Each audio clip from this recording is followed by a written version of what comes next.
I was looking at a glistening book on the table, a skill book, albeit a very low-ranked one at that. Fireball, an F-ranked spell that only the most unfortunate beginners start with. But this skill book took a majority of my remaining inheritance, and all of my savings. I was known to be a fairly smart guy before everything went to shit, so I planned ahead before spending most of my money. In the worst-case scenario, I still have enough funds to last me at least a few months, and I'll be on a diet of instant noodles while waiting for something better. In the best-case scenario, as planned, I would consume the skill book and hope for a semi-decent talent when I awaken. Getting this skill book was not easy, but it was the only way to awaken if you did not awaken naturally. The rich had no problem awakening themselves, their children, and their children's children. I look at the skill book again before stealing my resolve and picking it up. Bringing it close to my chest, I close my eyes. Deep breaths. A few seconds pass before I see a flash of light, even though my eyes are closed. Opening them, the book in my hands had disappeared, and at the corner of my eyes something else had appeared. Noah.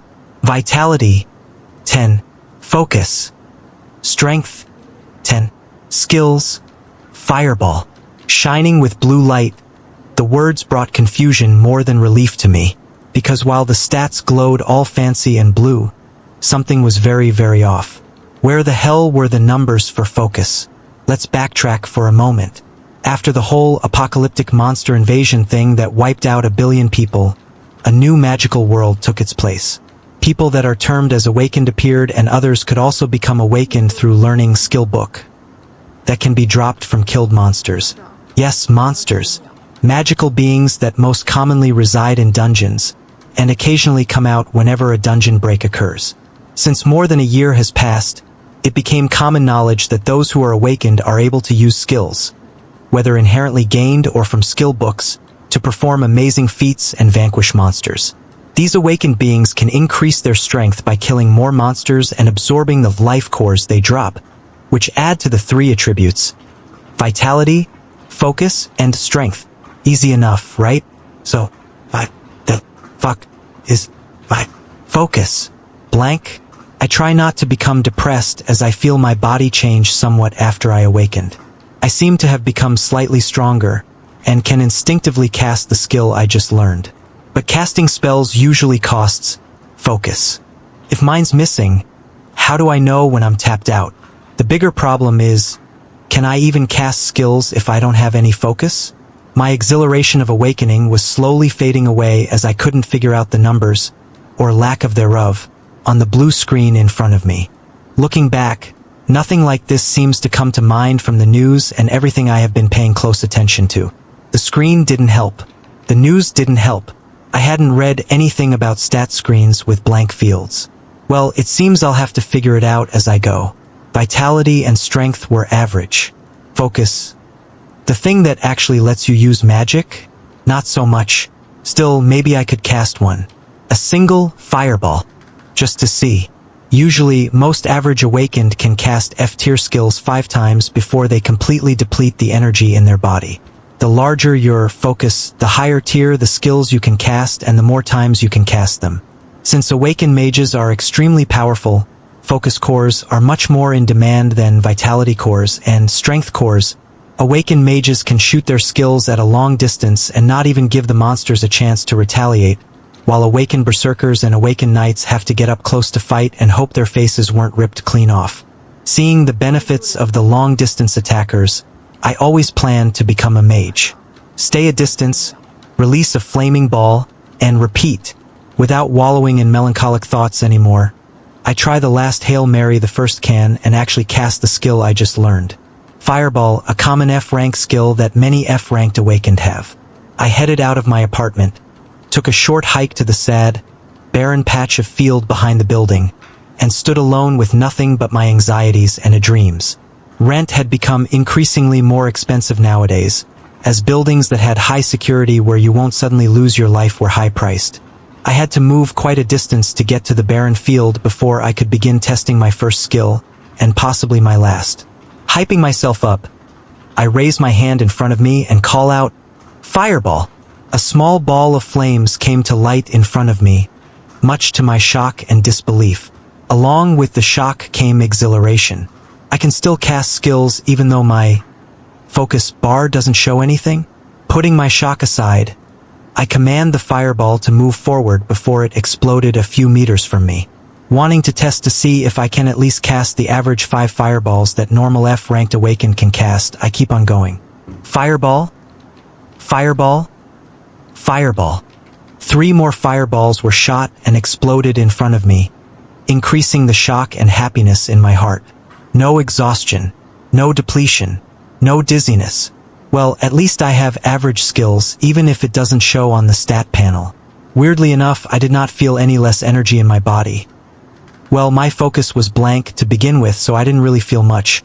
I focus once more as I cast what is probably my last fireball until I rest for a while before I can cast again. Fireball! The 5th fireball flew out and exploded just like the ones before. With a smile on my face, I wiped the perspiration on my forehead that purely came from anxiety while feeling relieved. Being average is not bad, at least with this I can count myself among the top of many people in the city. I was still confused on the fact that no numbers were showing on my focus, though, which meant I couldn't get a gauge on just how much energy I had and how many times I could cast my skill. I hesitantly raised my hand again to see just how many times I could cast Fireball. My curiosity getting the better of me. Fireball? Fireball? Fireball. The more times I cast the skill and more fireballs flew and exploded in front of me, the more shocked I became. Fireball! The shock soon turned into incredulousness, as I had counted more than 50 fireballs flying from me and exploding. This 10 times the normal amount of energy an average F rank has. I try to breathe to calm myself down. 10 times. That means my energy nears rank D awakened. That was extremely rare, as long-distance awakened with skills like fireballs can easily take down an F-rank monster, and 3 to 4 fireballs or equivalent skills can take care of E-ranked monsters. D-ranked awakened individuals also triumph over D-ranked monsters fairly easily with good usage of their skills. Am I actually one of the talented awakened? I try to push down the pride that began rising before calling out another fireball, because I still didn't feel like I was out of energy. Not even a tiny bit. This both scared me and made me extremely hopeful in the future. When I kept casting the skill, I didn't really feel any energy leaving, nor did I feel exhausted. When I reached 100 casts, my shock increased. When it reached 300, my head was pounding from this unknown situation. When it reached 500 casts, my whole body shook. I breathed heavily before looking around me. I was fairly deep into the barren field and had the cover of trees behind me, but the pyrotechnic show of hundreds of fireballs was still bright. Glancing around and making sure there was nobody around me, I sprinted back to my apartment to try and calm down while telling myself to not have any grand delusions of being some chosen one. 500 times I had cast an F-ranked skill, and I didn't feel any exhaustion. What exactly was going on? As soon as I was back in my apartment, I took deep breaths and analyzed everything that had happened so far. No numbers were showing for my focus, something I have never heard about before. Yet I could still cast skills that require focus. I did not feel any exhaustion while casting F-ranked skill over 500 times. My goodness. Taking another deep breath, I continued thinking. The most important question now is, do I just have an abnormal amount of focus that surpasses most people or something else? This was the biggest thing on my mind, as even the strongest B-ranked awakened individuals cannot cast skills that many times without exhausting themselves. Alright, with that in mind, I need to test just how many times I can continue to cast skills before I can't anymore. Which also means I need to get my hands on higher ranked skills that consume more energy. With that in mind, a smile bloomed on my face. Just the fact that I could cast an F-ranked skill more than 500 times meant amazing things. As long as I am not brain dead, I can easily clear an F and E ranked dungeons, even if I'm alone.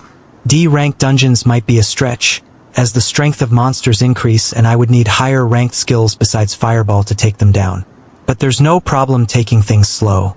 I pull out my phone and look at the remaining balance in my bank account. $5,867. Enough money for rent and food for a few months, and the remainder of my savings. I convinced myself to buy the F-ranked skill book, Fireball, for $20,000. After this, most of my inheritance money was now gone.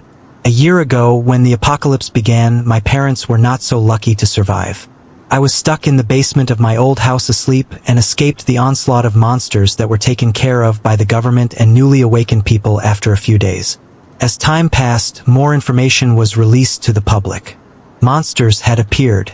Most of them congregated in dungeons. If they were left alone, they would increase and something called dungeon break would occur. This caused monsters to leave the dungeon and indiscriminately attack everything on sight. But never fear, awakened people are here, able to use powerful skills and great strength to protect everyone else. And now I was among those people too. The first order of business?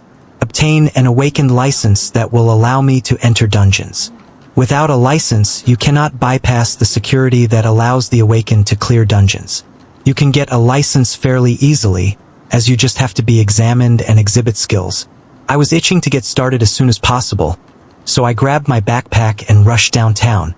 With the advent of monsters and heroes, many of the populations were condensed onto a few protected cities. Almost everything was close to each other, so the Awakened Center was not too far away. A few minutes and I was already there. On the way, I saw the usual people with sullen faces and occasional awakened individuals rushing about. The Awakened Center was vibrating with life, as long lines of people visiting shops could be seen, with even more carefully selling monster cores to the authorities. Many people chose to first consume the cores and get stronger themselves, but many more also sold them to the government and other markets as they went for high prices. Vitality Core S and Strength Core S went for around $1,000, while Focus Cores were almost double that price because of their demand. I moved my eyes to another section of the center, which was dealing in the selling of skill books ranging from F to C. Obtaining a C-ranked skill book was a dream for many people, as they were extremely rare and went for more than $500,000. Looking at the skill books that I greatly desired, I shook my head and moved towards the registration hall. The receptionist was very welcoming, asking for my name, date of birth, address, and bank account information. As soon as she had everything down, I was told to head toward a certain door where my ability would be observed. There were 3 people standing behind thick glass and an open area with testing dummies. After hearing the directions, I stood a few meters from the dummies and cast Fireball consecutively 8 times, making sure to look like I was struggling to get the last few out. Wow! Judge 1. A peak F rank huh? Judge 2. Drawing a few surprises from the observers behind the thick glass. Everything was completed successfully, and I received my license.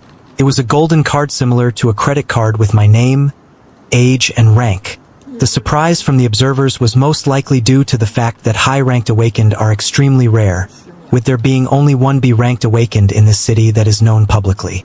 There are a few tens of C-ranked awakened, a few hundred D ranks, and thousands of E and F ranks. Most of the hunters were F-ranked, so being at the peak of this rank at the starting point was a good thing by itself. One can slowly raise their rank by absorbing cores, but unless you were in the army where they were provided for you by the government or in a rich household that could buy them in mass, you would rise very slowly. There were some slight changes to the panel on the corner of my eyes as I walked out of the Awakened Center and received my license. Noah. Occupation. Hunter. Vitality. 10. Focus. Strength. 10. Skills. Fireball 8. A new occupation had appeared, marking me as an official awakened hunter, and I was surprised because I didn't see it before, but the proficiency of the fireball skill had quickly risen to 8. There was an extremely fast process when it took people weeks to raise their proficiency with their skill. I guess it is understandable as I was able to cast the skill more than 500 times, and most people have to use their skills over a period of weeks to reach that number. My next course of action after getting my license was the nearest beginner dungeon in the city. Ape's Paradise.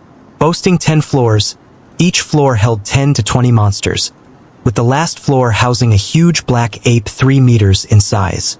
This dungeon was regularly cleared by parties of F and E ranked hunters, who could take on the monsters and the boss without fear of casualties if everyone was doing their jobs. Parties consisting of 2 knights who put their focus on their vitality, 2 berserkers with their focus on strength, and 2 mages with their focus on focus were the most common for this dungeon. The knights act as tanks to ward off coming monsters. Berserkers use their high strength to strike down and protect the mages that are the brunt of the firepower to kill everything on sight. Equipment from dungeons was extremely rare, so most people had to make do with newly designed machetes or metal pipes and iron shields as their first equipment. Only the boss of the dungeon had a chance to drop skill book S and items. Any item dropped from a dungeon was highly sought after, with their prices not being too different from the skill book S. My goal today was to enter Ape's Paradise, and alone at that. My heart was pounding at this crazy idea. When the thought was forming in my head, I had to ask myself multiple times if I had gone insane. But it will not be that dangerous.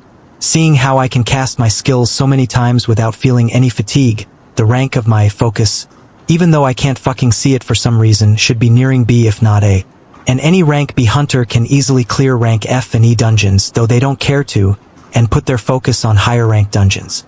Now, with me being the only F-ranked hunter entering and clearing this dungeon, my heart was pounding from the possible rewards. Usually, rewards are split between the many members of the party, but I would keep all the Chorus and possible skill book S and item S that drop. Just the thought of it made my heart excited.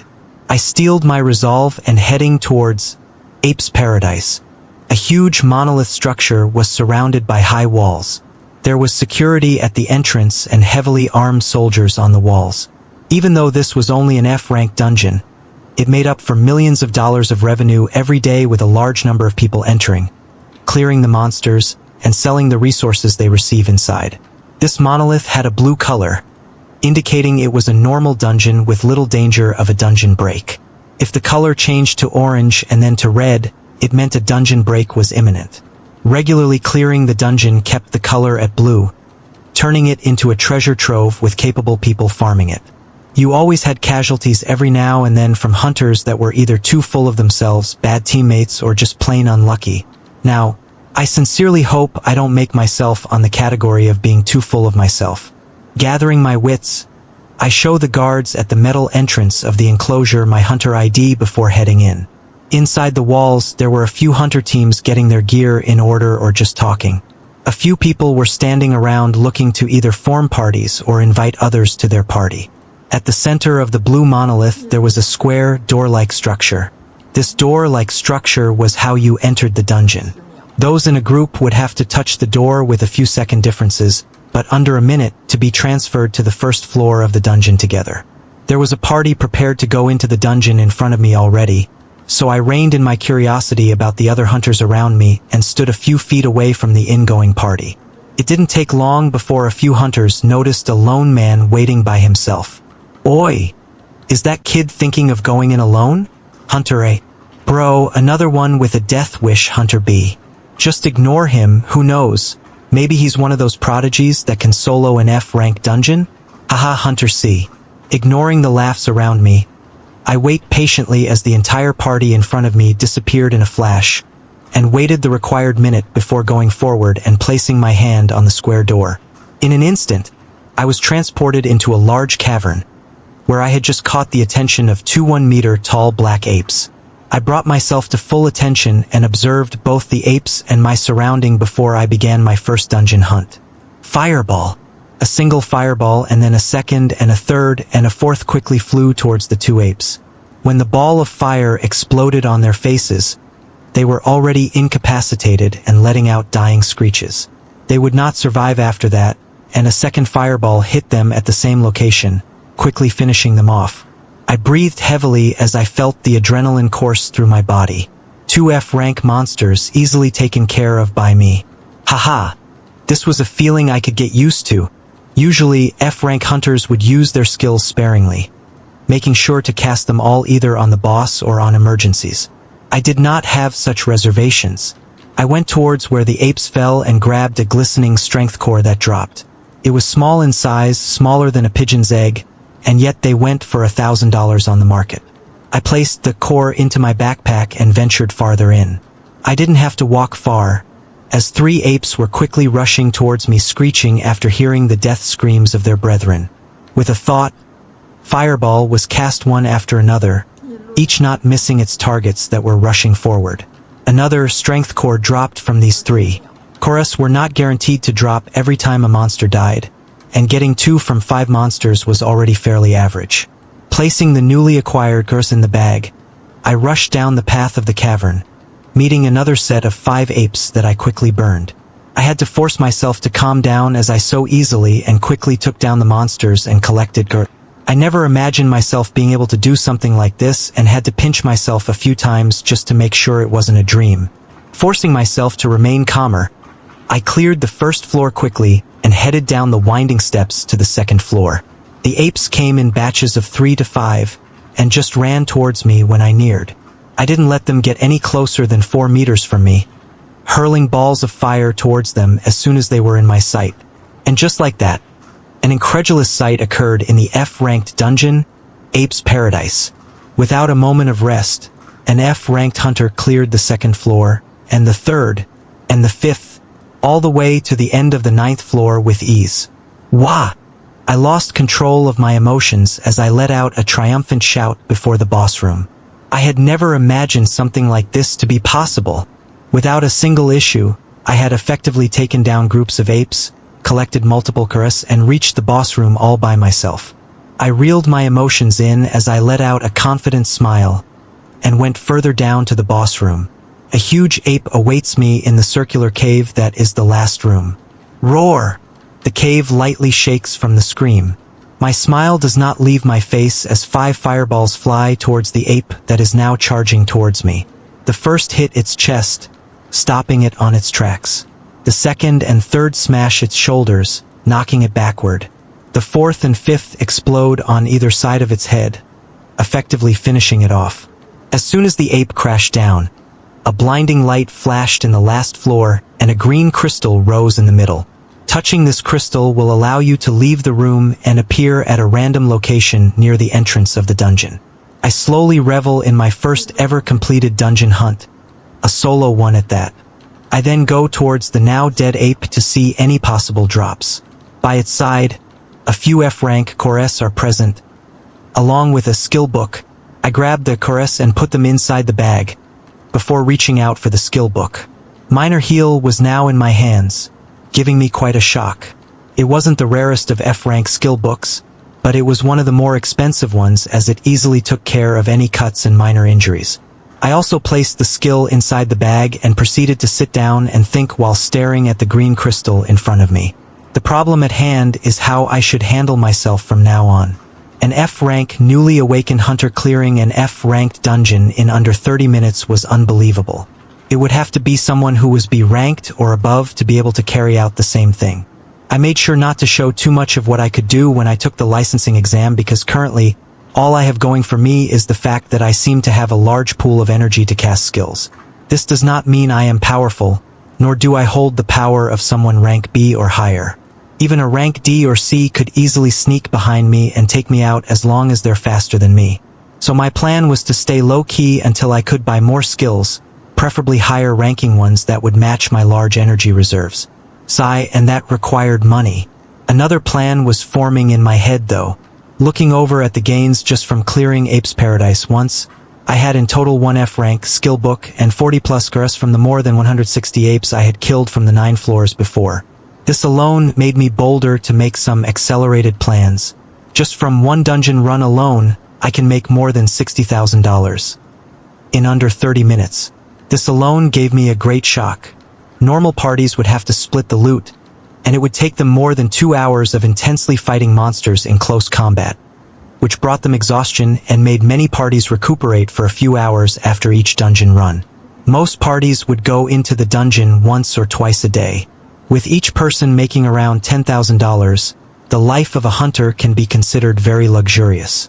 So, assuming the boss drops either a skill book or possibly an item, I can make around 60 grand each run. This made many ideas dance around in my head wildly. I've already spent many months observing hunters and researching every knowledge available to the public about them. I've researched even more into all the known skill book S and item S that can be dropped from boss rooms. For someone with a large energy pool like me, I already had a few books in mind that would work very well. Of course, I also have to keep on testing just how much focus I really have. a wild thought keeps appearing in my head that I do not want to entertain as it is too grand. The possibility that because my focus appears blank and I can repeatedly continue to cast skills with no feeling of exhaustion could mean that I can simply keep on casting skills as much as I want. Boom. It felt like something had exploded in my head as this idea came and my mind entertained it more and more. My heart was also beating fast that this could even be a possibility. But why not? From what I've seen so far, there is no value for my focus attribute. Is it more logical to think that it is just a really high number that I somehow cannot see, or that because it is blank and I can still cast skills, I can simply continue to cast skills without any problem of depleting something? I took a deep breath to calm my nerves before I came to terms with a new plan. It was somewhat risky, but it will be fast and reduce any possible future problems, whether it be from monsters or hunters. The world after the apocalypse was vastly different, but still the same. Now even more filled with dangers and deaths. A hunter could easily be killed by monsters, robbed by other hunters, or killed by the government if they do not fall in line. To secure my safety while rising up, I will need a highly defensive and offensive skill, as well as a speed supporting skill. Something of C rank or above would be highly effective, and yet the cheapest C rank skills start off at $500,000. So, how do I go about this? An idea solidly formed in my head and took root. I knew what I had to do. I didn't want to cause too huge of a commotion, so even though I will have to go in a roundabout way, I can still keep on diving into dungeons today. The plan was to head to another dungeon after leaving Ape's Paradise. As much as I wanted to enter the dungeon again, I know I would easily be recognized the moment I head towards the entrance again. I won't repeatedly dive into dungeons with such a fast, clear speed until I have some measure of confidence to be able to protect myself from most threats. The goal for now is power close to or equivalent to rank B. There was a single B rank hunter in this city, and he was a known celebrity. The strength he showed made many people fearful, as even bullets and snipers were ineffective against someone of rank B. The city I'm in, though, Outer Bank X, was only a small-sized city with a few dungeons, the highest rank being C. Other cities that are further inland have way more powerful hunters with even greater level dungeons. My next stop will be at the rank E dungeon, Frozen Wasteland, which many hunters did not frequent. With the extremely cold characteristics, this dungeon held 20 floors, with various beasts of cold attributes appearing. It should be even easier to clear with my constant casting of Fireball before I head to the Frozen Wasteland. Though, I do want to continue testing just how many more times I can cast my sole skill at the moment, Fireball. From the previous 500 times, I've cast it 200 plus times while clearing this dungeon. Wrapping my thoughts up, I moved a distance away from the green crystal and began my experimentation of whether I could endlessly cast skills or if I just had an abnormal amount of focus that I could not see. Thus, a weird scene unfolded on the last floor of Ape's Paradise, with a man all by himself continuously casting fireballs. They exploded a few meters from him and more followed right after. 20 minutes passed. I was still casting fireball without stopping, causing my wildly beating heart to be leaning towards that insane idea. Approximately over 1,000 casts in the last 20 minutes. Let's continue some more. 40 minutes later, I had gone past the excitement, ran over fear, got over the whole ridiculous idea, and taken it as a fact. This was something out of my wildest dreams, and I did not even understand how it could be possible. In the last hour, I had cast an F-rank skill, Fireball, over 3,000 times. Not even someone of rank A, or the highest known ranking hunter, Steel Mikhail, would be able to do something like this. This both scared me and gave me a wild hope to someday stand up not far from them. Over the span of the time, the balls of fire that came out gradually became more condensed, and their explosions more pronounced as well as traveling much faster. In the last 10 minutes, instead of usually casting one fireball every second, 2 rushed out per second. They were apparently becoming smaller, faster, and more explosive as I continued to cast them.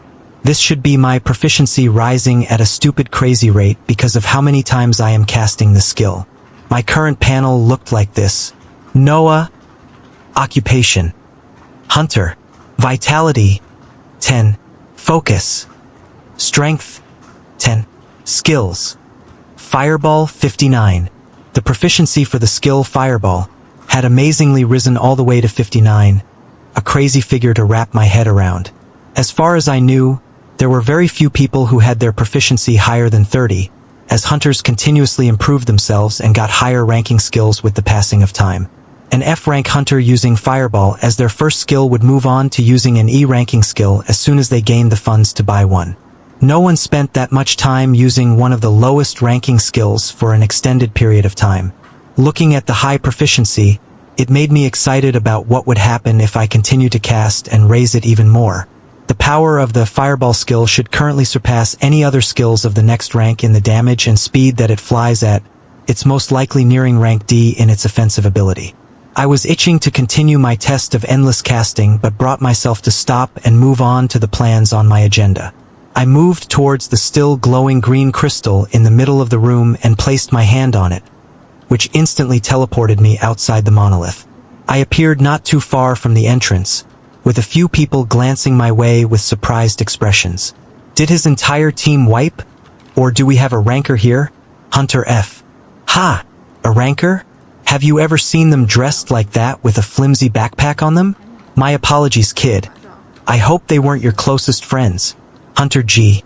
A few people noticed the abnormalities as someone finished the dungeon and was transported out alone. My current attire really did not match anyone of rank C or higher, as many people quickly noticed. Most of the people that were there an hour and a half ago when I went in the dungeon were either gone or not paying attention, as the surrounding compound of the dungeon was a fairly large space. I ignored the pitying gazes of hunters who thought the rest of my team was gone and headed towards the gate. Funny enough, I was becoming more and more used of ignoring other people's gazes as this day went on. Outside the gate, there were a few stalls and people rushing about. I went towards another section where there were a few cars lined up and planned to use the hunter ride system. There were many people making their living driving hunters from dungeons to the Awaken Center or to their lodging. It was a very dangerous job as you can always have an unstable customer, but this time they're superpowered people who could either blow you up or snap your neck with a twist of their hands. One man quickly came up to me with a smiling expression and asked if I needed a ride. I nodded and quickly got on the parked Dodge Charger in front of me. Our destination, the frozen wasteland, in the 25-minute trip towards the next dungeon. I kept on thinking of any things that I missed and went over my plans for the next few days. Time quickly passed and we neared another huge monolith. This one with a slight tinge of orange. Many hunters did not like clearing this dungeon because of the extreme cold, resulting in mandatory cleanup by the government routinely. I would take my time in this dungeon though, as there were significantly fewer hunters, and even a single run would probably net me more than double the money I made in Ape's Paradise. I paid the high fare and got out of the car, flashing my hunter license to the guards at the door, who didn't bother with me after giving me a second look and shaking their heads. Hey, I promise you I'm not just a hunter on a suicide mission, alright? I look around the enclosure of this dungeon and head towards the entrance. There wasn't even a team on standby to be entering, with a few hunters clustered on some stalls and shops selling food and equipment. Nothing held me back as I quickly went to the entrance and placed my hand on one of the square doors, which quickly transported me to the first floor of the Ranky dungeon. Frozen Wasteland. I was quickly besieged by the cold that drove many hunters away, and quickly cast 2 fireballs that did not fly away from me this time but circled around me. Doing this usually required hunters to continuously provide more energy, but nothing like that could be felt from me. As soon as I commanded the fireballs to circle a few feet away from me, the cold was majorly offset and nowhere near where it was before. There wasn't a pause to be given though, as I soon heard the growling of animals that quickly showed themselves. Clear white wolves were rushing towards me, their glistening white teeth flashing menacingly in the white wasteland. There wasn't a single hint of fear in me though, as I moved forward confidently. Condensed fireballs were quickly rushing from me at high speeds, exploding on the wolves' bodies and blowing masses of meat away. The group was quickly taken care of in the first volley of fireballs, and all that was left for me was to pick up the core that dropped. I looked forward to the misty cold path in front of me as I rushed down this 20-floor dungeon that would be the beginning of my journey. In the first 5 floors of the frozen wasteland, packs of white wolves appeared. With the fast velocity of the ever-so-damaging fireballs, they were mowed down quickly. Aside from casting the skill towards the enemies that appeared, I had a few of them rotating around me, and randomly cast the skill even more as I moved forward, even if there were no enemies near me. I wanted to increase the proficiency of Fireball as fast as possible. I could only imagine what these monsters felt, as they would hear sounds of an explosion that quickly pulled them toward me before they met a grisly fate. Killing all of these monsters did not have that much of an effect on me. I was looking at them like the mere monsters that they were. They would not hesitate a second to rip my head off if I gave them the chance. Not to mention the hatred that everyone has against monsters for all the massacres on the early stage of the apocalypse. The first 5 floors were quickly cleared, and from the 6th floor, monsters with a similar shape to foxes began appearing. These ones much bigger than the wolves before them. Their size surprisingly did not make them any slower, and they were rushing towards me while ferociously growling. The further condensed fireballs were shooting out from me without stopping. I was doing my best to adjust to the ever so increasing speed while aiming for their heads and limbs. As soon as there was an impact, an explosion followed and chunks of meat flew. The Arctic foxes were then taken down just as easily as the wolves. This continued until the 15th floor, where huge musk ox began appearing. They looked like huge bisons but with a lot more fur. I stopped aiming at their limbs, as it seemed their thick coating provided some protection for them, and focused on throwing the fireballs only at their heads. At the speed they were rushing towards me, I actually had to move back to avoid being rammed into whenever I ran into a group of 4 or 5 musk ox. They required more fireballs to be taken down, and if there were many of them then at least one would be able to get within a few meters. This pushed down my ever so increasing confidence a bit, making me slow down and stop my incessant casting that caused explosive sounds that alerted the monsters when I neared. As soon as I met another group, I cast as many fireballs as I could and kept them around me without losing my focus, before bombarding the group when I neared. Just like that, I smoothly cleared all the way until the 20th floor, which held crystal glass stairs heading downwards. I took a deep breath and prepared myself, casting the maximum fireballs I could keep circling me before I lost control and they exploded, which was about 10. Any more than that and I would lose concentration of a few that would fly away and explode. I went down the stairs and was met with a wide cave that had cold winds rushing about. At the center was a huge slumbering mass of a beast. As soon as I stepped in, 2 bright shining eyes opened, giving me a shock. This was the first ever monster that actually made me feel somewhat suffocated, mostly due to its size. I didn't waste any more time before commanding the fireballs around me to rush towards the huge beast, which was now standing on its hind legs. Damn. All 10 fireballs rushed towards it, with a few more appearing around me a few seconds after. The beast that seemed like a huge polar bear crossed its thick arms around its face as the fireballs came and a huge explosion occurred. Boom! Dust filled the room, but I didn't even bother waiting and checking if it was still alive or not before I threw the next 10 fireballs in the same direction. Whoosh! I let out a scream as I quickly moved back. The bear was not dead and had rushed a few meters close to me. Its arms mangled and burnt, but its huge jaws with pristine white teeth wide open. The last 10 fireballs I had haphazardly thrown out saved my life, as they quickly exploded on the open jaws of the bear and blasted its head off. Damn. Damn. Damn. I was breathing heavily while calming myself down. That was close. If I had waited a single second, if I was just a tad bit more overconfident, I would have had my head chewed right off. Damn it. Throwing those last fireballs without checking for anything just saved my life. I stumbled down and reeled my emotions in as the dust cleared and the room returned to serenity. I closed my eyes as the events in the last few minutes played in my head. I was rushing things. I only had 1 F rank skill, and I alone attacked an E rank dungeon. Stupid.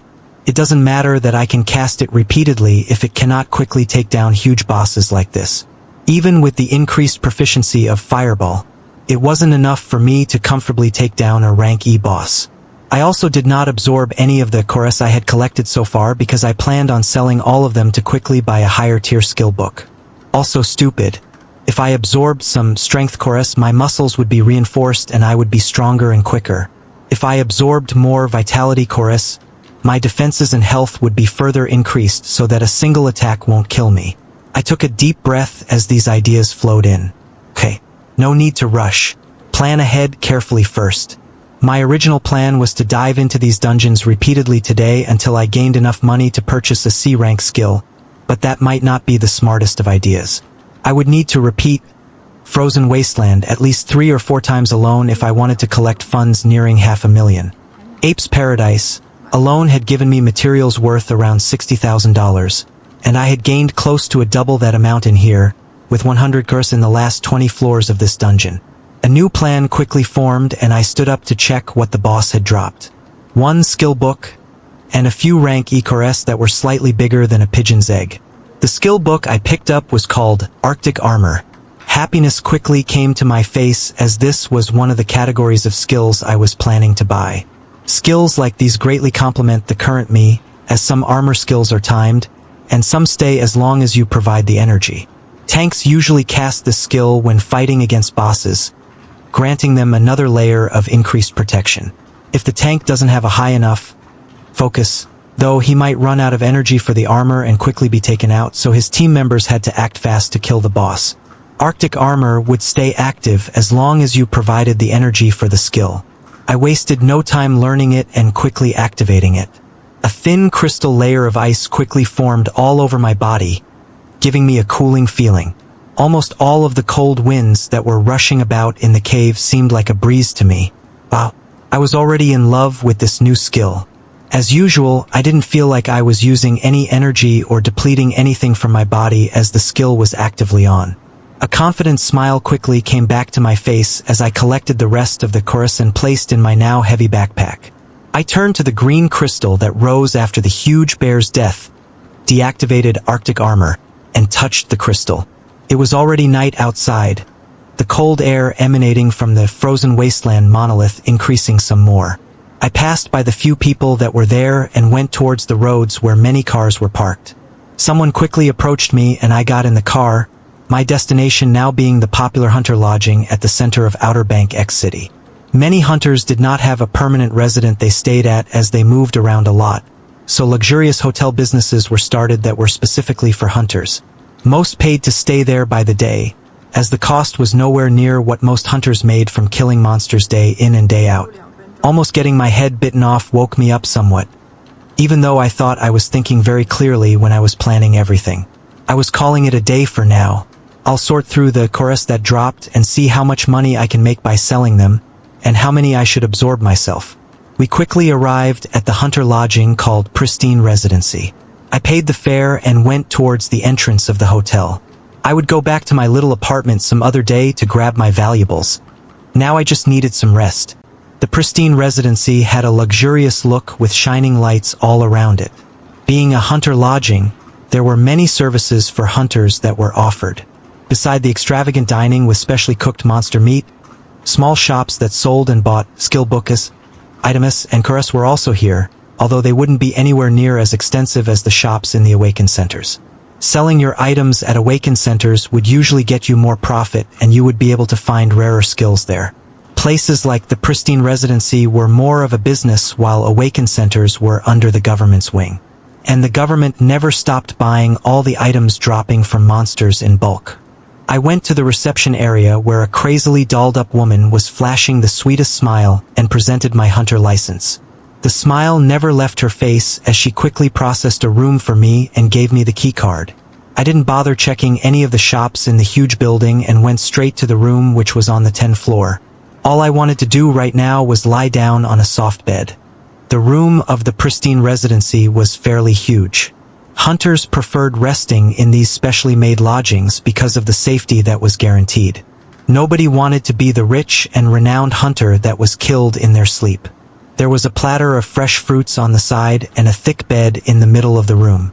I sat down on the bed and emptied the course in my backpack to get a grasp of just how much funds I could get tomorrow. There were 38 focus, 54 strength, and 48 vitality cores, mixtures of F and E rank. This many cores were only possible if you were a very high ranker soloing lower dungeons or from partying with others of the same caliber to attack high-ranking dungeons. Just the cores alone would probably net me a grand total of $180,000 were I to sell all of them. I wouldn't be able to even come close to purchasing a rank C skill, but I could probably get 1 rank D skill or 2 rank E skills. If I choose to sell the minor heal I got from the boss of Ape's Paradise, that's another $20,000 to $30,000. But I was keener on learning that skill myself after the fight with that bear. I was absent-minded as I looked at the chorus in front of me. Doing something like this was always a wish of mine, but never in my wildest dreams had I thought it would ever become a reality. My mind quickly went back to the period of confusion, when monsters were first introduced to the world. The last thing I remember saying to my parents was, "You guys have fun." They were going to their anniversary date, finally some time away from their son who hadn't yet left the house. Those were the last words. Tears unconsciously fell from my eyes as my mind went back to that time. I remember the rage I felt, the powerlessness as I hid in the basement, away from the screams and growls that were clearly heard as if they were next to me. All I did was clutch my phone and watch the news updates as it went from monsters had appeared, to advice for the people to hide in their homes, to superpowered humans and the military stepping in. I hid in that basement for 2 straight days before I even had the courage to go upstairs and eat something. The weeks that followed were just confirmation of many people that did not have their loved ones returned to them. I was scared and ashamed at that time. My parents, who had done everything for me, were massacred by monsters while I cowered in fear. Time after that seemed to pass by in a blur. With the money my parents left behind, I was able to live off of it comfortably. It took months before I began to direct the rage and helplessness towards the things that did this, but I still wasn't able to do anything about it. The months after that I spent learning every little thing I could about monsters, dungeons, awakened hunters, and the reality of our new world. Only today did I learn a skill book and awaken myself. I wiped the tears off my face as a resolute expression came back. I couldn't do anything then, but I can change what I do now. I set aside some F-rank vitality and strength cores for me to absorb and grabbed the phone near the bed to order room service. I then learned the minor heal skill and tried the skill for the first time. A green light washed over my body, reducing some of the fatigue I felt. I also made Arctic armor to be active at the same time, as its proficiency would increase the longer it was used, and its defensive properties would further increase. I then began absorbing some of the cores I set aside. My food arrived not too long after, 2 plates of prime ribs with some water. I paused everything when I grabbed the food from the door and ate the steaks waiting for me. I turned on the T.V while eating to check if there was anything newsworthy that happened today. There was a bearded anchor in a suit talking to a celebrity hunter. "Mr. Doyle, you've just come back overseas from doing hero work over in Country Z of the United Federation. Just how differently do the hunters live there compared to our great blessed empire?" News anchor.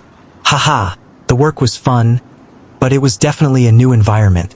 Things are done very differently there. Dungeon diving is very strictly regulated, with hunters having to mandatorily hand over more than half of their earnings over to the government. It was truly eye-opening to see. Celebrity hunter. My goodness, how can hunters live under such oppression? I would rebel. It is nothing like our great empire, where hunters are given the freedom to grow and prosper. That's why we have such amazing heroes rising up over the years. God bless this great nation of ours. News anchor. Well, celebrity hunter. I quickly turned the T.V back off while shaking my head. Nothing noteworthy seems to be going on. Just the usual propaganda being hurled at the common news watcher. The blessed empire. Are we truly blessed? Compared to the United Federation, hunters here have a much higher death rate. The occasional dungeon breaks also cause mass casualties as response times were usually slow. Though I'm definitely lucky to be where I am, over the years I've to be skeptical of many of the things I hear. Hunters from the United Federation lead vastly different lives, but from what I've seen in online forums, they're happy with the way things work. Of course, there are still many issues, but nowhere near as horrid as all our news networks make it out to be. Even the good things you see online could also be a false depiction though. So I guess I'd have to visit there myself to see how things are in the future. As soon as I finished eating my food and absorbing about 40 vitality and strength cores, I went towards the bed to get some rest. Before sleeping, I made sure to activate Arctic armor. Noah. Occupation. Hunter. Vitality, 30. Focus. Strength, 30. Skills. Fireball, 81. Heal 1. Arctic Armor, 5. Morning came. It was around 6 a.m. when I woke up. The bed had an outline of frost from where I was sleeping. I checked my panel to see that Arctic Armor had its proficiency rise to 61. It became slightly thicker and now looked like there was almost an armor of ice all over my body. I felt extremely comfortable sleeping with the skill activated, my body feeling a cooling sensation throughout. I grabbed a quick shower and cleaned up, and then went to grab some breakfast in the dining area. After finishing the food, I checked around the hunter shops in the hotel just to see if the skills I had in mind would be there, but I wasn't so lucky. There were a variety of rank CF skills, but none that fully fit the guidelines I had in mind. I went out and hailed another driver to bring me to the largest Awaken Center in Outer Bank X. This center was as large as a stadium, with many hunters and normal humans rushing about. It was already packed early morning, with many things being sold or traded. I first went to trade in the chorus I did not absorb in one of the shops, and my account soon had an extra $155,000. Even after I absorbed more than 40 chorus, the remaining was still enough to bring me this much from just diving into 2 dungeons. This money brought a smile to my face, even though I knew it would soon be gone. Ignoring everything else, I went to the shop that had a huge sign of skill books. There were hundreds of skill books laid behind thick glass with their descriptions written out.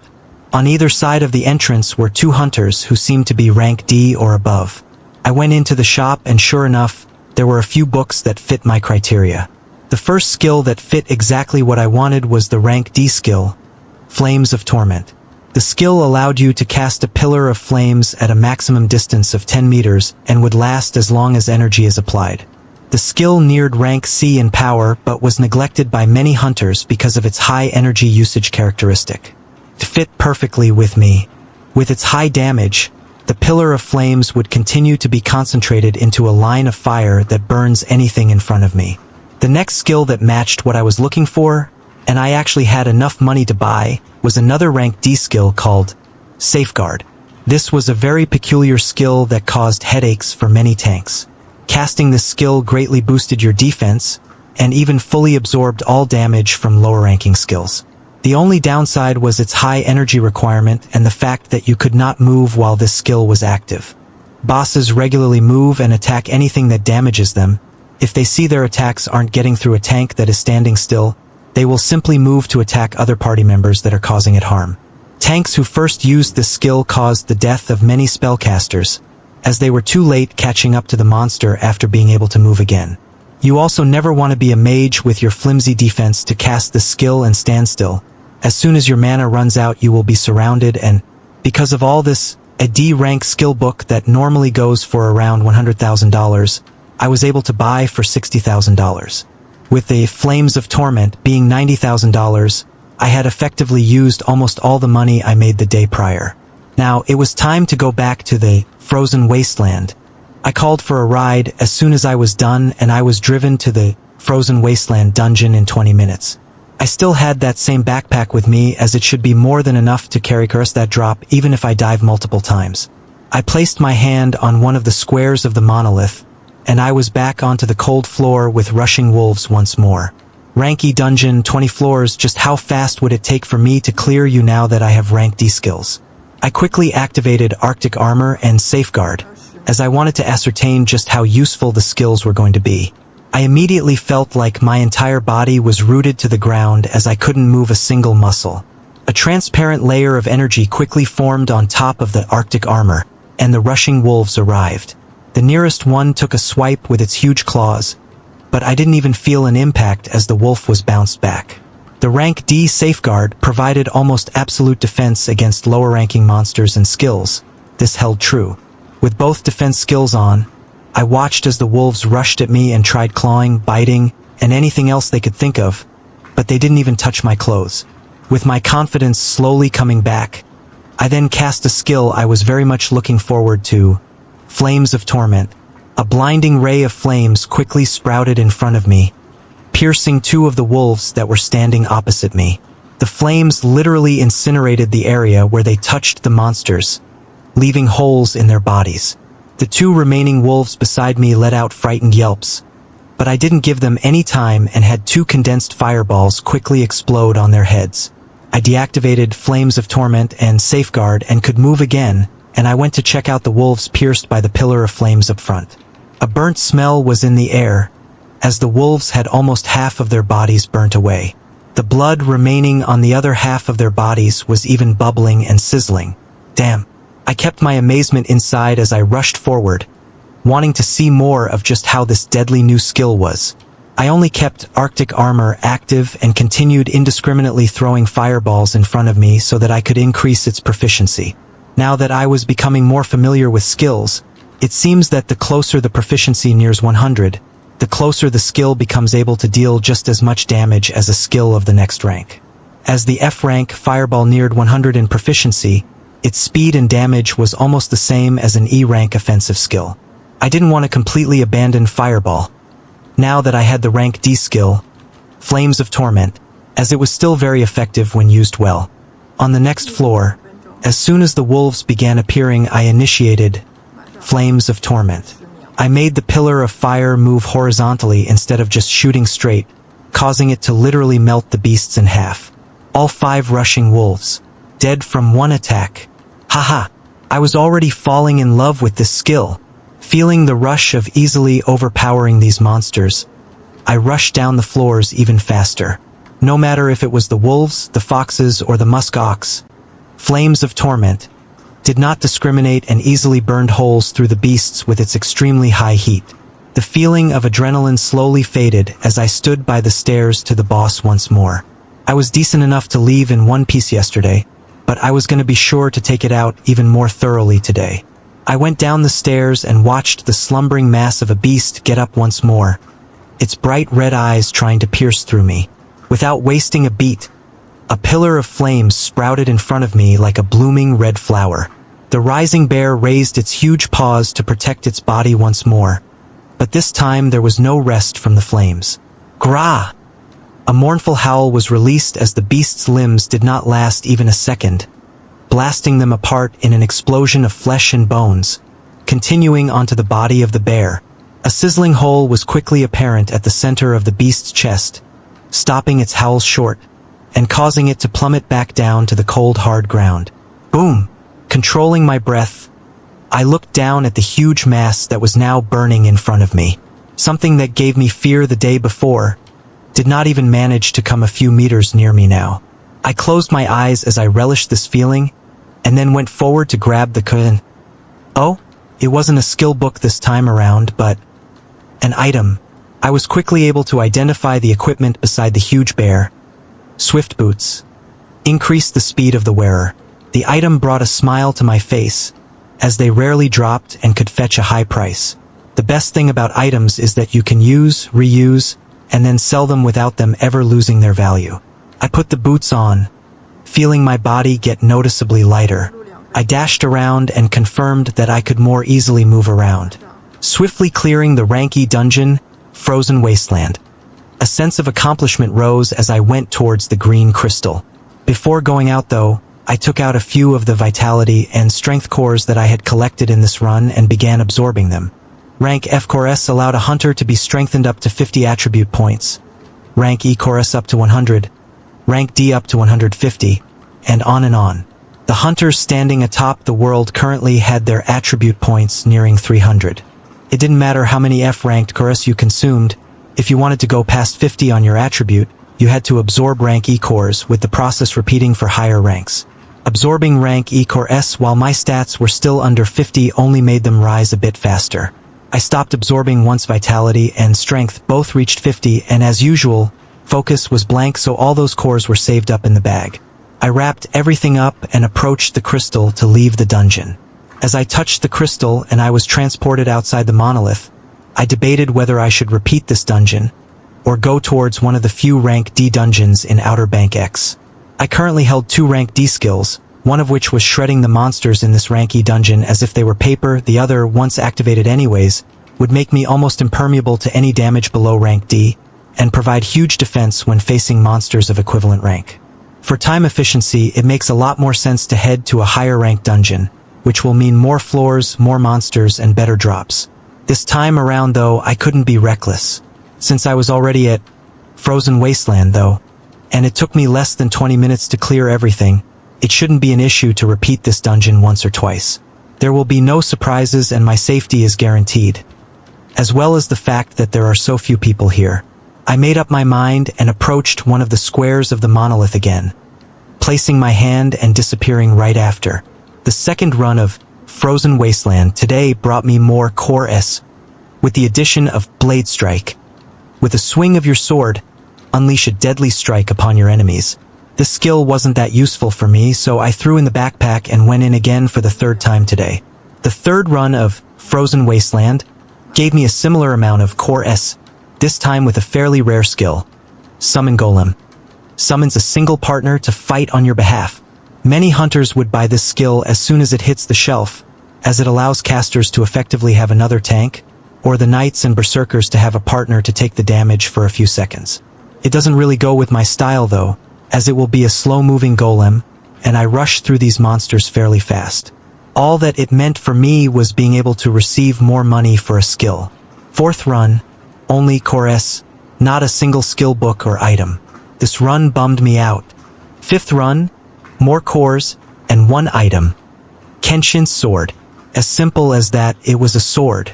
I wasn't planning on getting near any monsters, so this would be getting sold too.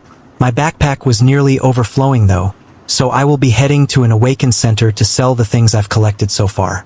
I was looking forward to this, as my profits now would easily pass 500,000, meaning I can finally grab myself a rank C skill. Noah. Occupation. Hunter. Vitality. 50. Focus. Strength. 50. Skills. F. Fireball 96. F. Heal 10. E. Arctic Armor 79. D. Flames of Torment 31. D. Safeguard 8. Equipment. E. Swift Boots. In an unknown mansion somewhere in Outer Bank X. Sir, we noticed an abnormality in one of the dungeons today. Butler. Oh, and what happened? The butler observed the disinterested look on the man in front of him and continued. The E-rank dungeon, Frozen Wasteland, has suddenly gone from a risky assessment of moderate to low. Oh, so someone is doing my job for me while I'm busy with the C-rank dungeon? Yes, sir. But the problem is, this change occurred in the span of 2 hours. As soon as the butler finished these words, the eyes of the man he was talking to flashed. Who was it? A team or a ranker that just appeared? We don't know, sir. We're currently checking. Butler. Good. Let me know as soon as you find out. Are the girls ready? The man's attention quickly moved to the floor above him where he could feel some movements. Yes, sir. All newly awakened? Yes, sir. Good. Don't bother me for the next hour. The butler in a clad black suit watched as the man climbed the stairs. His major worry right now was the fact that a dungeon had moved from a moderate risk level to low in a period of 2 hours. This required a dungeon to be cleared by a team of highly skilled hunters, or one very skilled ranker multiple times in those 2 hours. There was currently only one hunter in Outer Bank X who would be able to bring a specialized team to clear a dungeon at such high speeds, and he was looking at him now heading to perform some activities. The butler bowed towards his benefactor and then turned around to find out just which new hunters had appeared in their city. I was back in the Central Awaken Center of Outer Bank X, currently selling the items I didn't need along with the cores I didn't absorb. Before coming down here, I made sure to absorb the E-rank cores until I hit 70 attribute points for vitality and strength. I slowly adapted to the newfound power my body felt as I moved around, exhilarated at my fast progress. The remaining cores, items, and skill books were all sold, and I soon had an extra $674,000 deposited in my account. This was something unbelievable unless you were a high-ranking hunter. The receptionist handling my order was shocked as the number of things I was bringing in did not match the rank on my license in any way. I had the plan to be tested and increase my rank today anyways. A jump from F to D wouldn't be too out of this world, right? This was something I was hesitating on, as it had only been 2 days since I was registered as an F-rank hunter. Heads will definitely be turned my way if I jump ranks this quickly. I still didn't feel comfortable enough to parade myself as someone strong when my highest skills currently were rank D and I was just about get a rank C skill. Increasing my rank can wait for now, there's no rush. I was heading towards the skill book shop to buy a skill I had already seen yesterday, but I couldn't buy. Rank C skill. Arcanist's Sphere of Protection. Arcane energies protect the caster from all harm, but at a great cost. There were very few rank C skills for sale, as the highest C rank dungeon was regularly being cleared by the only B rank hunter in Outer Bank X with his own team. Over the last few months, many of the C rank skills came from them. Arcanist's Sphere of Protection provided absolute defense to any attacks of the same rank thrown your way, along with a high defense against skills of a higher rank. Did not have any movement effect like Safeguard, but required a large amount of energy to be kept active. My heart was about to leap out of my chest as I bought this killer skill. I've heard the proverb that offense is the best defense, but right now looking at this skill, defense was definitely the best defense. There were other spectacular C rank offensive skills on display that I wanted to buy, but they would have to wait after I dive into dungeons a few more times and raise my funds once more. The offensive skills would definitely decimate everything on sight if I were to spam them, but they won't guarantee my life. So defense first, offense later. On top of the defensive rank C skill, I also bought rank D Danger Sense, which quite literally let you sense anything that might take your life a few seconds before it happened. It was an invaluable skill that also had high energy usage to be kept active all the time. Arcanist's Sphere of Protection cost me $550,000, with Danger Sense taking away another $100,000. I gave a look at the rank C offensive skills that I couldn't yet buy and left the Awaken Center to head towards my apartment this time. I was planning on spending the night there and grab my laptop along with other essentials. After giving directions to the driver, I relaxed in the back of the car and learned Arcanist's Sphere of Protection and Danger Sense. I immediately activated Danger Sense, but nothing felt any different. I'm assuming I would feel something if my life was ever in danger. We arrived at the dilapidated apartment complex in half an hour. I gave the place a glance before heading towards the room I've been living in for the past months. Opening the door, I was shocked to find out there was someone in my apartment. The moment that person turned, a loud ringing sound went off in my head. This was dangerous. The man was decked in clothes that let off a blue light, which means they were all item. He spoke as soon as his eyes landed on my face. Noah Osmont, parents deceased, living alone, has been a registered hunter for about 2 days. The man was flipping through some papers while speaking.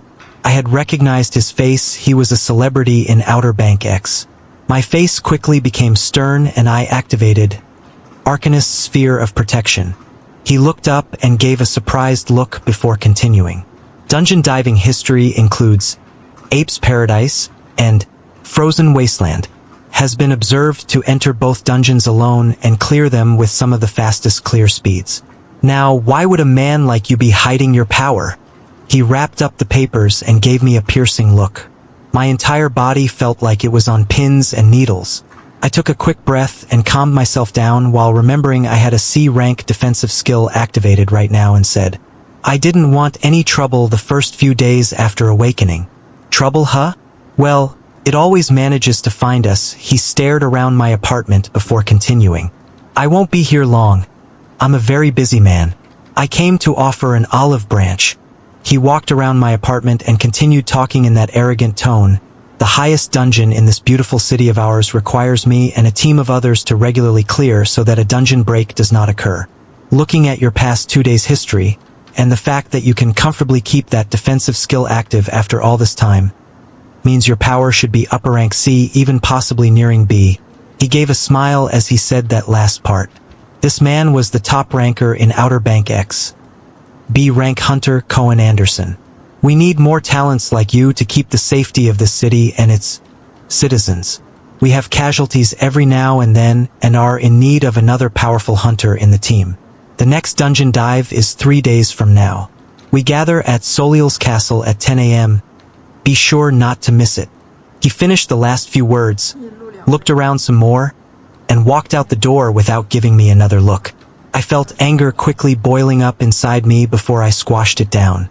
How the hell did they find me so fast? I closed the door of the apartment and went towards a chair with a horrible expression on my face. Cohen Anderson, the most powerful hunter in this city, and the one at the forefront of the defense against the C-rank dungeon. Soliel's Castle. The dungeon monolith always showed a deep orange hue, showing that it could shine red at any moment and cause a dungeon break. Cohen forms a party to clear this dungeon twice a week. The hunters that form this party always change though, as there are casualties in almost every dive. That was how hard a C-rank dungeon was. Even with a B-rank hunter leading the team, there were still casualties. This information was commonplace in the local hunter platforms. New hunters were regularly recruited to help in the defense of the city, but there would be a memoriam at least once a week for a fallen rank C hunter on the team. I wanted to increase my strength slowly before doing what I can to help without the risk of death. But I guess that's out of the window. My anger was kept in check as I recalled his tone that felt more like a command. Arrogance, that was all that I felt from him. Sigh. This was what power could do to you. Cohen was widely known to be arrogant, but he was the strongest hunter in the city and could be relied on to prevent a dungeon break from Soliel's Castle. It looks like I will be visiting a C-rank dungeon faster than I thought. But there was one thing he was wrong about. My power was definitely not upper rank C or nearing B. As soon as I learned the appropriate skill book, with my endless casts nothing will stand in my way. A ferocious expression rose in my face as old plans were thrown out and new ones formed. Noah. Occupation. Hunter. Vitality. 70. Focus. Strength. 70. Skills. F. Fireball 96. F. Heal 10. E. Arctic Armor 79. D. Flames of Torment 31. D. Safeguard 8. D. Danger Sense 5. C. Arcanist Sphere of Protection 2. Equipment. E. Swift Boots. I reviewed everything I had been doing so far and looked for what I could change. I was going to keep farming Frozen Wasteland tomorrow, but I would also be heading towards one of the rank D dungeons in the city, Goblin King's Abode, for at least a few rounds. I just learned a C-rank defensive skill that most hunters can't even use because of its high energy requirement. There shouldn't be any surprises that might pop up to endanger my life. Along with the rank D Flames of Torment, I should be able to clear the 30-floor dungeon without an issue. Another thing was the usage of my skills. If I really can cast endlessly, then I need to use this to my advantage even more. Arcanist's Sphere of Protection and Danger Sneeze were still active. I sat on my old bed, then closed my eyes, activating both Safeguard and Arctic Armor 2. A few minutes passed and I calmed down some more and realized what I might have missed. Frozen Wasteland wasn't as actively cleared as other E-rank dungeons and had a tint of orange. What would happen when it was cleared multiple times in one day? A change would be very noticeable. Sigh. I looked to my ceiling as I realized how full of mistakes I still am. Today I'll rest, tomorrow I'll start moving for real. The man adorned with rank C items sat in the back of a luxurious car heading back to his manor. He had a distasteful expression on his face as if he had just swallowed a bug. There were very few people he hated in this world as he stood above the masses. Noah, the newly awakened hunter he just visited, landed near the top of the list of the most irksome people. It wasn't whether he was strong or weak, it was his attitude. He looked down on people with such a pathetic attitude. Wanting to lay low and evade danger after awakening to a powerful ability? Distasteful. You should use your God-given talents to help the other pathetic masses to live in this world a little longer. The strong ruled the weak in this era, and I do not want a weakling in my city. Either he falls in line or... A phone quickly connected in the car and Cohen spoke. Revise his danger level, make it B. He was able to use a defensive skill that would have taken me a few attacks to destroy, and it remained active the whole time I was talking to him. Find out which skill matches the description and gauge his power. He is most likely a naturally awakened individual with an inherent skill that adds a large amount of focus, allowing him to jump over rankings. There was silence on the other end of the line before a reply came. Yes, sir. He was the only B-rank hunter in Outer Bank X. He held the city's life in his hands. He could do whatever he wanted with nobody batting an eye. The local government could not control him. Nobody else in the city could contend with him. And that is how things will stay. As soon as I got up in the morning, I compiled everything I knew about Cohen Anderson. Besides his unstable attitude, he was the only one in Outer Bank X holding a rank B skill. A few months back, when his team that was made up of rank C hunters took down the boss of Soliel's castle with half the team wiping, he was lucky enough to receive a rank B skill book from the boss. Bosses rarely drop any skill books or items that are a higher tier than they are, but this chance increases when it is bosses from high-ranking dungeons. A rank C dungeon is filled with hundreds of beasts of that level, along with a huge boss that earns the title of a titan. These huge bosses are extremely powerful and have the chance of dropping something that is of higher rank than the dungeon itself. Anderson was that lucky. He joined the ranks of B-tiered hunters and took his position at the top of this city. His team never remained the same over the months, with rank C hunters having a high mortality rate from the dangers of Soliel's castle. I would soon be joining them a few days from now. I thought over everything and began moving, hailing a ride and heading down to Frozen Wasteland for the last time. Since they already know I cleared this, I'll clear it a few more times to raise the fund for a skill I didn't think I would need. I spent around 20 minutes for each run yesterday, and it took me less than 2 hours to clear it multiple times and bring in more than $500,000. I'll only need $400,000 to get the skill that I have in mind though. This time around I was even more efficient. I entered the dungeon and immolated the huge bear another 3 times, giving me a multitude of furs and 2 skill books that were only worth selling. In less than an hour, I had finished with Frozen Wasteland and went down to the Central Awaken Center to fully start my next phase of plans. The Core S and Skill Book S sold for $447,000, and I went towards the skill shop to buy the skill that will allow me to let loose with no reservations. The skill was still behind the thick glass, which I quickly called the person at the front desk and bought. Rank C skill, Camouflage. The skill allowed you to blend into your surroundings and had to be kept active to keep you from being seen. Besides extremely rich perverts, not many people used this skill.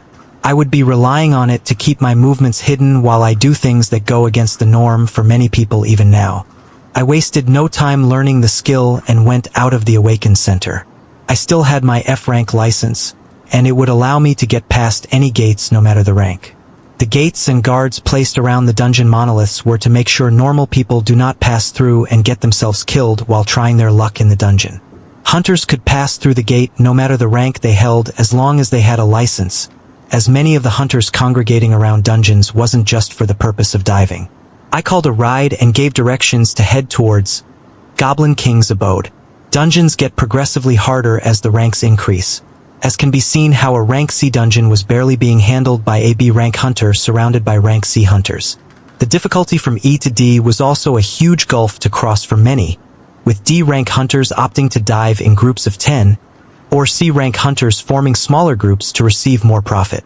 Rank D dungeons are very profitable, but when you have to split the loot between 10 people, the returns are minimal when looking at the dangers you face. I had the driver stop while we were at the center of downtown, where you could take many paths to get to a lot of dungeons.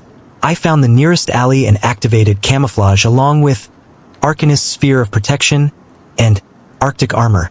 Danger Sense was still kept active all this time. The rank C camouflage could hide a hunter from anyone of that same rank, with powerful rank B hunters being able to notice you fairly easily. If someone were to be keeping tabs on me right now, I am 100% sure it would not be a B rank hunter, so my movements from now on would be hidden. I stepped out into the middle of the street with cars blazing down and people rushing about. Not a single person was able to see anything, with a few bumping into me and tilting their heads to see exactly what hit them. As soon as I confirmed the usefulness of the skill, I rushed towards the direction of Goblin King's abode, and arrived there in 20 minutes. This time around, I didn't bother showing my license and just passed through the man-made gates, the rank D guards on the side being none the wiser. None of the hunters clustered inside even looked my way either, increasing my confidence for the new plans from now on. I then looked up at the huge monolith that shone with a blue hue. This dungeon was regularly cleared by rank C and D hunters, being one of the more profitable dungeons because of the special drop that occasionally comes out. King's Valor. This item was a full body armor that increased your defense by a wide margin while not hindering your speed. As rank C items were extremely rare, and mostly hoarded by those diving into the only rank C dungeon, this item was one of the hottest pieces of equipment for hunters. I stopped reminiscing and went towards one of the square doors of the monolith, placing my hand and instantly being transported to Goblin King's abode. Noah. Occupation: Hunter. Vitality: 70. Focus. Strength: 70. Skills: F. Fireball 98. F. Heal 21. E. Arctic Armor 95. D. Flames of Torment 49. D. Safeguard 15. D. Danger Sense 33. C. Arcanist Sphere of Protection 25. C. Camouflage 3.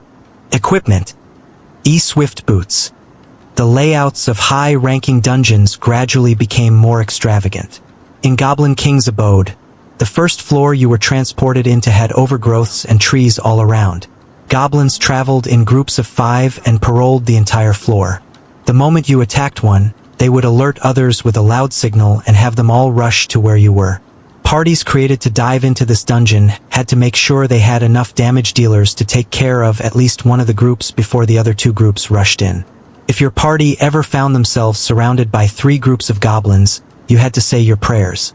I looked to the group of goblins that was just alerted in front of me. The goblins had a layer of green scales on them, with their heights reaching up to 3 meters. 4 of them held clubs and maces with one holding a wooden staff. I began by testing the effectiveness of the rank F Fireball, that had its proficiency almost reach 100, making it on par with E rank skills. The swirling fireball that was even further condensed rushed towards one of the goblins and exploded. The goblin was pushed back a few feet but quickly got back up like nothing was wrong. Its green scales were only slightly dented. Damn, here I was thinking fireball might still have some uses in the future. Its fast casting and moving speed would actually be good if I was ever going against things that didn't have such high defenses like monsters, but that wasn't something I was looking forward to. The dashing goblins were almost here though, so I initiated my most offensive skill on hand, Flames of Torment.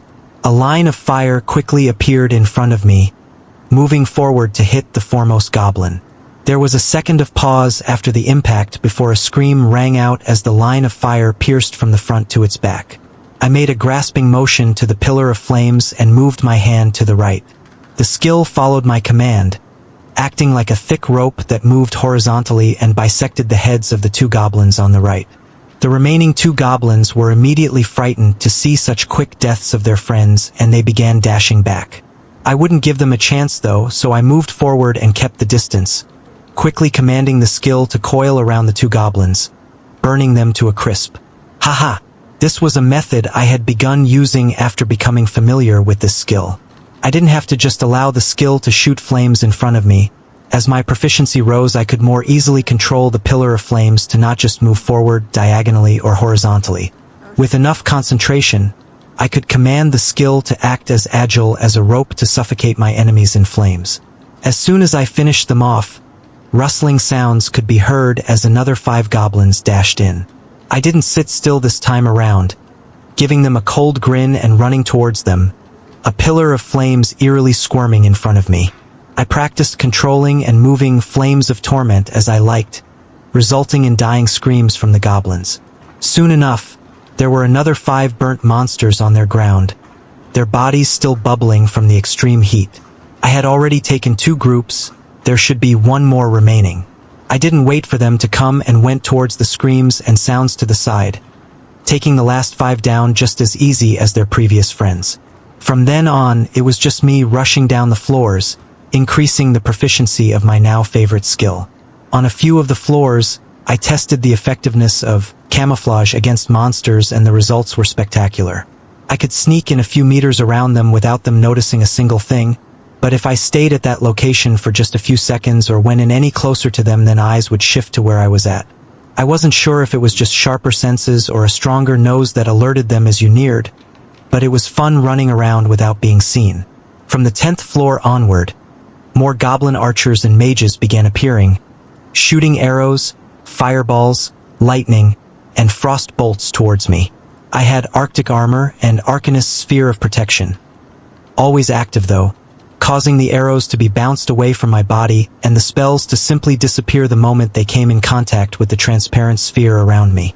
All they could see was a small being deflecting and absorbing their attacks while he lashed out with a thick pillar of fire that either tightened their bodies to death or blasted their heads apart.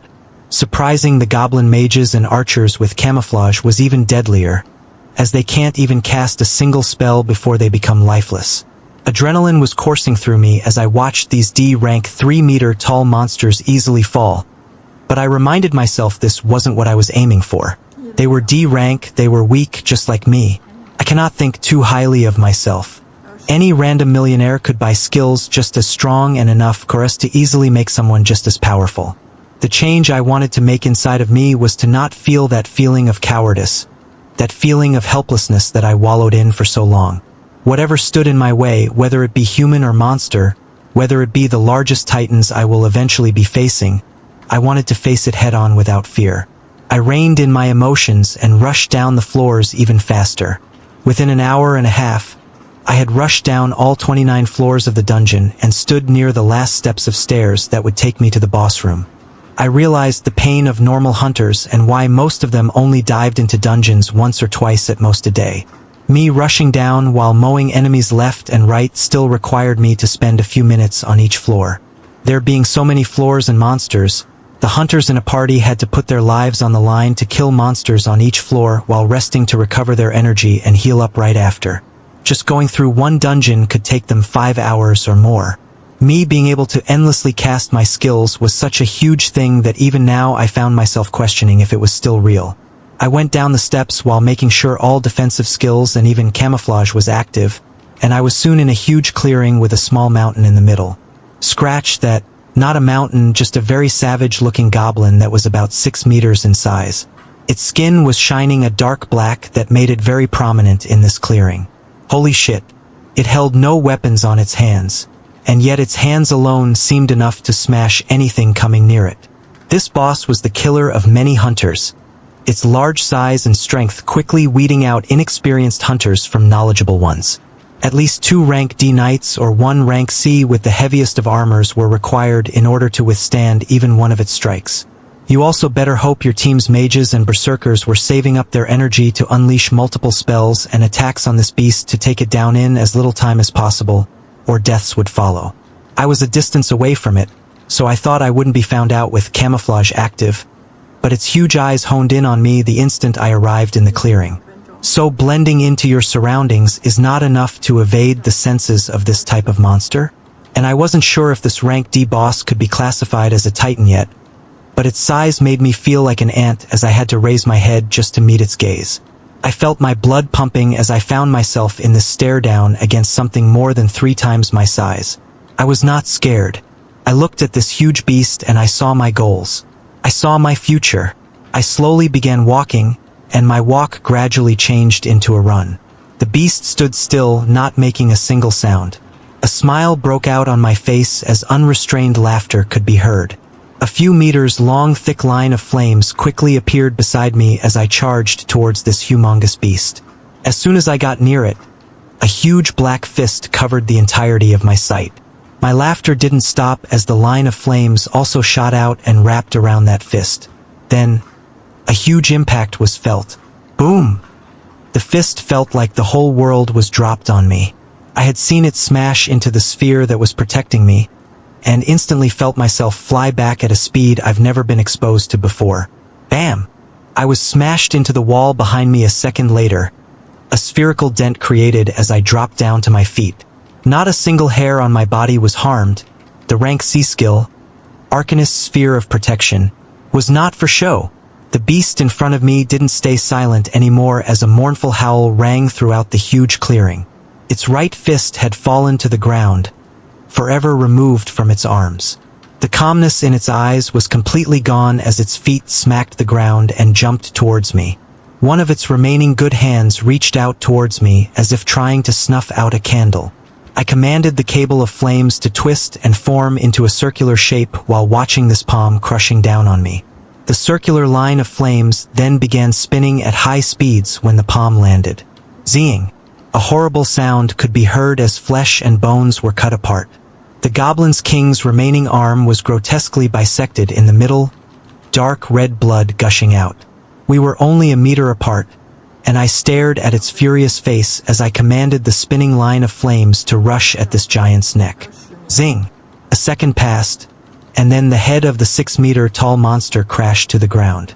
I let out a laugh as I relished on the feeling of taking down such a humongous beast. I was even happier from learning how to better use your skills as your proficiency rose.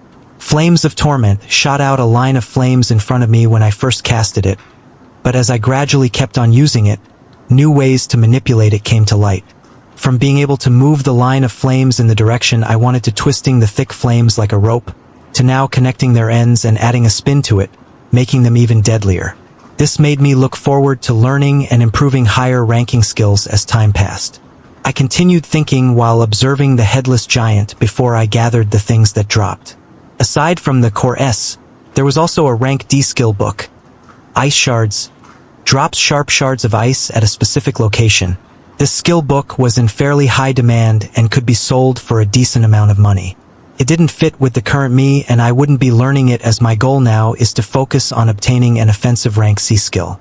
Along with that, I wanted to buy other skills like Arcanist Sphere of Protection, Arctic Armor, and Danger Sense that could be activated and on my case become passive skills that only end after I command it. This was my next phase of plans. Skills that I could turn on and keep on without them requiring any more thought from me. If I can collect a multitude of support and defensive skills that provide a variety of effects and layer them on top of each other. Just the thought of it kept my blood pumping. The next skill will be a killer rank C skill that will be of use when I dive into Soliel's Castle in a few days, and the other skills I had in mind will follow after. Flames of Torment had a very high proficiency currently with its power most likely nearing rank C skills, but a genuine rank C offensive skill is nothing to laugh at with their large scale of damage. I sat down beside the fallen giant and began absorbing the vitality and strength. Of course it dropped. I had collected tons from the smaller goblins across the 29 floors, and planned to bring my vitality and strength attributes higher than 100. As soon as I finished, I reached out towards the green crystal that rose when the Goblin King was defeated and was transported outside. My camouflage was already activated, and not a single one of the many hunters clustered in groups or selling items and skills around the encampment of the monolith noticed me. The areas around safe dungeons usually turned into small markets of their own, with hunters trading skills, cores, or items without going through official channels like awakened centers. The selling of these things around the dungeons gave much less profit though, so unless a hunter was willing to pay a high price for a specific skill or item they wanted, most people sell their loot to the awakened centers. The government controlling these centers gobbled up everything they could, paying top prices for materials to strengthen their soldiers. The funny thing about it, though, was how many of these soldiers would be stationed in high-end cities where the rich were clustered together. That's just how this world was. I ignored the hustle and bustle of the environment and neared one of the square doors of the monolith, being transported back into Goblin King's abode for another run. I was planning to dive into dungeons like a madman for the days to come and accumulate as much as I could before being fully prepared for any situations when diving into Soliel's Castle and dealing with that arrogant prick. Sir, we lost him a few hours ago after he got off a car downtown. Butler. What? How do you lose someone when we have eyes all over the city? Cohen asked the burly man that was dressed in a tuxedo over the phone. It was our mistake, sir. We'll be sure to find him as soon as possible. If I may, I would like to share my thoughts about this subject, though. The butler hung his head low as he talked to his master. This was the man that had saved his life when monsters were about to snuff it out, and he had been indebted to him from then on. He was an official holding a high position in a major firm, but he left everything behind and followed his master willingly over the past months, managing his financials and turning a blind eye to the many tastes his master had. After all, nobody was perfect. What is it? There are many inconsistencies about him that we are unsure of, and have not yet grasped exactly how high his level of power is. My apprehension increased today as he was able to escape under the watch of many of our people. Might I suggest that we approach him in a different manner? He carefully spoke out every word, making sure his words would not be the cause of anger. There was silence on the other end of the phone before Cohen spoke. "Do you doubt me?" The butler quickly frowned and hung his head even lower before he replied, "I would never. I am only speaking from an abundance of caution of this man, who has suddenly awakened to a power nearing rank B in just a few days." A pause followed thereafter, before a reply came with the call being ended a moment later. "I'll keep that in mind." The butler wiped off the perspiration and looked out of the mansion. He did not succeed, his master had still become angry. My second run of Goblin King's Abode was fruitful, as the boss had been kind enough to drop the sought-after Armor King's Valor. The 6-meter goblin had horrible burns all over its body, as I took my time with it to get more practice facing something that much bigger than me. This was all in preparation to go against much bigger bosses that fully earned the title of Titans from rank C and above. One of the things I learned was that if you didn't have a strong enough defensive skill, it didn't matter how knowledgeable you were about its moves, as a single punch would be able to stain your body all over the wall. I equipped King's Valor and felt a new layer of clothes wrap around me. The armor had a light blue metal sheen to it with a slight protrusion at the chest, covering a majority of my body besides my extremities and head. The greatest thing about this armor was the fact it did not feel awkward to move around in, as if the metallic attribute was malleable. I could move and stretch my body even better than normal with no issues. The third run of the dungeon gave me more than enough cores that my backpack was almost overflowing now, along with the rank D skill triple shot that was commonly used by ranged berserkers that used bows. I had taken more than half of the day diving into this dungeon, and it was already night outside. Tightening my overflowing bag on my back, I left Goblin King's Abode encampment and went towards the downtown, with my camouflage active as usual. Once I was in the middle of the city, I turned the skill off and called for a ride that dropped me off the Central Awaken Center 20 minutes after. It was rush hour around this time with many people running about downtown. Many drowning their troubles and fear with alcohol and many more going towards the unsavory places deep in the city. I went inside the Awaken Center and had to be taken to a private room because of the volume of things I was trying to sell. A fat-looking middle-aged man replaced the gorgeous woman that was talking to me and quickly handled the transaction, taking all my remaining cores and skills from Goblin King's Abode and offering to deposit $1.6 million into my account. I looked at these numbers as if they were imaginary, and they might as well be, as they would be gone a few minutes from now when I purchased the rank C skills. I became a high-profile client in the man's eyes as he asked me if there was anything else I needed before completing the transaction, and I told him the names of the skills I wanted. A few minutes later, 3 rank C skill books were situated at the table next to us, and only $100,000 was deposited in my bank account. The new rank C skills I had bought were Explosive Rune. Upon physical contact with your enemy, brand them with a chaotic rune that will explode on your command. Aura of Haste. An aura that increases movement speed, attack speed and cast speed envelopes you. And Life Essence. Gain increased vitality, plus 30, and regeneration at a great cost. These skills correctly fit with the direction I was going towards. Multiple skills that can remain active for me at all times along with my first defensive rank C skill. Explosive Rune was a boss killer that mages wanted in their arsenal because of its significant damage. The only problem is that it drained the entirety of a rank C's energy, and they had to come in contact with the boss to initiate it. The mage hunters had to make sure that they had full energy before the boss fight and that there was a competent enough knight distracting the boss. Otherwise, the moment they get near themselves, they'll get squashed. Once the rune was placed on the boss, half of the fight was done, as it dealt such a significant amount of damage that it could even outright kill a rank D boss if the rune was placed in a critical location or maim a rank C boss. The problem was, no mage ever dared get near a rank C boss unless they were wishing for death.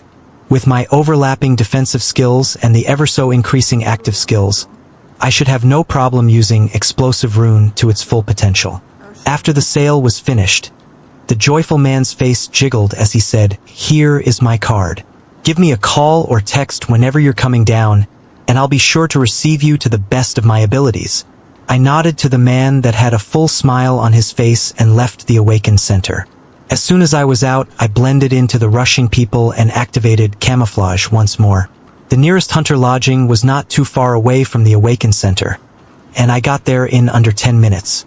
I quickly received the keys to one of their luxurious rooms and found myself in a room similar to the one I stayed in before. I placed my bag down on the bed and eagerly began looking at my new skills. Explosive Rune would have to wait to be tested later, but as soon as I activated Aura of Haste and Life Essence, a red and green color began appearing on my body. The colors would come and fade a moment later, being fairly transparent and only visible if you were to really focus. I felt my body become visibly lighter and saw a +30 appear on my vitality attribute. Haha, as long as I found skills like these and layered them on my body, would I have anything to worry about?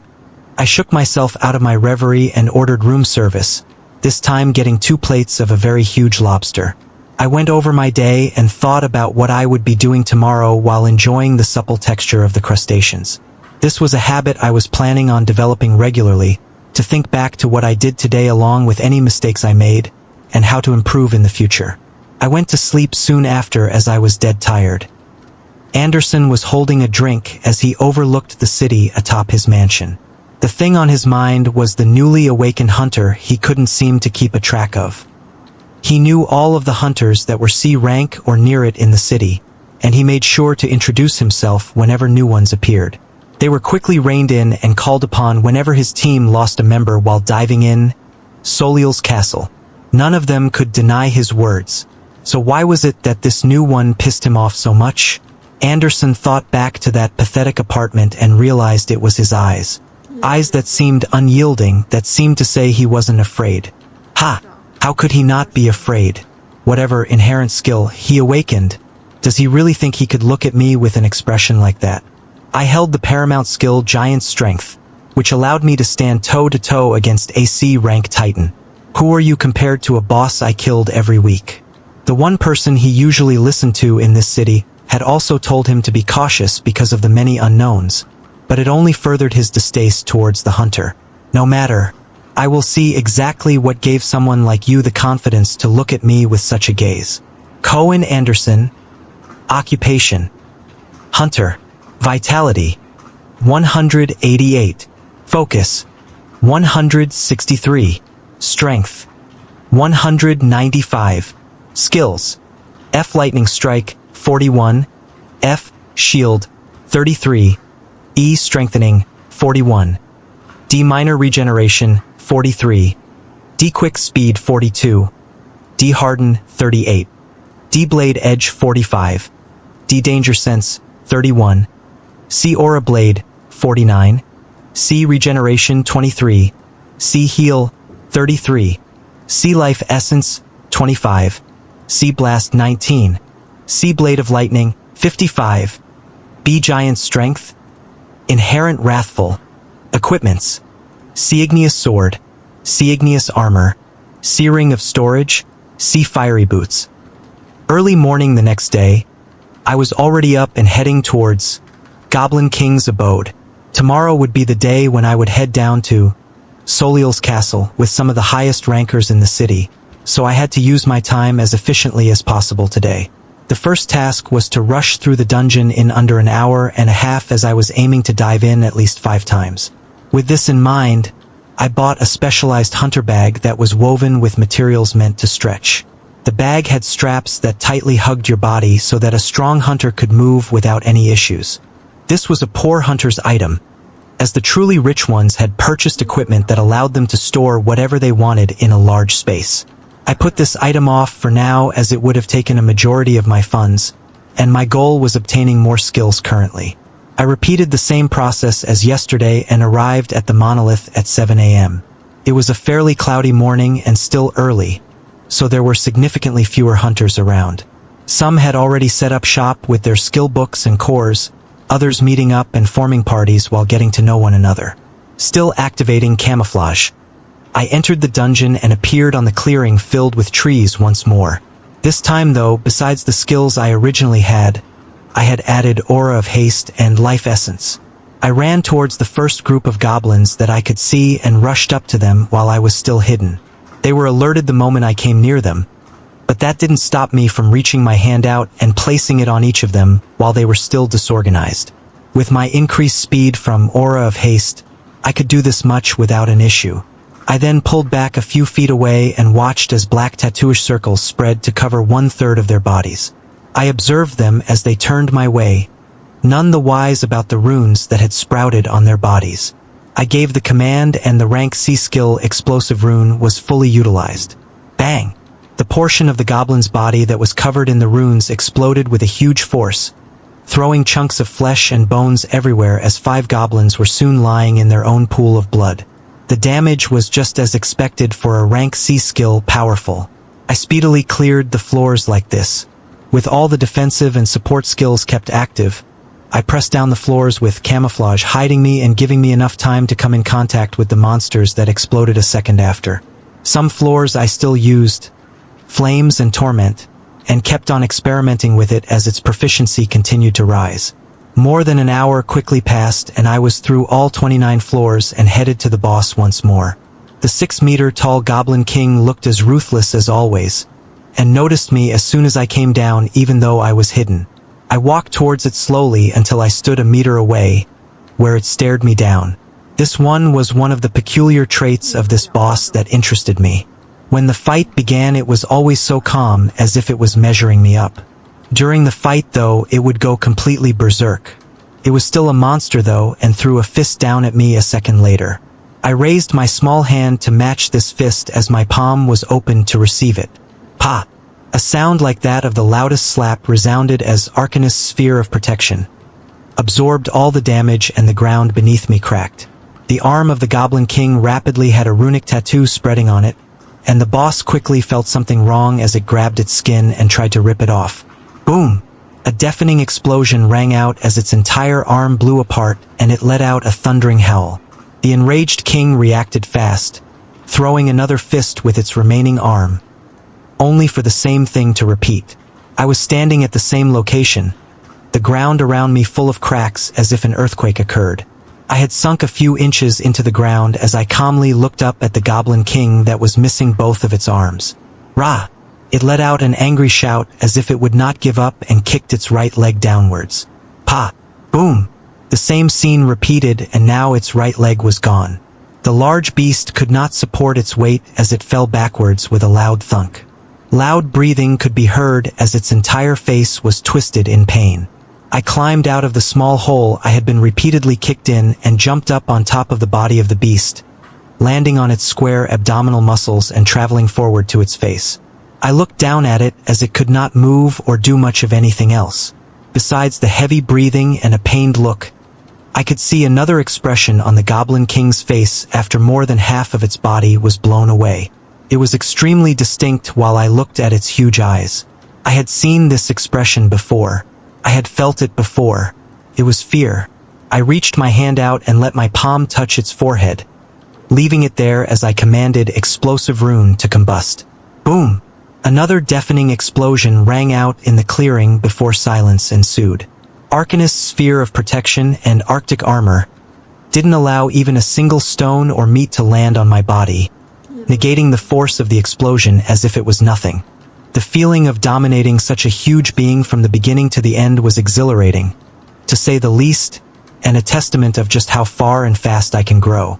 The first run of Goblin King's Abode gave out an abundant amount of Core S and an item called Goblin Sword. I did not need the sword, so this would be one of the items that I would be selling later. I continued on and dived into the dungeon once more. The second run gave me even more cores, along with the skill book called Flame Bolt. The third, fourth, and fifth run collectively gave me 1 item and 2 more skill books. D-Bow of the Veteran, D-Swipe, and D-Restrain. All of them were rank D materials that I would not be needing and would also be getting sold. Throughout the dungeon runs, I made sure to use Flames of Torment, along with my main skill of Explosive Runes, that beautifully took down the monsters.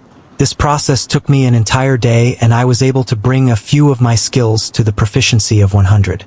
The skills that reached a milestone of 100 jumped up explosively in power.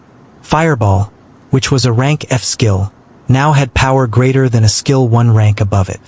The balls of fire summoned now had a high propelling force that made them rush out even faster. Arctic armor even more comfortably hugged my body when it reached 100. An extra layer of ice appearing that further increased my defense, and also making me look like some knight you would find roaming the coldest Arctic wastelands. This marked the end of my dive for the day, as I had been diving for the past 10 hours and it was already in the evening. I left the dungeon, camouflaged as usual, and went downtown, where I once again called for a ride and went all the way down to the Awaken Center. In the Awaken Center, I had given a text to the fat salesman beforehand, and he was able to meet me and bring me to the private room the minute that I arrived. I entered the room and emptied my huge bag that held many cores, skill books, and items. After counting everything, the total came out to 2.8 million. I once again gave a list of the things that I was looking for, and they were quickly brought to me, reducing the money I would have taken all the way down to $500,000. I would have loved to spend the rest of it, but I couldn't find any more applicable defensive or support skills that fit the criteria I set for myself in the Awaken Center. I would soon have to branch out to find more fitting skills. I had bought 3 more skills and 1 item, all of them being rank C. The first was a movement type skill that I had been looking forward to, called Whirlwind. The second was another support type skill that was called Increased Penetration. The third skill was a life-preserving skill called Regeneration. The item that I bought last was a simple ring of storage, which many high-ranking hunters found themselves buying. It took away the hassle of carrying around the skill books and items and cores that were collected over the course of the day. As soon as I finished my business, I gave my thanks to the salesman and left the Awakened Center, blending in and using camouflage. As soon as I was out and headed towards the Hunter Lounge, the process was quick as usual, and I grabbed the room fairly quickly. I was finally able to relax and absorb the chorus that I kept behind. The plan was to reach the maximum that I could while using rank D cores. I then learned the skills and placed the storage ring on my hands, using my energy to feel the wide space inside of it. It was a large enough space for 2 people to be squeezed in. The increased penetration skill allowed me to deal more damage and further ignore the defenses from my enemies when I had it active. It was a much-used skill by mages and berserkers to deal finishing blows on bosses. And the regeneration skill was as simple as that. If I ever somehow took a large amount of damage, then I could easily cast the regeneration skill to begin healing without losing too much of my health. The movement type skill that was called Whirlwind would allow me to dash forward and close the distance to my enemies at a very fast speed. This would be good for surprise attacks or evading very dangerous shots. Regeneration and Whirlwind could not be activated and tested at this time, but I quickly activated Increased Penetration, along with the rest of the defensive and support type skills that were in my arsenal to keep their proficiency rising. I ordered room service as usual, and this time around I grabbed 3 platters of shrimp. My appetite seemed to gradually be getting larger and larger as time passed. I enjoyed the food when it came and took some time to think once or more over what happened today. I went over my run in the dungeon, the skills are used, and how to better use them or further improve. I felt like I had fully prepared for what was to happen tomorrow. With all of these skills that most hunters would be able to activate momentarily for a life-saving moment, I had them activated at all times. Even knowing how huge the gap was in strength between rank D and C dungeons, seeing how easily I had been taking down the 6-meter goblin of Goblin King's Abode, gave me confidence for the officially titled Titan of Soliel's Castle. Early morning the next day, I woke up, grabbed a shower, and had some breakfast at the diner area of the hotel. It was already 8 a.m. when I left the lodge to head towards Soliel's Castle. This dungeon was renowned as the hardest dungeon in our city. It was a dungeon that many people died in until a specialized team was born to clear it. The dungeon always bordered in the high-risk zone. There was no encampment around the dungeon as usual, with many people setting up their shops and stalls quite a distance away. In the case of any dungeon break happening, people wanted the chance to at least be able to run away from the onslaught of beasts. The huge monolith was colored in a dark shade of orange, pulsating at a few seconds. The only road leading to it was blocked by military trucks and cars, making sure the civilians never neared this area. I didn't bother even showing my license and just passed through the guard point using my camouflage skill. I soon arrived at the bottom of the monolith and I looked up at the huge structure. I closed my eyes and sat down near it, making sure I was still hidden while activating all my defensive and supportive skills, watching the proficiency rising in real time. I felt extremely confident in anything that I would face today. As the previous day I had also absorbed many of the cores that I didn't sell, with my vitality and strength attributes capping at 150. Along with the many skills that supported me, I highly doubt it given a B rank hunter could endanger me. Not too long after a few people began appearing. I stayed hidden as I observed them. The first two were huge dudes in their 30s. They both held huge shields that seemed to cover their entire bodies. On their other hands were maces with spikes that shone red. Besides the armor they had on them, they didn't seem anything special. But these were genuine C-ranked hunters. The next to arrive were women that both held staffs on their hands with magician's robes wrapping around them. They had a look of apprehension as they looked at the huge monolith. The four of them seemed familiar with each other as they began discussing something soon after. The next one to arrive was a girl who seemed fairly young, in her 20s at most. This one had a blue sword on her waist, with her body covered with what I would only assume to be King's Valor that Ti also wore.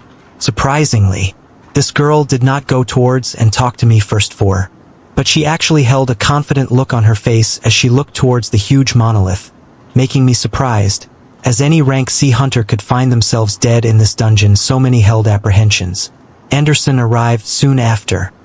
His arrival stopped the discussions among everyone as they stared towards him. His eyes glazed over the five people and then soon turned into piercing eyes that came to my location. I calmly deactivated the defensive and support skills and then turned off camouflage. Surprise gasps came out of the rank C hunters as none of them were able to notice me.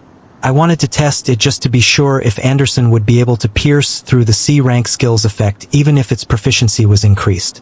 Maybe I had to wait until it neared 100 for it to have a complete effect on rank B hunters. While Anderson's piercing gaze did not leave my sight, he walked over and said, "You really have such an excessive amount of energy that you would waste it on hiding this early this morning."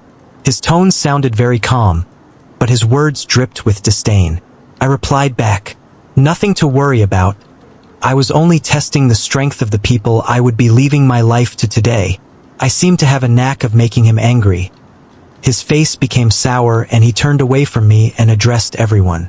"I want the dungeon dive today to be a very clean one. We have two new hunters joining us. This one goes by Rachel and this one is Noah.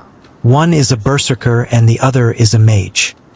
He pointed to me and the girl that held a confident look on her face as he continued.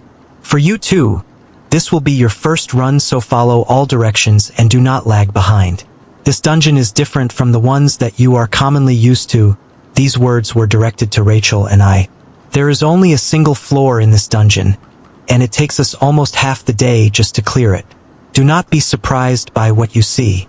Protect yourself and cover each other's backs, and we should all come out of this alive. When the boss appears, leave it to me and follow everything I say." He articulated the next words very slowly. "In the case any problems occur and you see it coming towards you, do not stand idle. Run or you will die."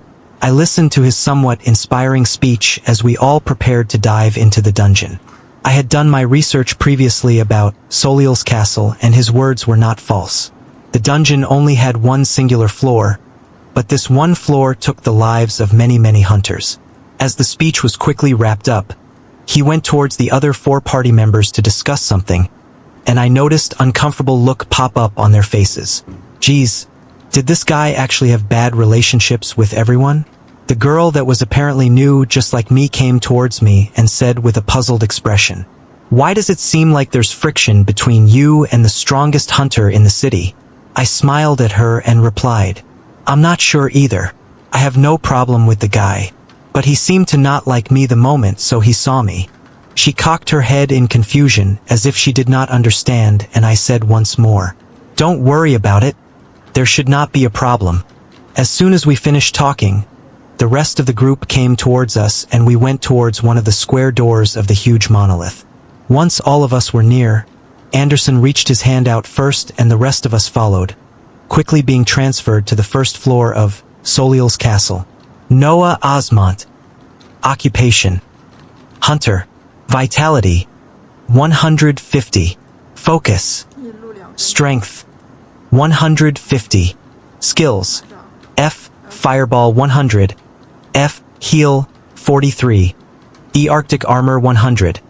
D. Flames of Torment, 97. D. Safeguard, 31. D. Danger Sense, 95. C. Arcanist Sphere of Protection, 93. C. Camouflage, 67. C. Aura of Haste, 23. C. Explosive Rune, 33. C. Life Essence, 22. C. Increased Penetration, 13. C. Regeneration 1. C. Whirlwind 1. Equipment, E. Swift Boots. D. King's Valor. C. Ring of Storage. It was not correct to even call this a floor of a dungeon, as it seemed like a world by itself. There was a huge expanse of trees all around us, and on the horizon, a humongous castle was apparent. This was Soliel's castle. The castle was built in a medieval style and had a grand look that imposed itself on all that looked towards it. This castle housed more than 100 C-ranked monsters and a humongous titan that we would soon be facing. Anderson began talking as we made our way towards the castle. When that door opens, we will be facing 10 C-rank monsters. They are made up of extremely tough stone-like materials that need a very damaging skill to break. We will have to break through multiple rooms that hold these statue-like monsters in order to reach the boss in the main hall of the castle. I'll be covering Dina and Stacy. He pointed to the two women that were covered in robes. And the two of you, he said, pointing to the two hunters holding the huge shields, will cover Rachel and Noah. I do not want any mistakes. Be confident in your skills and attack to kill. The rest of the group nodded in understanding, and we were soon near the castle, which opened its doors to show a large room where 10 statues were standing still. The moment that we entered, the statues that were 3 meters tall and had a golden shine opened their blank eyes and came towards us. The 10 C-ranked monsters spread out all over the room and rushed in with a semicircular formation. Anderson dashed in first with the 2 mages following not far behind him, heading towards the right, already casting their spells. The 2 tanks nodded at me and Rachel and went towards the other side, quickly colliding with the huge statues. Everyone here was fairly knowledgeable, so skills quickly went off and flew towards the statues in sparkling shades of colors. I cast Flames of Torment and formed it into a circular disc that I threw at one of the statues, instantly smashing the head. Rachel, the berserker that was standing by my side, instantly disappeared and drew the sword she had on her waist, which was now showing a dark red color that instantly went to split apart another statue. On Anderson's side, I don't know exactly how he did it, but 3 of the statues were already broken and lying on the ground as shattered stones. The mages behind him had both cast a spell that quickly formed a dark thundercloud that spewed down light, which struck down on the heads of the remaining 2 statues and took them down as well. On our side, we had 3 statues still alive as the tanks were holding them off, knocking them back with their shields as they neared. Rachel stood at a distance and then slashed her sword horizontally. The sword let out a blinding light that struck and destroyed 2 statues, quickly giving more breathing room for the 2 tanks. I controlled Flames of Torment and quickly smashed the head of the remaining statue. It was just the beginning, but the teamwork seemed to be fairly solid. This was only the first room that we had to pass in this castle before we even came close to the huge titan that would be facing. After the room was cleared, everyone besides Anderson sat down and closed their eyes, most likely recovering their energy. I followed their lead and acted as if I had also spent a significant amount of energy to cast Flames of Torment repeatedly. During this time, I activated skills that did not show on my body, as I was pretty sure a significant amount of time in this dungeon would be the recovery time between the castle rooms. I activated Aura of Haste, along with Life Essence, which shone 2 colors on my body that soon faded. I also cast Regeneration even though I had no injuries, just to test its effects. A feeling like I had just received the best massage flowed over me as the tension in my body was quickly released. This was probably the last possible use anyone thought this high-ranked skill that required a high cost of energy would be used for. I was surprised at its effect, as I had never been injured and didn't plan to be any time in the future. Safety first. After about 10 minutes, most of the group had gotten up and we were ready to move on to the next room. This one held an extra statue, bringing the numbers up to 11. The same strategy repeated. I observed Anderson using a skill this time around, as he swung his sword and an arc of lightning flew out, smashing onto and destroying 3 statues right away. His rank was not for show. The mages by his side cast the same skill that blasted down lightning, quickly taking other statues down as well. The teamwork was becoming even smoother for our group, as the 2 tanks in front of us stopped any statues from getting near us while Rachel moved in and out with her sword, occasionally throwing a curved blade of light that smashed onto the statues. I kept the Flames of Torment versatile, as it shifted from a rapidly spinning disc of flames to a tight cable that wrapped around the statue's head until it exploded. The tanks occasionally had lights shining on them or transparent shields appearing whenever they were taking hits from the statues, always making sure to stand their ground and not be pushed back. After we cleared about 5 rooms and we were resting again, Rachel approached me and spoke. Your handling of skills seems to be very precise, but I've never heard of you since I came to Outer Bank X. Did you also recently move into the city? I gave a smile as I replied. No, I have been here all this time. I just awakened recently. This was information that anyone could easily dig up on me if they put the time in, so I wasn't worried about sharing it. She seemed surprised and asked, Really? Then you must have awakened a fairly powerful inherent skill. I gave a smile and I didn't reply. A few hours slowly passed like this. We were clearing many of the rooms in the castle to move forward, with the numbers of the statues increasing by a 1 after each room. In our 10th room, we're facing 19 statues, which made things much harder. A few of the statues broke away from the defense of the 2 tanks with a huge shield and ran towards me. I acted quickly to cast Flames of Torment and swung the line of flames as if it was a huge baseball bat to push them away. Rachel dashed back a few seconds later to finish them off. There were a few injuries, but no casualties. On Anderson's side, he protected the mages fairly well while moving in and out and pushing back any statues who were trying to break through. The rooms after this kept a constant number of 20 of these stone statues, taking a significant amount of time to clear while trying to prevent injuries as much as possible for the coming boss fight. After we cleared the 19th room, serious expressions arose on Anderson and his original party members' faces. The path out of this room led to a large hallway that had a golden door at the end of it. We would now be facing the boss of Soliel's castle.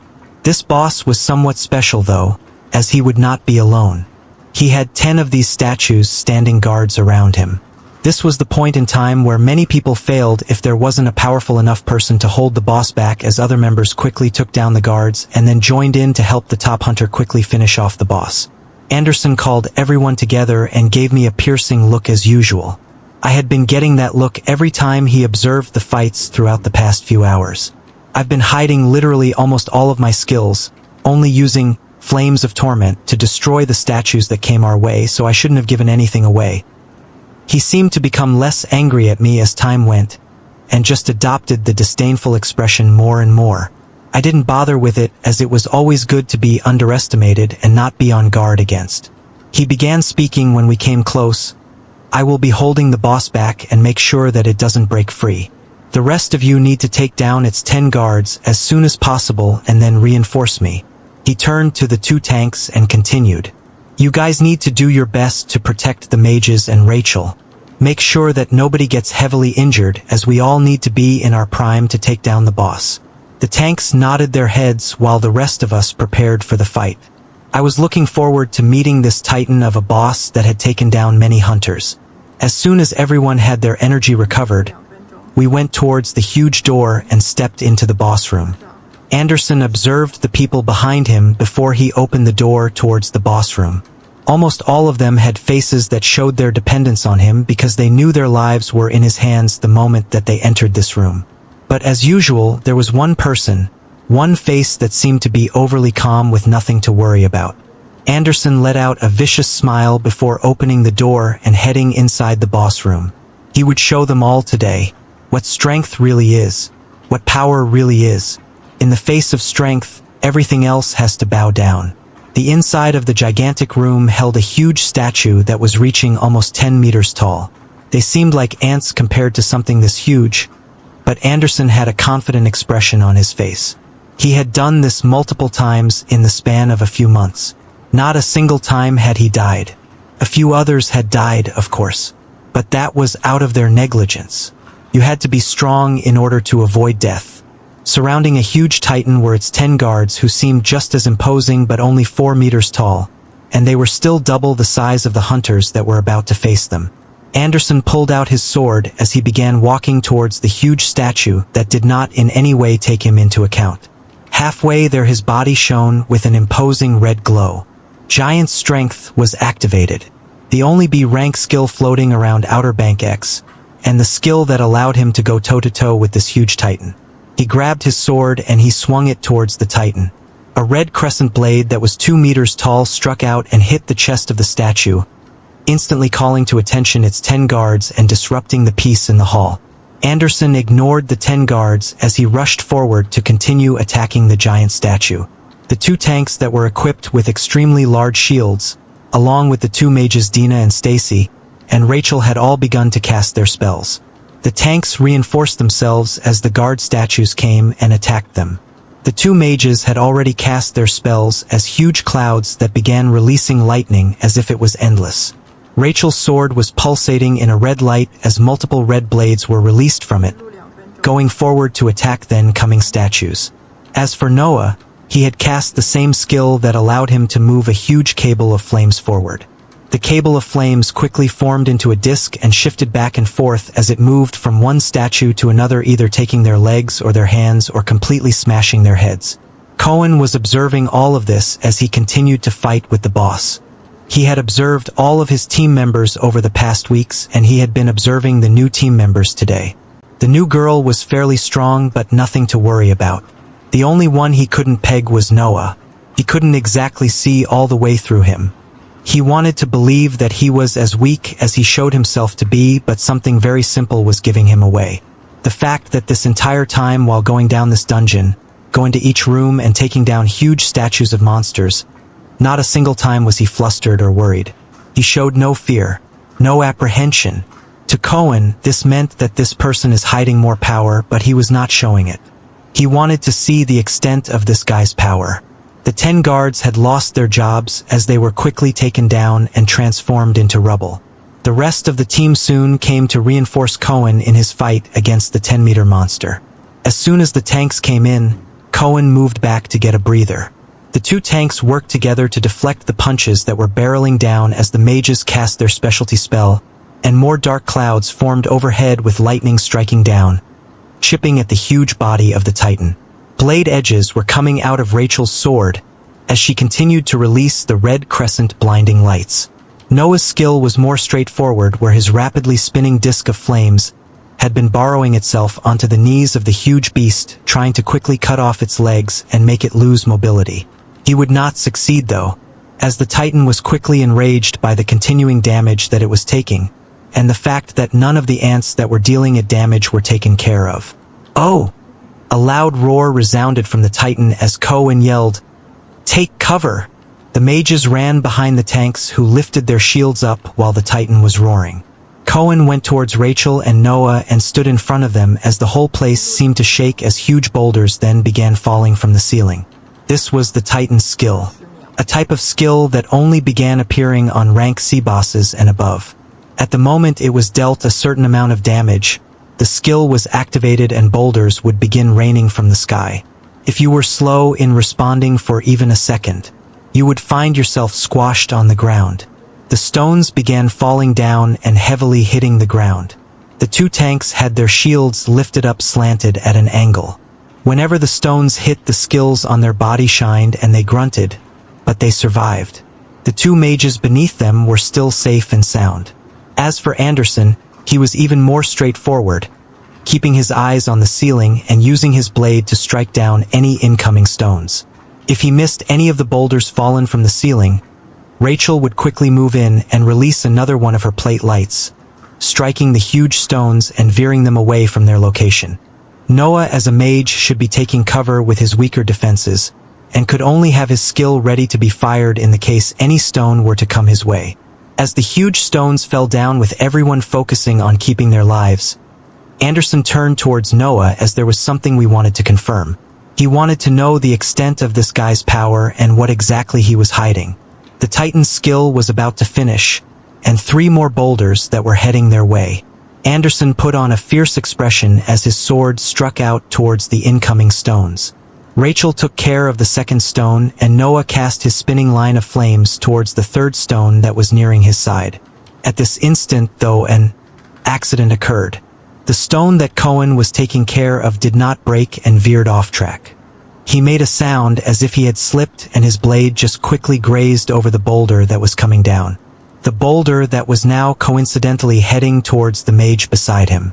Noah returned his face up in the direction of the boulder with a surprised face as it quickly struck him. Pa! The sound caused the party members' faces to turn ashen.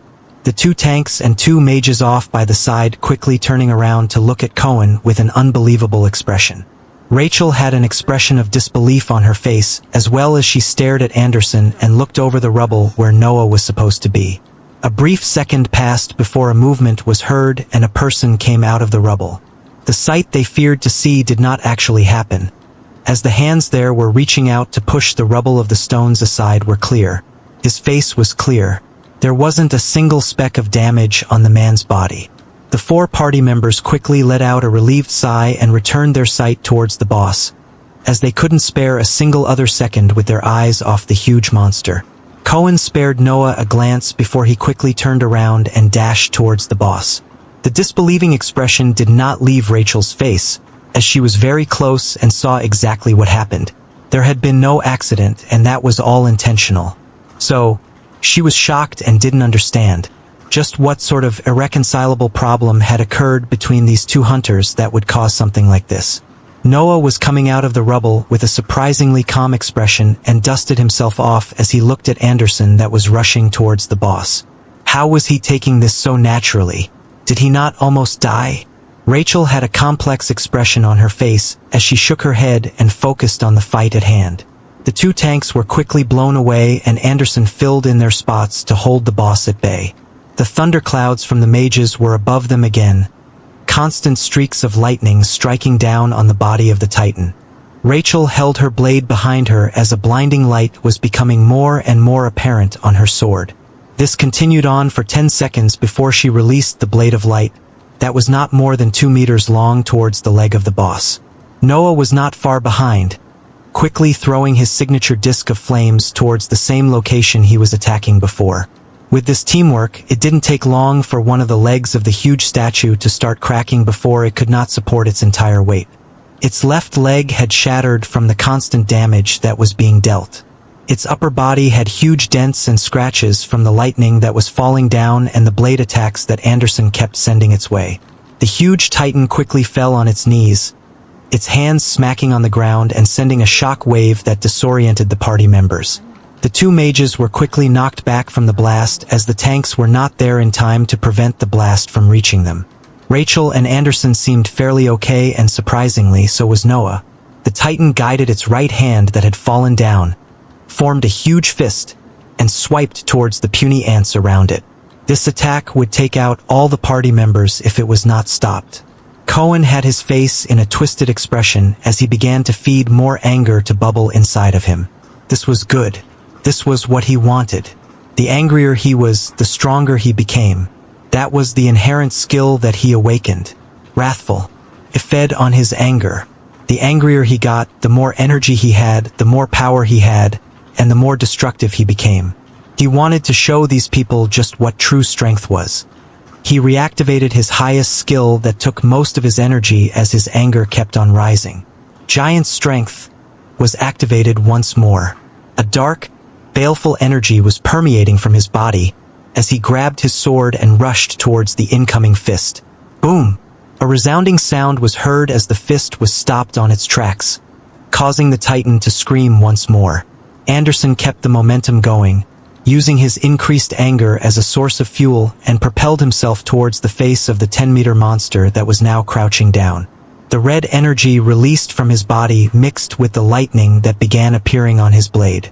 Blade of Lightning was activated, its color quickly becoming tinged red and forcefully smacking on the head of the kneeling Titan. Boom! After the sound that almost ruptured the hunter's eardrums disappeared, half the head of the boss went with it. The titan breathed its last as its huge body crumbled to the ground, the force holding it together thoroughly gone. Cohen Anderson stood atop the rubble, releasing a pulsating red light. He looked down at the hunters staring at him as his blade released the last sparks of lightning. This was strength. This was the power that allowed him to do whatever he wanted. This was what he wanted these hunters to have ingrained in their minds. Anderson was standing majestically atop the rubble as his skill's effects finished. A green crystal was rising up as the boss had been killed, and he walked down to observe the expressions that he had wanted to see so badly. The expressions of fear and reverence from the people below him. He saw these usual expressions on his old party members, and turned his gaze towards the two new ones. As soon as he looked over, though, a piercing voice rang throughout the destroyed hall. "What the hell were you doing? Why did you play around and almost kill your teammate?" Rachel, the berserker that was shooting blade lights all this time, had a questioning look on her face as she directly asked this question.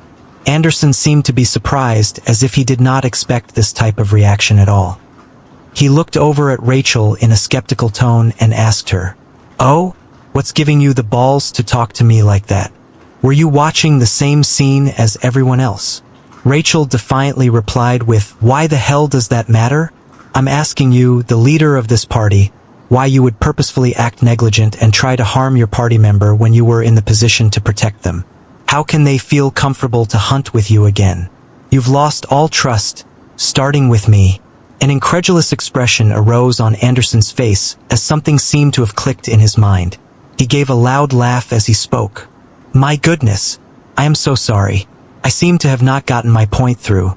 If it wasn't extremely clear from my actions and from my words, I don't give a damn." Anderson finished with these words in a condescending tone. Rachel didn't stand down as she continued. "So what?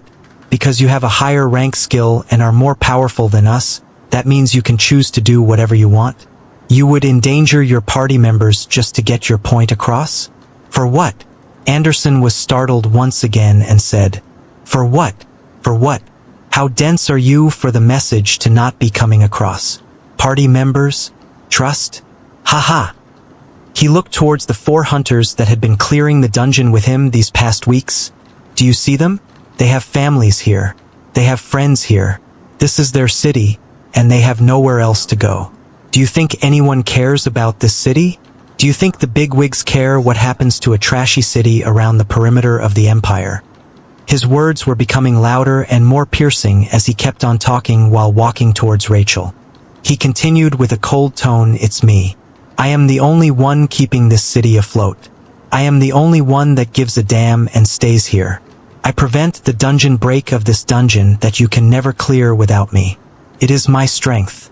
And because of this, I can do what I want. I can call them," he pointed at his party members once more, "I can call them fools right now, and they will be back with me right in this same place in a few days, giving their lives to clear this dungeon. You may have only been in this city for a week, but you should learn now than later about how things really work. You should know how to talk to people that stand above you." As he finished these words, he had reached Rachel, who still staring at him with a defiant expression. His anger was near his peak, allowing his skill, inherent wrathful, to provide him with even more strength. He moved at a quick speed, and a loud smack was heard, with Rachel smashing on the floor a second after. A large hand mark laid across her face. She touched her cheek in a dazed expression as if this was the last thing she ever expected to happen. She looked at the 4 that were recuperating the side, and all of them turned their heads away. Anderson walked up to her, clasping her clear neck in his hands, and asked, "Do you realize it now? When I say I can do whatever I want, you cannot do anything to stop it," he said as he lifted her up by her neck. "They cannot do anything to stop it," he continued while pointing at his old party members. "And he certainly cannot do anything to stop it." His hand moved once more as he pointed towards Noah. The person in question being pointed at had a surprised expression as he let out a soft sigh and said, "Let the girl go, dude. What the hell is wrong with you?" He had been watching the scene in front of him play out, being ever so surprised as the events unfolded. He didn't care when Anderson supposedly had his accidental slip-up that he easily brushed off by activating Arcanist's sphere of protection. He didn't care when he was talked on upon. What he didn't like were the arrogant words coming from him, and worst of all, the beating he had given someone who stood up to him. He was happy at the thought that the first party hunt he was in just finished successfully, and he could use his experiences here to dive into this dungeon in the future. But this guy just had to go and ruin it. So he repeated himself again and said, "Let the girl go." Another loud laughter was heard in the clearing as Anderson pushed the girl aside and looked towards Noah. He looked him up and down and said, "This entire time I've been trying to figure out exactly where the level of your power stands. I was not thinking correctly, just keeping tabs on you and feeling you out little by little. I should have done what I'm about to do now a long time ago. Do you have an inkling of what I'm about to do right now?" Noah looked at the man that was gradually getting red color on his body back again and calmly replied, "No, I don't know. What exactly are you about to do?" Anderson had a cold smirk as he said, "I am about to teach you the rankings of the city. I am about to let you know that I am on top and you are on the bottom. I'm going to teach you what strength really is. Because apparently, watching me take down a 10-meter tall giant was not intimidating enough." As Noah listened to the enraged madman's speech, he turned his head towards his team members.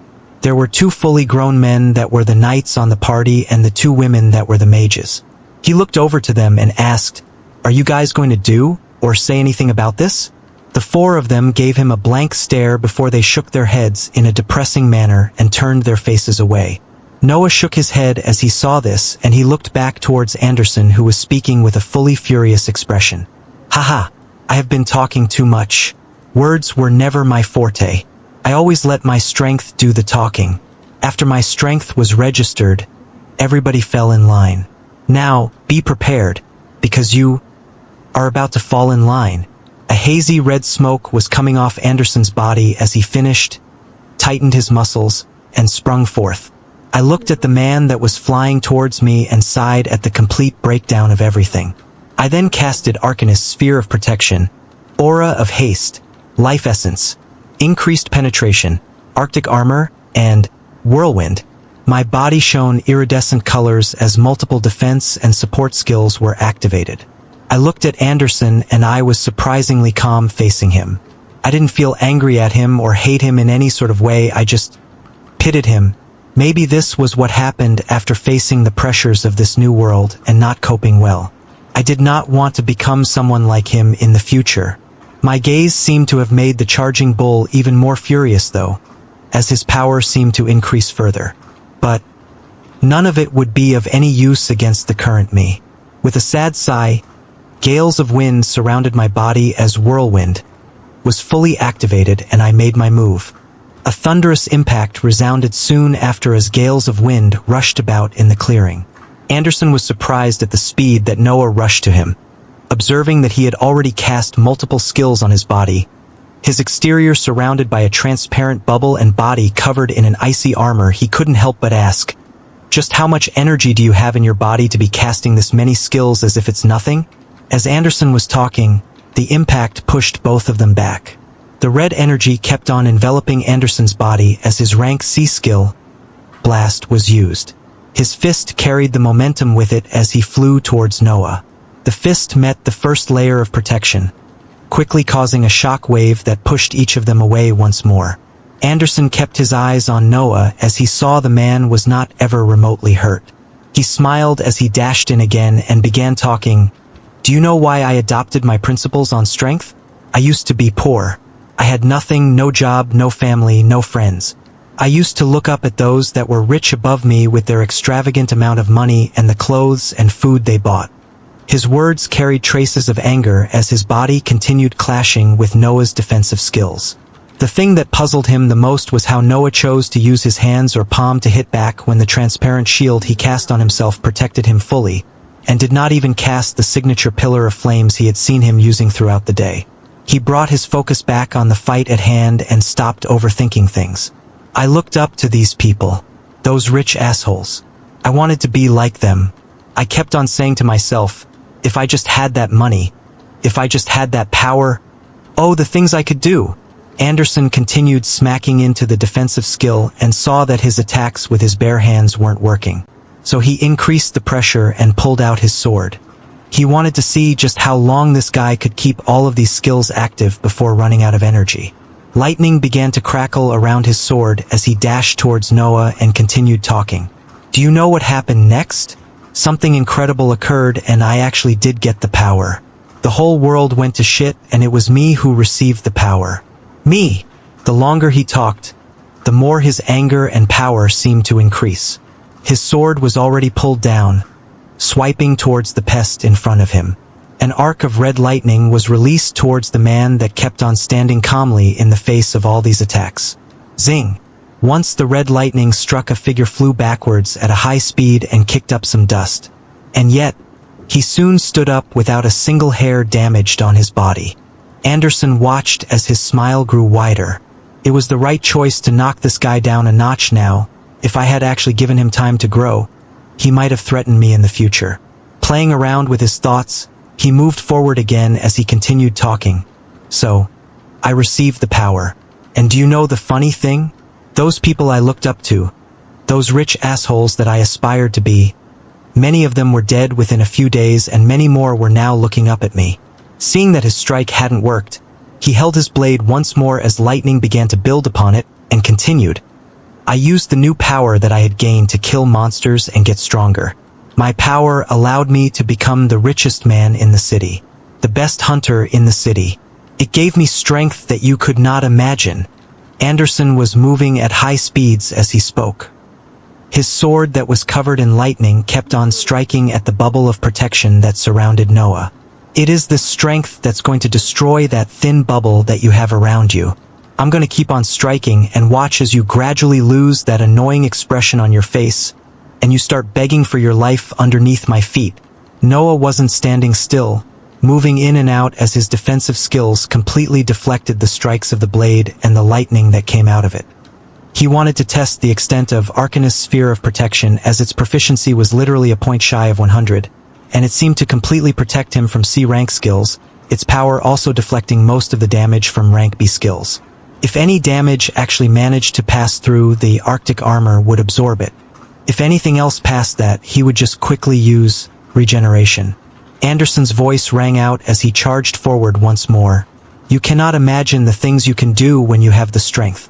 Those rich big wigs that survived, the ones that spent the remaining amount of their money to buy skills, items, and cores to get stronger themselves, they work under me now. They do me favors, and they send their own fucking daughters to my bedroom just to get on my good side. That is power, that is strength.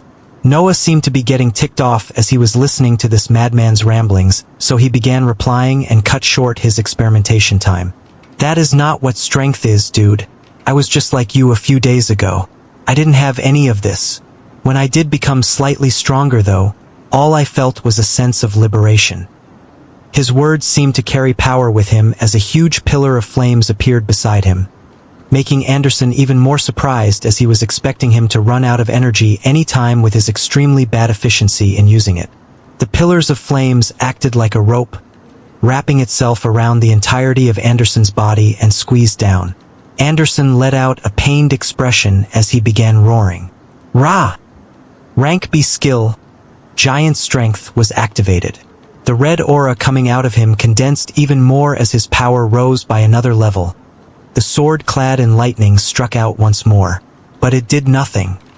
His body bulged out as let out a howl and the pillar of flames surrounding him was dispersed and he once more seriously attacked the man in front of him. His attacks continued as Noah deflected or absorbed them and continued talking. Strength does not mean you can look down on others. Strength does not mean you can do whatever you want. You can even look at it as a responsibility. It's the reason I came along to this high-risk dungeon that can explode any day. The calmness seemed to fade from Noah's face as he finished his words and condensed dark balls of fire around him. More than 20 quickly surrounded him, spinning furiously as they rushed towards Anderson's body and exploded on contact. Anderson could be heard laughing in the midst of the explosion. Haha, responsibility? Sophistry. Utter bullshit. An expression of someone that had given up appeared on Noah's face as he shook his head calmly and looked at the imposing Anderson and gave a command. Boom! A screeching scream resounded as Anderson was inadvertently blasted back. He had a shocked face as he looked at the left hand on his body. It was missing. It was gone. Anderson looked back in a pained expression towards Noah as he exclaimed, "What the hell did you do?"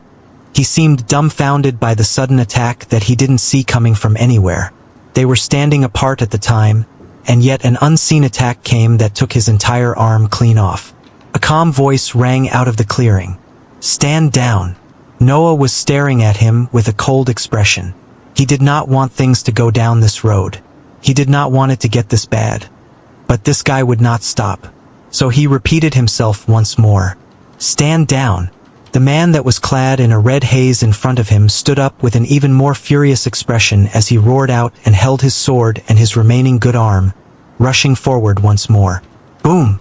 Another explosion rang out the moment Anderson began rushing out, being thrown back once more and his face adopting an even more pained expression. His chest armor had exploded out and blood was gushing from his chest. He breathed heavily as he looked towards Noah. He didn't understand how he was taking damage when the guy wasn't even near him. What was going on? What kind of skill was he using? Noah sternly stared at the man before he repeated himself once again.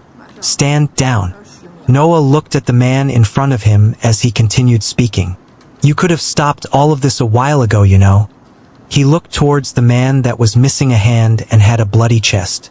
The entire time they were fighting, he had plastered a ton of explosive runes on the man's body. The tattoos spread all over him without notice, and he had detonated 2 of them just now.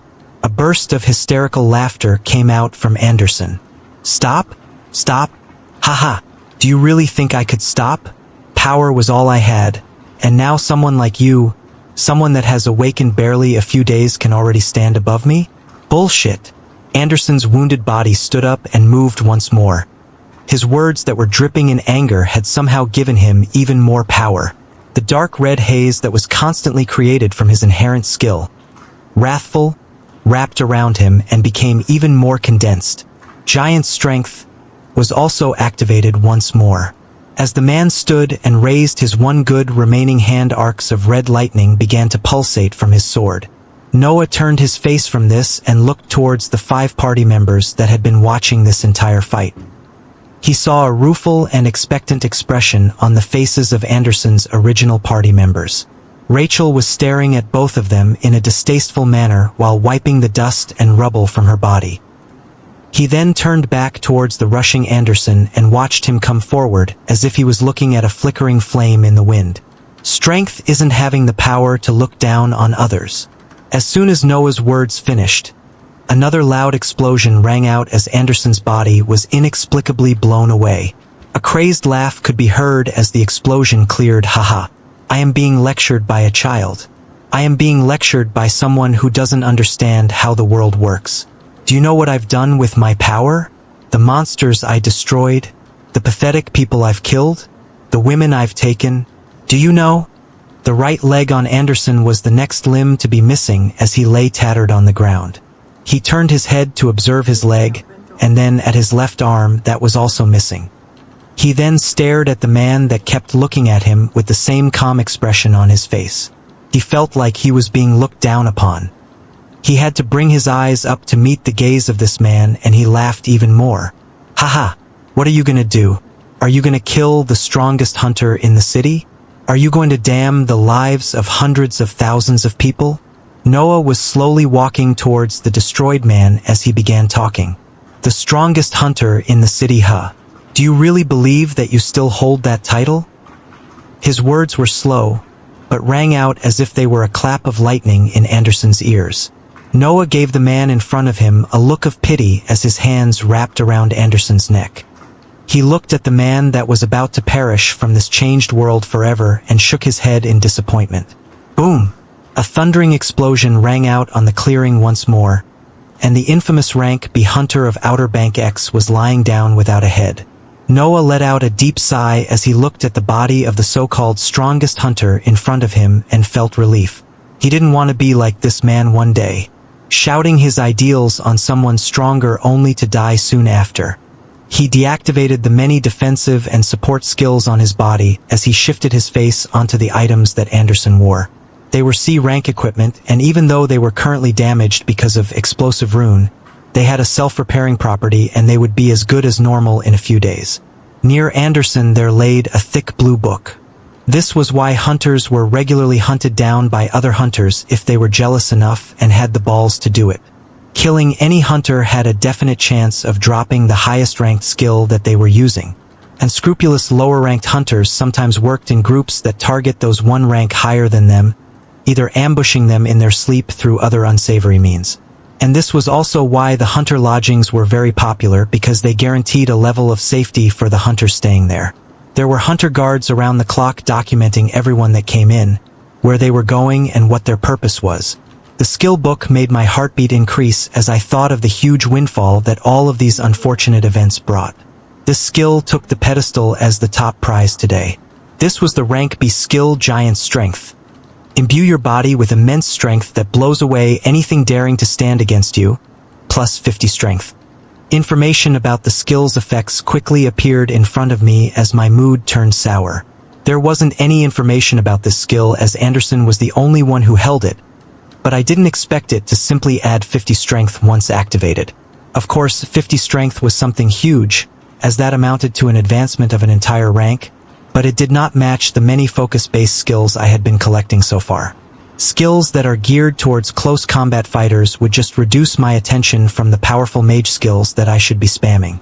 My mood went down as I held the skill before another thought flashed through my mind, and I had to ask myself if I was the dumbest person on the face of this planet.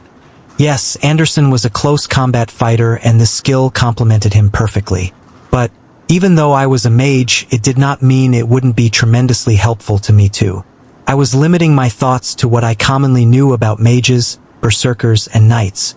A skill like this would normally be great for a knight or a berserker, but I would literally lose nothing if I learned and activated this skill, and would instead gain an entire rank's worth of strength attributes and all times at that. Even though I wouldn't be using the extra power that the added strength provided, the extra speed that came with it would be more than worth it. Damn, just when I was feeling myself and thinking I was all that, to think I was about to disregard a rank B skill just because it did not conventionally match my class. Alright, learn and try to be better. This train of thought opened up my mind to many paths and skills I had not thought about before. There were many skills specifically for knights and berserkers that I didn't even look at, as the only thing in my head was to just spam mage skills to blow away everything. But if I searched for and learned those skills meant for close combat fighters that will reinforce my defense, health, speed, and power, it was like a light was shining down on me, opening up a very obvious path that my dumb ass hadn't thought about before. The cost of skills didn't matter to me, so why did it matter if they were not geared for my class as long as they provided constant benefits on other aspects? I did not waste any more time and I learned the skill, watching the book fade away in particles of light. I activated the skill as soon as it was learned so it could start earning proficiency. My body soon felt like I had an extra layer of strength added on, increasing my striking power and speed as well as giving me an imposing aura.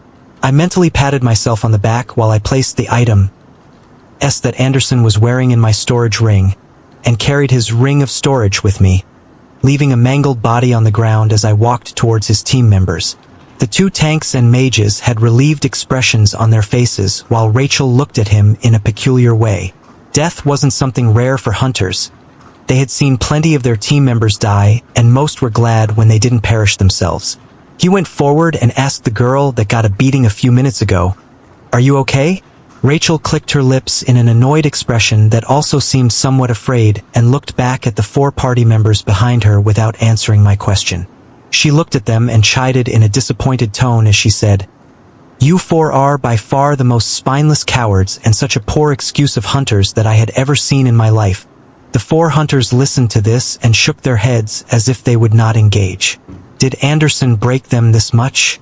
They looked towards me and gave a nod before one of the tanks carefully came towards me and introduced him as Dan.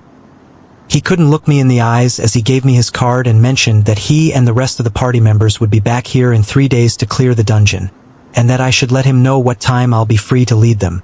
I unconsciously nodded as I had prepared to accept this role when everything fell apart with Anderson. Although I will only do this as a play for the next week.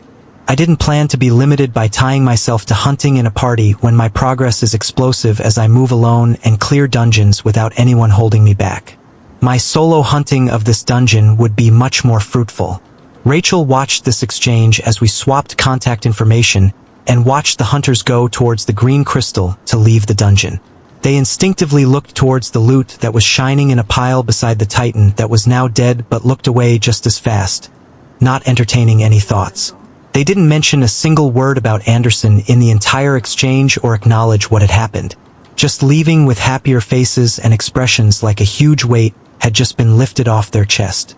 Rachel came opposite me as I was thinking this and put on a brave expression as she said, "So what the heck was up with you? You were stronger than this guy all along and were playing around just to be the knight in shining armor after." I was taken back when she said this as my mind was only observing the situation and acting only when I needed to. I replied to her with a smile. I became stronger than this guy just yesterday, if you can believe it, and didn't exactly know how much stronger, so I was testing the waters. She clicked her tongue as she stared me down and then turned away towards the green crystal. "Thank you for stepping in anyway, you're not too bad," she said as her figure flashed away, leaving me as the last hunter remaining for this raid. I let out a relaxing sigh as I took in everything around me. Pushing the dead hunter in the room out of my mind, I went towards the shining pile of curse and what seemed like a skill book, besides the gigantic boss. The dungeon didn't end exactly how I expected, but I was content with the way things worked. As all the hunters had left the boss room, I actually enjoyed the fact that there were fewer people around me. Maybe I was just a natural loner. I shook my head as I reached down towards the rank C cores lying down as boss. We had been splitting the cores into equal amounts as we killed the statues in the rooms until we arrived at the boss room, with Anderson taking most of the cores as he dealt with most of the statues. All of the cores that he grabbed, though, along with everything else he owned, was now situated in my ring of storage. I didn't feel particularly bad from taking everything from the dead man as my thoughts quickly moved forward to what I'll be doing next. I reached my hand out to identify the skill book that this C-rank Titan dropped. Much to my surprise, it was a skill called Smite. Pass down your ruling in the form of 10 swords of light. This skill gave me quite a shock as it wasn't among the many rank C skills that I have researched. I actually hadn't heard of this one before, and the skill seemed to go very well with the guidelines I set for myself for the new skills I'll be learning. So I quickly learned the skill as I was impatient to see its effects, even if it would just be for show right now as there were no monsters to test it out. And for the first time I cast Smite. A marking quickly appeared on top of my head with a symbol that very closely matched that of a star. A golden light was then being released in the sky as 10 literal swords of light quickly took shape and pointed down imposingly. My eyes were shining as I watched them hover in the sky, just waiting for a command to strike. I was very excited to see exactly how amazing the effects of the skill work out to be, and I wanted to quickly rush into the dungeon again to test it out right away. But I knew I had to call it a day for now. It had been a long day, and I was finally not feeling pressed against time.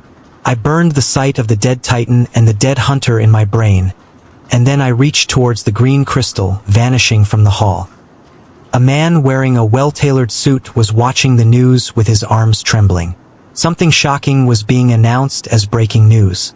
About an hour ago in Outer Bank X, the highest-ranked hero, Cohen Anderson, had perished in the dungeon Soliel's castle. In an effort to save the rest of his party members, he had given his life to take down the terrifying boss, making sure nobody else was injured. The man listened to the news and stood there dazed, as this was something out of his wildest nightmares. Never something that he ever felt was possible. His benefactor, the person who saved him, was now dead. And as for the things they were saying, he had given up his life to save others? Haha, he knew his master and knew even more his personality. The butler shook his head in sadness as the face of a man who had been in his mind these past few days popped up. He thought of this man and asked himself, could he have had anything to do with this? As he was lost in thought, the newscaster continued as this highest-ranking hero passed. He passed on the torch to someone else just as powerful. Someone who will continue to keep the citizens of the city safe. The message received from the Outer Bank X City's elite hunter squad is that their new leader goes by the name Noah Osmont. The sudden announcement brought back the butler's attention to the TV, his eyes turning into cold slits as his theories were verified. So it was you all along. Anger and sadness were bubbling in the butler's heart, but he quickly pushed it down until all that was left was sadness.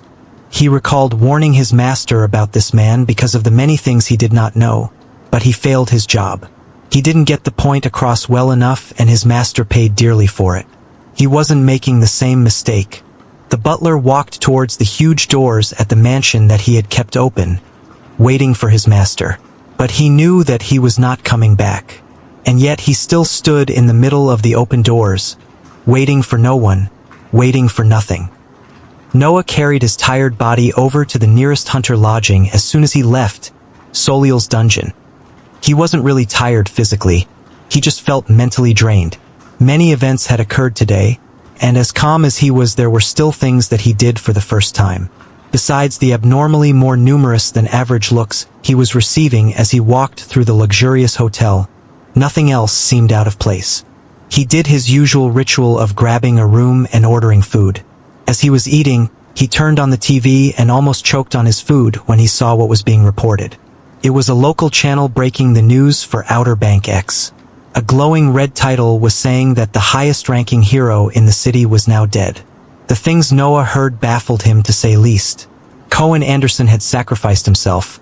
He had boldly taken on the boss that was endangering his teammates' lives and used all of his power until his last breath before he passed on the torch to Noah Osmont. Oh, come on. Noah let out an exasperated sigh as he saw his name and picture paraded in front of the TV. He reined in the rest of his thoughts as he continued to watch the news before agreeing with the way that Anderson's party members finished things. It was much better to let the public know this version of the story than telling them that one of the hunters just killed the other. The officials had kept the information short and precise. One hunter was dead and another one just as powerful, if not more, took his place. There was nothing to worry about. No problems would occur. Everything is just as it was before. A smile formed on Noah's lips as he thought of this. No, everything was not how it used to be, because that rank C dungeon that had given hunters so much trouble, he was about to turn it into his playground. He was planning on clearing it by himself multiple times for the next few days, as most of his reservations were reduced when he confirmed his own power against Anderson. Of course, he wouldn't suddenly make stupid decisions that could endanger his life, but he definitely had more legroom to take risks. Bigger risks gave bigger rewards. The risk he had to take these next few days is going to be watching the monolith of Soliel's dungeon turn from orange to blue as he cleared the dungeon multiple times, and what reactions that would receive from the powerful figures in the city, but even more so for the actual powerful figures hiding in larger cities. He wanted to take down the 10-meter giant titan all by himself. He wanted his strength to continue rising and his range of skills to continue expanding. He wouldn't limit himself as much anymore. Noah Osmont. Occupation: Hunter. Vitality: 150 plus 30. Focus: Strength: 150 plus 50. Skills: F. Fireball 100. F. Heal 53. E. Arctic Armor 100. D. Flames of Torment 99. D. Safeguard 38. D. Danger Sense 99. C. Arcanist Sphere of Protection 99. C. Camouflage 77. C. Aura of Haste 54. C. Explosive Runes 61. C. Life Essence 51. C. Increased Penetration 44. C. Regeneration 11. C. Whirlwind 13. C. Smite 1. B. Giant Strength 8. Equipment: E. Swift Boots. D. King's Valor. C. Ring of Storage. I was up fairly early the next morning as I was too excited to try out a multitude of things today. There were so many ideas flowing in mind that I didn't know what to start with. I looked at the dark-haired man in the mirror as my thoughts were inexplicably taken back a few years into the prime of my 20s. The man in the mirror definitely looked like me a few years back. A head full of messy hair, the same fair complexion, and eyes full of hopes and dreams that weren't completely destroyed. I shook myself out of the trance as I started the day. I began by checking the ring of storage that I had taken of Anderson's hands. In it were a multitude of Core S, Item S, and 2 Skill Book S.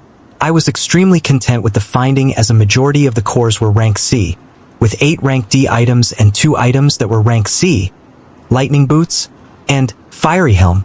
The 2 skill books were also both rank C, being Resilience.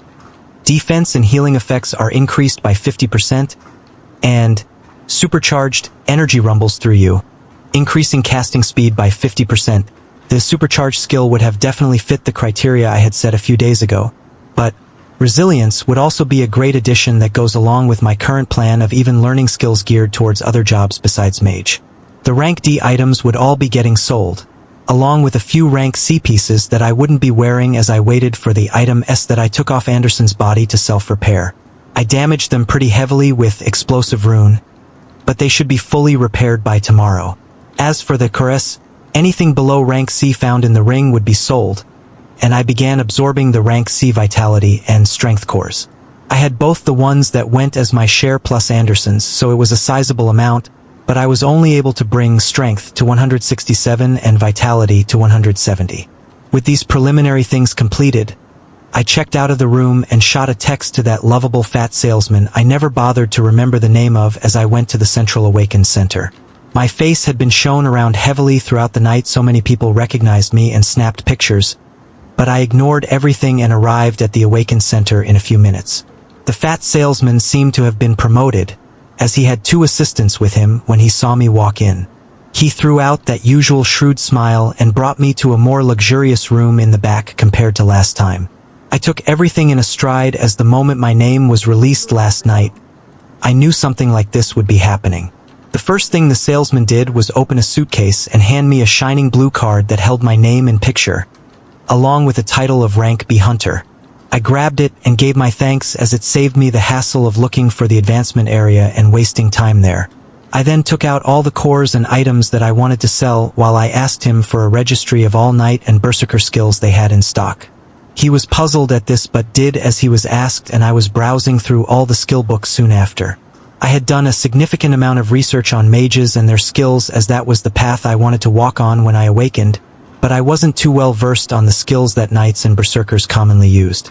Keeping my explosive progress in mind, I looked at rank C skills mostly, as well as some exceptional rank D skills that wouldn't be left far behind in their effects in a matter of weeks. A few fit my requirements, and I pointed them out to the salesman who brought them into the room in a few minutes. The new skills I had bought and learned were D Rough Skin. Resistance to elemental skills are increased. D Fleeting. Slightly increases movement speed. C Gracefulness. An aura that grants you increased evasion descends. C Precision. Your accuracy is increased and your attacks rarely miss your target. And Adamant. Your defense is increased as you passively heal from minor injuries. These were the only skills that fit my new guidelines that were in the Awakened Center. The remaining skills actively required you to be using some sort of close combat or ranged weapon to activate, like Blade Light, Shield Charge, or Duplicate Arrows. It made me think of whether I should also buy a weapon to add these skills to my arsenal too, without it spreading my focus over too many things. I was content with the new addition of skills and thanked the salesman that gave his usual bright smile. I had much fewer reservations about being seen or discovered, so I activated the new skills I just learned on top of all the old ones that were still active while I left the Awakened Center. I felt the increased strength of my body as my path was confirmed to be heading in the right direction. I was itching to dive into the dungeon right away as I hailed a ride towards Soliel's castle. A man with a sharp face was finishing some paperwork when his assistant walked through his office doors with an even bigger stack of papers and folders. A grimace formed on the man's face as his rough voice came out. "How is the production and recruiting of Rank B Hunters proceeding?" The assistant gave him a sweet smile as she replied, "Very well, boss. We have new ones come in every day, and we are able to produce at least 1 Rank B Hunter a day from the resources they bring back from the dungeon." The man nodded his head as he continued, "Good. The plan is going in the right direction, but it needs to be accelerated. Reach out for even more hunters across the cities and entice as many as you can. We want this dungeon to continue to be cleared every day with even more hunting squads." His assistant nodded her head as she put the folder in her hands on the table, and then bowed with a smile. "Here are the preliminary names we have gathered today that are waiting for your approval. For the Blessed Empire." "For the Blessed Empire," the man replied with an impassive expression. He looked at the folder in front of him as he thought about the movements they had been seeing, and how unprepared they were for what was coming. There was a huge threat looming over them, and people still moved about in complete ignorance. He was in charge of managing the Rank B dungeon in Star City, and wanted to exceed the quota set by the admirals for its production. He wanted hunters to be entering it day and night, bringing out as many items, skills, and chorus that they could. He planned to write an official letter to the higher-ups and some colleagues to suggest they increase the urgency of this matter and actively move the Empire's pieces for the days to come. The production of Rank B hunters was coming along nicely, but they would not be enough. They needed even more A-rank hunters moving about in the Empire. The face of Steel Mikhail passed through his mind as he considered all the new rising rank A hunters. He shook his head that was filled with worries as he looked at the figure of the assistant still waiting to be dismissed before him. He nodded at her and said while getting up and unbuttoning his shirt, "Close the door. I've been cooped up in here for too long and need to release some stress." The assistant smiled sweetly once more as she followed the command. At the bottom of the folder that she had laid down, a name was written among many. Noah Osmont was clearly apparent at the bottom of the many stacks of paper. I was camouflaged as I looked up to the peak of the huge orange monolith that was Soliel's castle. I was planning on diving into this dungeon multiple times today, knowing that this orange hue will quickly change to blue and cause some unwanted attention to shift over here. But I wasn't worried too much currently. My strength could be considered great, and I didn't see another case like Anderson crazily appearing to bring me any issues. I stopped thinking so much and looked forward to seeing how long I would clear this dungeon that took an elite hunter squad of this city more than half a day to go through. A dungeon with one floor holding a huge castle that had 20 extremely large rooms and one boss hall. I was looking forward to it. I placed my hand on one of the squares of the monolith with bubbling enthusiasm as I was transferred to the planes that showed a castle on the horizon. All the active skills were activated, making my body shine with an inordinate amount of colors. I also activated Whirlwind as gales of wind also began appearing around me, making me disappear from the spot I was standing just as I put some force on my feet. Haha! I was propelled upwards for more than 10 meters as my figure breezed towards the castle. I couldn't help but let a laugh escape my lips as I fell towards the ground and rebounded only to be thrown forward even faster. I had to adapt to this crazy level of strength and speed that the skills and my increased attributes were giving me as I moved forward. I couldn't control my descent from my last jump and managed to smash into the huge door of the castle, disrupting its serene peace and waking up the first 10 statues in the first room. I dashed towards them as if I was possessed and finally cast Smite. 10 golden swords of light appeared above me even faster than when I cast it the first time, hanging imposingly as they waited for my command. Strike down! I couldn't help myself as I said these words out loud, and the 2-meter-long golden sword barreled down towards the oncoming statues. Boom! A blinding light exploded out as the golden sword struck down the incoming statues, causing dust and rubble to fly about as I breathed heavily and watched the scene clear. Only stones were left shattered on the ground. Haha! Haha! I couldn't help but laugh at the ridiculousness of it. In less than a second, all the rank C monsters were dead. I was even more confident while thinking about all the skills that enhanced my damage, cast and attack speed, as well as increased penetration, that let me further ignore the defenses of monsters. I felt the rush and adrenaline coursing through me as the room was completed in under a minute and pushed off from where I stood to head towards the large door to the next room. I blasted in and saw the now 11 statues move about as another 10 golden blades appeared above me. They targeted the nearest 10 as I moved at high speeds and quickly appeared in front of the 11th, moving my hand around speedily as I plastered multiple explosive rune S on its body and commanded them to explode right in front of me. I loved watching the huge explosions occur when I was near and observed the huge impact blasting out the statue's body. The entire force was negated by the now 100 proficiency skill, Arcanist's sphere of protection. That wasn't really a sphere anymore and hugged my body as if it was another layer of skin. The room was once again cleared in a few seconds. My breathing increased and I rushed into the third room. 10 statues were quickly obliterated by another cast of Smite, and I moved close to the remaining 2 statues and cast Flames of Torment. The long pillar of flames had a darker color after reaching 100. Its flames coagulated together tightly, as if they were a thick viscous material. It was rotating the moment I cast it in its long linear form, causing hot suffocating winds to fly out. I threw the thick cable of flames forward and they literally melted the statues the moment they came in contact. I stopped for a second to catch my breath as I just cleared 3 rooms out the 20 in under 5 minutes. A childish smile wouldn't leave my face as I continued on forward to the 4th. The next rooms were cleared in a similar fashion, starting out with Smite and following with either Explosive Rune or Flames of Torment. Starting from the 10th room, I just cast another Smite. The moment the first 10 statues were shattered by the first cast, finishing them in record time. I was now standing in front of the huge door that led to the boss room and I tried collecting myself as I impatiently went in. The Titan was as humongous as usual, frighteningly boasting its 10-meter size. The 10 guards standing by its side couldn't even respond as 10 golden swords smashed into them the moment I entered. The huge beast opened its blank eyes the moment the guards were destroyed and began coming towards me, its huge steps causing the ground tremble.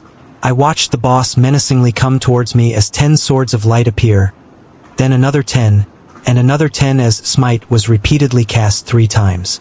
I commanded the first 10 to shoot towards the boss in a tight-knit circular formation. They smashed onto his chest, stopping his advance and pushing him back. The next 10 flew up one after another to repeatedly strike the same area. I was focusing on the Titan's head, blasting onto him and pushing him back even further. The last 10 flew in and surrounded the neck around a few meters away and rushed forward while it was still disoriented. Before it could even roar or do anything else, the 10 golden swords closed in on its neck from all directions. Zing! The Titan wobbled for a few seconds before a pillar of thick flames wrapped around the nearly destroyed neck and squeezed in, melting everything it came in contact with. Another second passed before a loud crash was heard in the huge hall. The Titan's head now lay on the ground. Not even a minute had passed. I watched this unbelievable scene in front of me as if it wasn't something that I had just done. The huge boss that needed an entire party to hunt had taken me less than a minute to take down. Aya! I let out an embarrassingly loud triumphant howl after accepting the scene in front of me and reveled in it once more. Around 20 minutes total had passed and the castle was completely cleared. A green crystal rose as a shining pile of loot appeared beside the boss. From then on, I kept on repeating Soliel's castle, like a madman. 8 hours later, I had impossibly cleared the dungeon more than 24 times, my clearing averaging 3 times in 1 hour. At the end, I held in my storage rings a ton of rank C Core S, 15 rank C skills, 1 rank B skill, and 5 new item. I was in love with this rank C dungeon. Only a single floor that held all the monsters in one place. Someone in my positions couldn't have asked for a better setting to quickly take everything down in record time and rake in an unimaginable amount of profit. I never thought a day would come where I would be able to collect this many rank C skills, and even lucky enough have a rank B skill drop along with a few items. Hunters had been clearing Soliel's dungeon twice a week, so over the span of the last few months they might have cleared it around the same time as I cleared it in one day. Just the thought of it made me amazed. My 2 storage rings had nearly filled up to the brim with the influx of cores, skill S, and items. I was currently in the boss room of the dungeon where a broken titan lay dead while browsing through the rank C items first. There were 2 pairs of Igneous Armor S. 1, Igneous Sword, Fiery Helm, and Fiery Boots. All of them exactly the same as the equipment that Anderson wore, but I wouldn't have to wait before equipping these ones.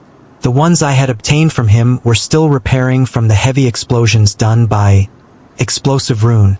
I changed from Swift Boots to Fiery Boots and equipped one of the armors and helm. The armor had a similar characteristic of being unnaturally flexible even though it seemed like it was made up of extremely strong stone materials. The helm on my head also made me look like some sort of gladiator, so I took it off for now and only planned to equip it when I was faced with enemies. The itemus vastly improved my defense and acted as another layer of resistance besides the many skills already active. Next up were the abundant amount of skills, something I never thought I would be holding in such large quantities. These would cost millions if I were to sell them, but money wasn't the main thing I was after. I looked through the skills trying to find which ones were actually effective for me to learn and narrowed it down to 8. The rest were skills that either required bows or another specific weapon to activate, or they were offensive skills with similar power to the ones I was currently using.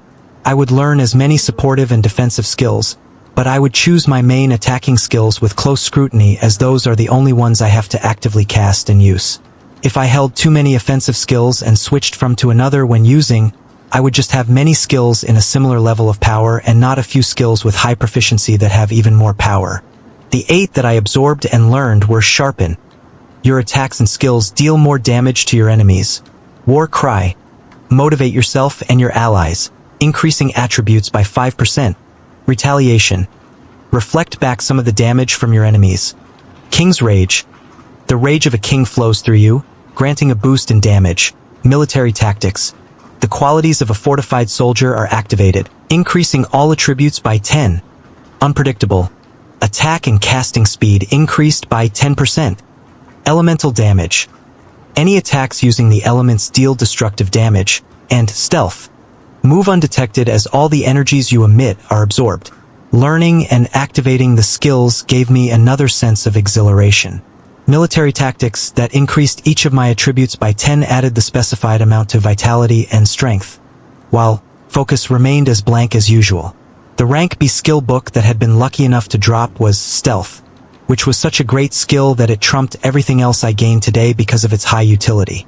Any colors or imposing airs released by the activated skills were all reined in, and I seemed like a normal human being without an ounce of strength. I could also choose to blend into my surroundings to a similar effect like Camouflage.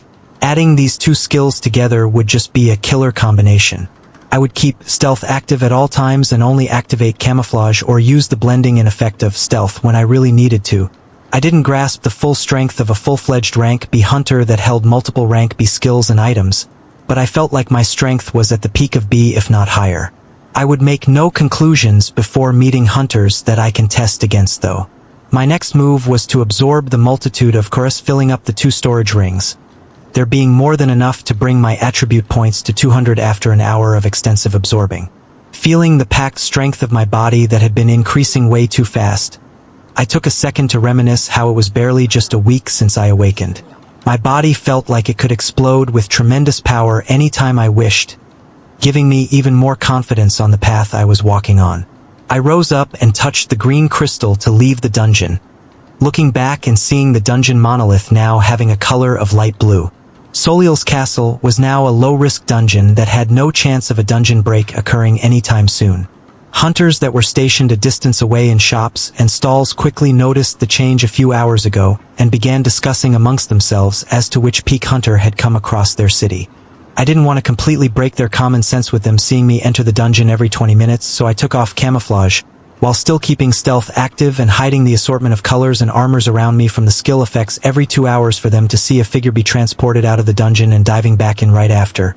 I was already renowned and didn't need to hide, but that didn't mean I shouldn't hide this unexplainable level of strength I held for the time being. I did want to build a reputation for myself from now on for future plans, but I would only show them a surface of what I could do. In the case another crazy hunter appeared in front of me, I had the confidence to completely take care of them if they were only expecting the level of strength I was showing. This was the last time I was leaving the dungeon today, so I didn't use Camouflage. There were reporters and cameramen at a far distance carefully documenting the changes and pointing their cameras towards me. I tried not to react to any of it and took a ride from a nervous driver that was driving carefully at the speed limit while constantly looking back at me. I chuckled at this as we went towards the pristine residency lodging. I would visit the Awakened Center tomorrow morning to see if there was anything of value, but seeing as I was the person clearing the highest ranked dungeon currently and holding on to all the loot, I doubted there would be anything fruitful. My next phase of plans was to relax. It was only in the evening, but I wanted to stop thinking for a bit. eat a whole lot of food, and just sleep. I recalled the platters of shrimp and steaks that I had been eating the past few days and placed an order for 4 plates when I grabbed my room keys at Pristine Residency. Tonight would be a relaxing night. In Star City, a man was looking at the profile of a hunter they had just received more news of a few hours ago. He was Vice Admiral Magner, a decorated officer that stood at the front lines when monsters were running rampant and killing people left and right. He had risen to this rank because of his continuing hard work and planning while fighting for his country. His country that he was trying to save once more. He just needed people to stop shoving their heads up their asses and listen. His work and stress had been piling up recently as he was recruiting talent to dive into the Rank B dungeon. Mangrove Swamp, they needed more production of Core S, Skill S, and Item S more badly than most people thought. He thought back to the report that described the huge threat that was congregating in one location not far from the Empire, and then focused once more on Hunter in front of him. Noah Osmont, active for around a week and already making waves. These were the types of people he needed. He quickly made a phone call to the contact stationed in Outer Bank X and gave a message for them to deliver. Noah Osmont. Occupation: Hunter. Vitality: 200 plus 40. Focus: Strength: 200 plus 60. Skills: F. Fireball 100. F. Heal 53. E. Arctic Armor 100. D. Flames of Torment 100. D. Safeguard 38. D. Danger Sense 100. D. Rough Skin 23. D. Fleeting 24. C. Arcanist Sphere of Protection 100. C. Camouflage 83. C. Aura of Haste 72. C. Explosive Rune 81. C. Life Essence 73. C. Increased Penetration 58. C. Regeneration 21. C. Whirlwind 33. C. Smite 28. C. Gracefulness 21. C. Precision 21. C. Adamant 21. C. Sharpen 4. Asterisk. C. War Cry 4. Asterisk. C. Retaliation 4. Asterisk. C. King's Rage 4. Asterisk. C. Military Tactics 4. Asterisk. C. Unpredictable 4. Asterisk. C. Elemental Damage 4. Asterisk. B. Giant Strength 27. B. Stealth 3. Asterisk. Equipment Sadface 2x Searing of Storage. C. Fiery Boots. Asterisk. C. Igneous Armor. Asterisk. C. Fiery Helm. Asterisk. Asterisk equals new. The night passed by spectacularly as I binged on food and familiarized myself with my fast-expanding array of skills. There were many, and I was increasing them at a very fast rate that doesn't seem like it would reduce anytime soon. I went over every single one of the support skills to try and gain a better understanding of just how much they were increasing my damage output with my skills. I would get the chance to possibly observe this change more noticeably today after I used my offensive skills for the first time after adding 8 more new support skills in a day. I left the Pristine Residency while activating the full extent of stealth, so that I could avoid any unwanted attention as I made my way towards the Awakened Center. I browsed over the skills once more, and as expected, nothing of value was there. I held many rank C skills currently that would make a ton of money if sold, but I was planning on holding on to them for now until I began making my way over to some of the inner cities of the Empire where it was possible to buy rank B skills. The knowledge spread over on hunting platforms mentioned that their prices ranged upwards of 10 million because of their high demands and very little supply. They were my next goal, as I could only obtain a rank B skill book at a very low chance with the rank C dungeon I was currently clearing. Seeing nothing else catching my eye at the Awakened Center, I left for Soliel's castle right away. When I arrived at the huge monolith, though, there was someone obviously out of place standing near it. It was a curvaceous woman in a tight business suit checking her watch as she waited for something. No hunters were clustered around Soliel's castle, as normal rank C hunting squads didn't dare dive into the dungeon. So the only person she could be waiting for here was me. I removed my stealth and appeared a few feet away, startling her from my sudden appearance. A bright smile bloomed on her face as if she had found the huge treasure she was looking for. "Hello, Mr. Osmont. My name is Amelia Ross, and I'm here on behalf of Vice Admiral Magner of Star City." Her words started off very normal, but the end was explosive. I was immediately intrigued, as Star City was one of the core defense cities in the Empire, with the government spreading its clutches in almost all industries and activities. Also, I had never come across any high titles such as Vice Admiral before. I replied back with a smile, "What can I do for you?" She nodded with a relieved expression and continued, "I won't waste too much of your time, Sir Hunter, so I will give the message I was instructed to for you to read at your leisure." A thin folder with papers appeared on her hands and she handed it to me, finishing her last words as she left hurriedly. "Oh, Mr. Osmont, many of the files in there are confidential, so we are counting on your discretion." I nodded at these words and watched her get in a black sedan that quickly pulled away. "A confidential file, huh? What exactly do you contain?" The first paper was an introduction from the one known as Vice Admiral Magner, and he kept things very much on point. He was hiring Rank B hunters or higher to work with the government to raid the Rank B dungeon, Mangrove Swamp. Half the loot would go towards the government, as they provided you with money or anything else you wished for that they could provide. If you were patriotic enough and enlisted in the Empire's army, you would be in the first row of hunters who can select skills and items useful to them in their vast armory, while also receiving the full benefits of the military. There were very few papers in the file, and the last one was the even more eye-catching one, with the entire paper only holding 2 sentences that made me very concerned. "This is highly confidential information that only the top hunters have available currently. Please exercise great control. Enemies are heading towards the blessed empire that could cause the deaths of billions if we continue to be complacent." Only 2 sentences, but they made me attach a much greater importance to this file. An enemy coming to attack the empire? My mind's gears were turning as I wrapped my head around this new information and what I should do next. Who could it be? Was it beasts? Or was a war approaching? I was thinking for quite a while, but nothing came to mind. I had too little information currently and needed to learn much more.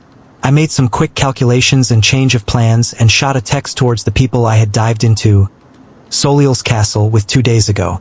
The original plan was to dive with them once more before I began looking at ways to make them stronger and then make my way towards the inner cities of the Empire, but that would have to be accelerated. When I finished that, I placed the file with very troubling information that also held a contact number I would be calling by the end of the day in one of my storage rings, and then went into the dungeon. I didn't forget to test the increased effectiveness of my offensive spells after the addition of Sharpen, War Cry, Retaliation, King's Rage, Military Tactics, Unpredictable, and Elemental Damage. The damage of all skills was boosted by quite a bit, with some of the qualities of the skills also improving. Flames of Torment now seemed like it was a coagulation of extremely long and thick heavy flames, the width of it becoming slightly larger. A single explosive rune was now effective to completely cover the huge head of the Titan and cause it to explode right away. As for Smite, the 10 golden blades of light became even larger, their handles even more distinct and edges even sharper. I continued my testing and experimentation of skills for the next 8 hours, clearing the dungeon more than 26 times and coming out around the time I texted the 5 people. It was already evening outside when I left the dungeon with my storage rings full. I was lucky enough to receive another rank B skill, meaning there around a 4% chance for a drop from the rank C Titan of this dungeon, as it was very similar to yesterday. More than 17 rank C skills came out this time around with 6 items. It was 2 pairs of Igneous Sword S, Igneous Armor, and Fiery Boots. Of course, there were also a ton of cores after all the runs. The 5 that I texted were situated outside the monolith as I instructed, with Anderson's old party members reverentially looking towards me and Rachel standing there with the same confident expression. They're some of the top hunters of this city, so when they heard that I was clearing the dungeon alone on the news, they must have had an even better idea of what my level of power was than common hunters. I was already spent from running around the past 8 hours and wanted to make it quick. It doesn't seem like I'm going to be in Outer Bank X for much longer. I paused as I watched their expressions change to shock and concern before continuing. So I'll be making sure that there is still a team that is able to clear this dungeon when I leave. Relieved expressions returned, but they still seemed concerned. I didn't bother explaining and took out the pairs of Igneous Swords, Igneous Armor, Lightning Boots, and Fiery Boot S along with 22 rank C skill after putting aside 2 that I wanted to absorb later. I had received 2 igneous armors and 1 sword yesterday, and then 2 more of each today. Removing the one I was wearing myself, there were 4 once you added the one that was taken from Anderson. I lied and said that I found most of the skill books and items in Anderson's storage ring. The 2 knights and Rachel looked at me to make sure I wasn't joking before they went forward and grabbed an armor and sword each. The items weren't of much value to me, and I wanted to leave the city without any bad aftertaste, so I had to do this. This was just one of the consequences for taking down the previous rank B hunter of the city. I had Rachel take the fiery boots, and Dan grabbed the lightning boots, feeling bad for one of mages that was getting anything as there were only 4 armors, but they wouldn't be on the front lines for now. I then laid out the skills for them to choose any that fit them. Everyone was able to gain something this time around, and 15 rank C skills remained after they picked and absorbed the skills in front of me. Once this was done, I took out the rank B skill that dropped today. Enlightened Fervor. Build up the strength inside you and release it with a swing of your weapon. I was thinking how I would set up a system where Soliel's castle could be cleared once I was gone, and the easiest answer would be to have a rank B hunter lead the team to clear it.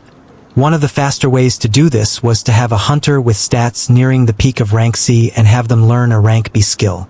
I was struggling with myself this entire day while I was farming the dungeon on whether I would be able to let go of a rank B skill if it was something that fit well with my guidelines currently.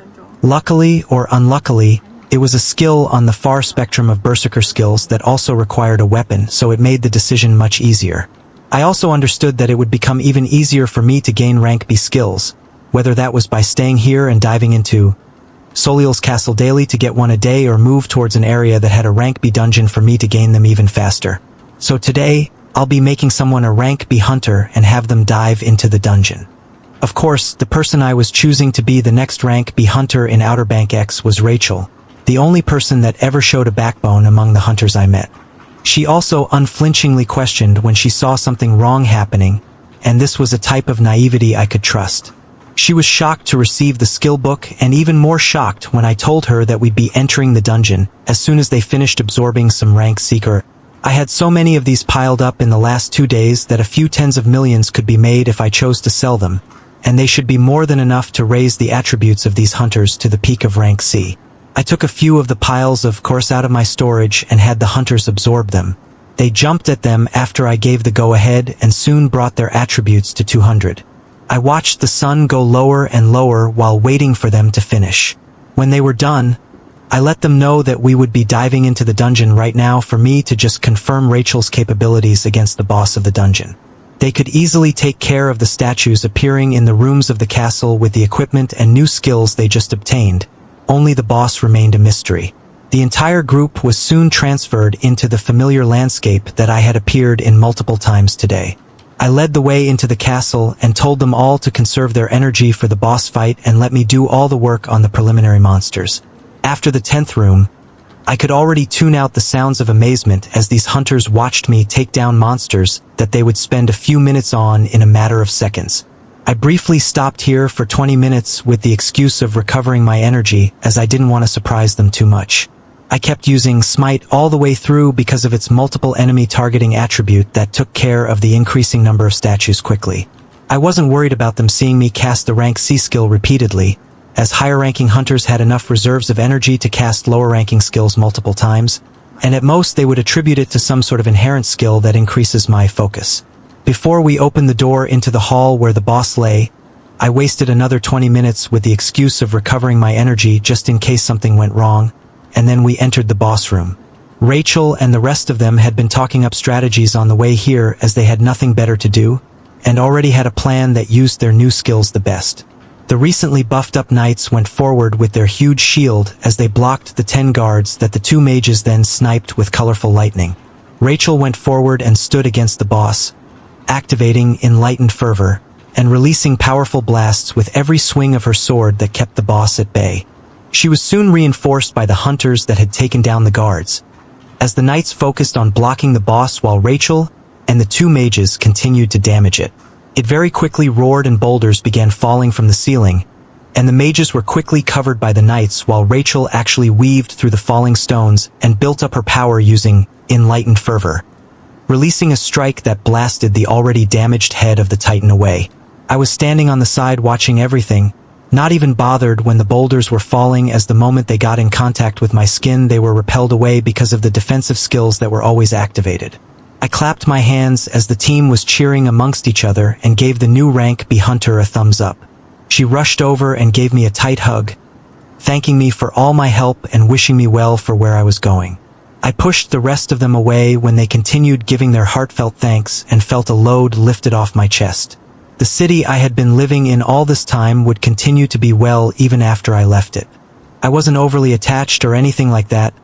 I just didn't want the place I had grown familiar with to be wiped off by a dungeon break that could have easily been taken care of. With that out of the way, I parted ways with the hunters and I texted the contact number that was included in the file that I would be ready to head out for Star City tomorrow morning. A reply quickly came, "That's great. We'll have a ride ready for you at 10 a.m. Thank you for your service." With this, I was at the end of my road for Outer Bank X City. I was feeling nostalgic as I walked through the busy streets of downtown while watching the throngs of people move about. Some hunters were celebrating successful dungeon dives by getting drinks. Others were mourning the losses of their friends. Those that were unawakened had the same hopeful eyes as I did. Either they were too poor to buy a skill book to awaken, or they were working to save up enough money to do so. You also had the people that were waking up every day hoping to naturally awaken, and they would repeat this process for months. I reached the old dilapidated apartment complex that I was living in and grabbed anything else of value that remained in one of my storage rings. I bought another one because of their high utility and now wore 3 rings on my right hand. I looked at the dilapidated apartment as my emotions rose and I decided to sleep here for the first time in a while. I didn't have any worries about my life as I always had my defensive skills active, and I doubt anyone in the city would be reckless enough to try something like that. It was a split-second decision made from emotions, but I felt like it was a good one. I went into the kitchen, placed some water in a pot, and put it on high heat as I watched it boil.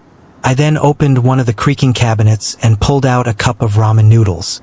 Mixing the two together, I soon had that familiar smell of food I haven't tried in quite a while wafting in my nose. I didn't wait for it to cool as I took a forkful in my mouth, not feeling the usual scalding pain when I ate it too quickly and only feeling a trace of warmth. I thought back to every event this past week and the extreme change that had occurred from it. I still didn't know why I could do the things I do, but I would solve the mystery in time. The world had become a foreign place the moment dungeons, monsters, and hunters began appearing. Nobody thought such a thing would be possible in the past. Neither did I think what happened to me to be remotely possible then. We adapted and survived. I looked out of my apartment into the dark streets outside as I swore to myself that I would continue to grow, and most definitely survive. Noah Osmont. Occupation: Hunter. Vitality: 200 plus 40. Focus: Strength: 200 plus 60. Skills: F. Fireball 100. F. Heal 53. E. Arctic Armor 100. D. Flames of Torment 100. D. Safeguard 38. D. Danger Sense 100. D. Rough Skin 44. D. Fleeting 45. C. Arcanist Sphere of Protection 100. C. Camouflage 91. C. Aura of Haste 88. C. Explosive Rune 95. C. Life Essence 89. C. Increased Penetration 85. C. Regeneration 38. C. Whirlwind 54. C. Smite 68. C. Gracefulness 42. C. Precision 42. C. Adamant 42. C. Sharpen 19. C. War Cry 19. C. Retaliation 19. C. King's Rage 19. C. Military Tactics 19. C. Unpredictable 19. C. Elemental Damage 19. B. Giant Strength 43. B. Stealth 17. Equipment: 3x C. Ring of Storage. C. Fiery Boots. C. Igneous Armor. C. Fiery Helm. End of Volume 1. Morning of the next day, I was in the back of a black sedan watching cars rush by as we went down a long road. When we left the roads of Outer Bank X City, we had to pass the only checkpoint for those leaving the city. The checkpoint was near the entrance to an old bridge that was the only road leading towards inner cities. To the left and right of the checkpoint was an expanding wall that circled around the entire city. It was mostly hunters or highly influential people that were able to move around in the empire. The two titles were actually interchangeable as no influential person chose to not awaken. The driver pulled out sparkling military credentials to the hunter guards standing by, and we were soon driving away from the city.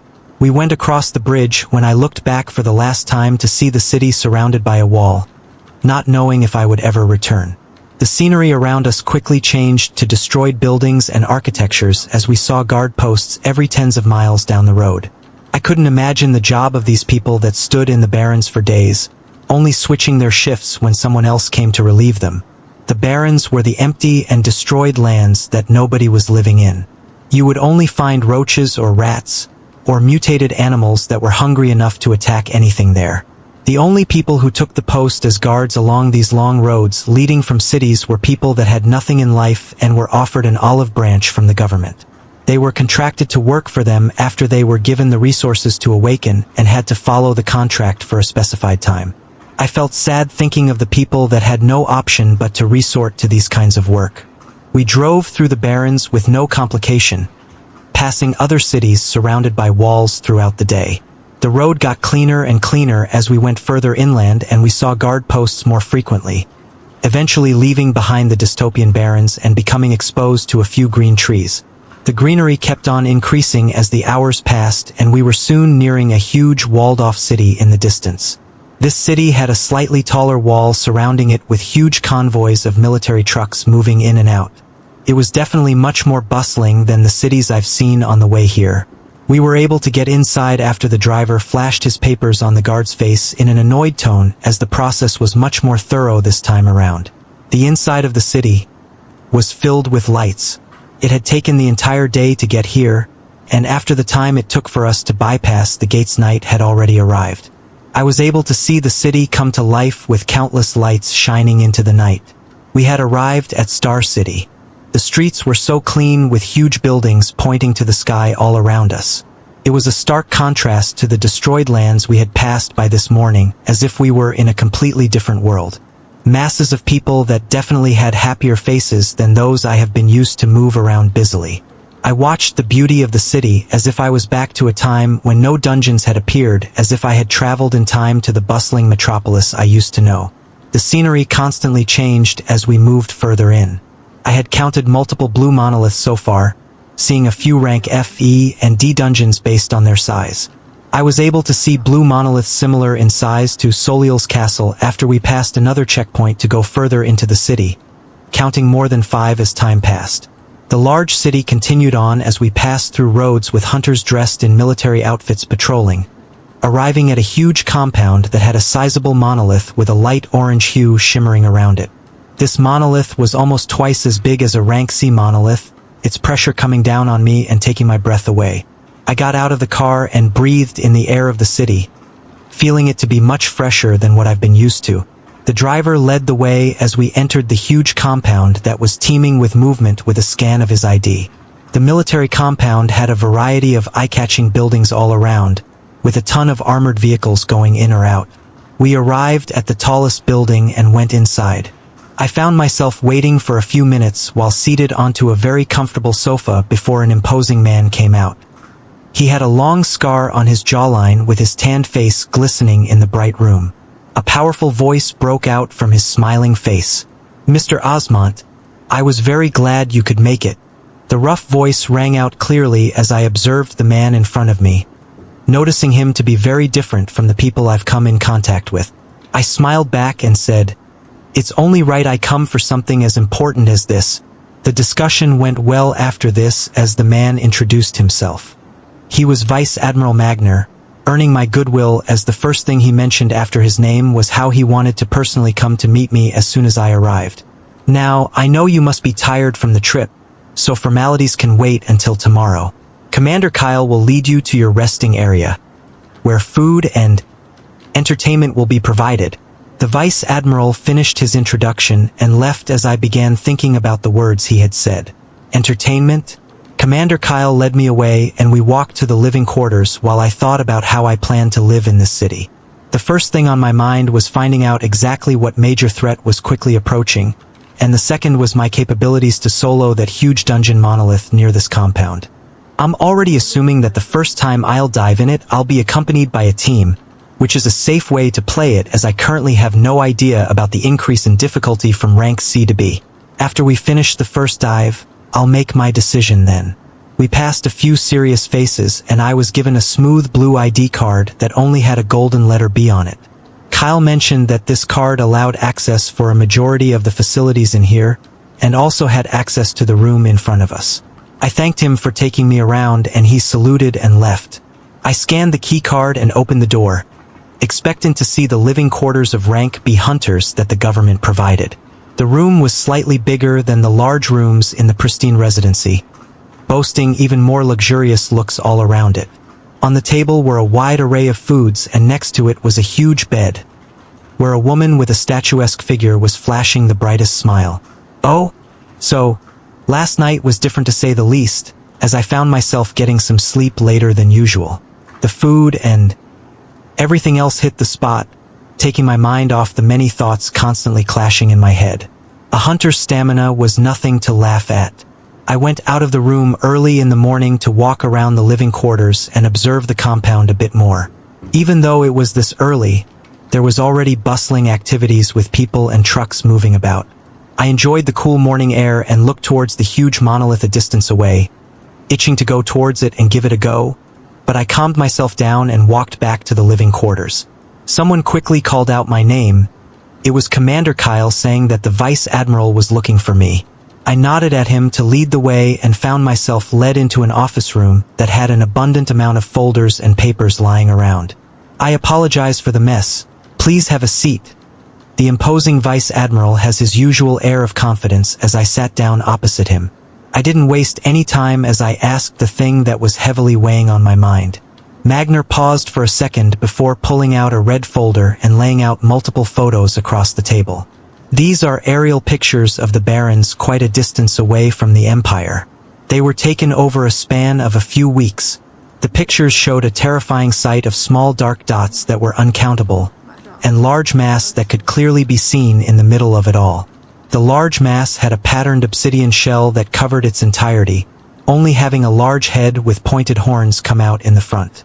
The pictures gave me a shock because these things were probably even bigger than they appeared on there. The rest of the pictures showed a similar scene, making me prompt the general to continue as I didn't grasp everything yet.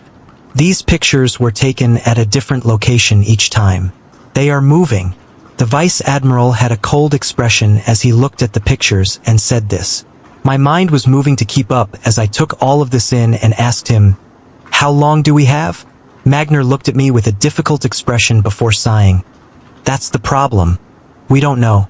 It could be in a few weeks or a month, but we cannot correctly track them because of their unpredictability.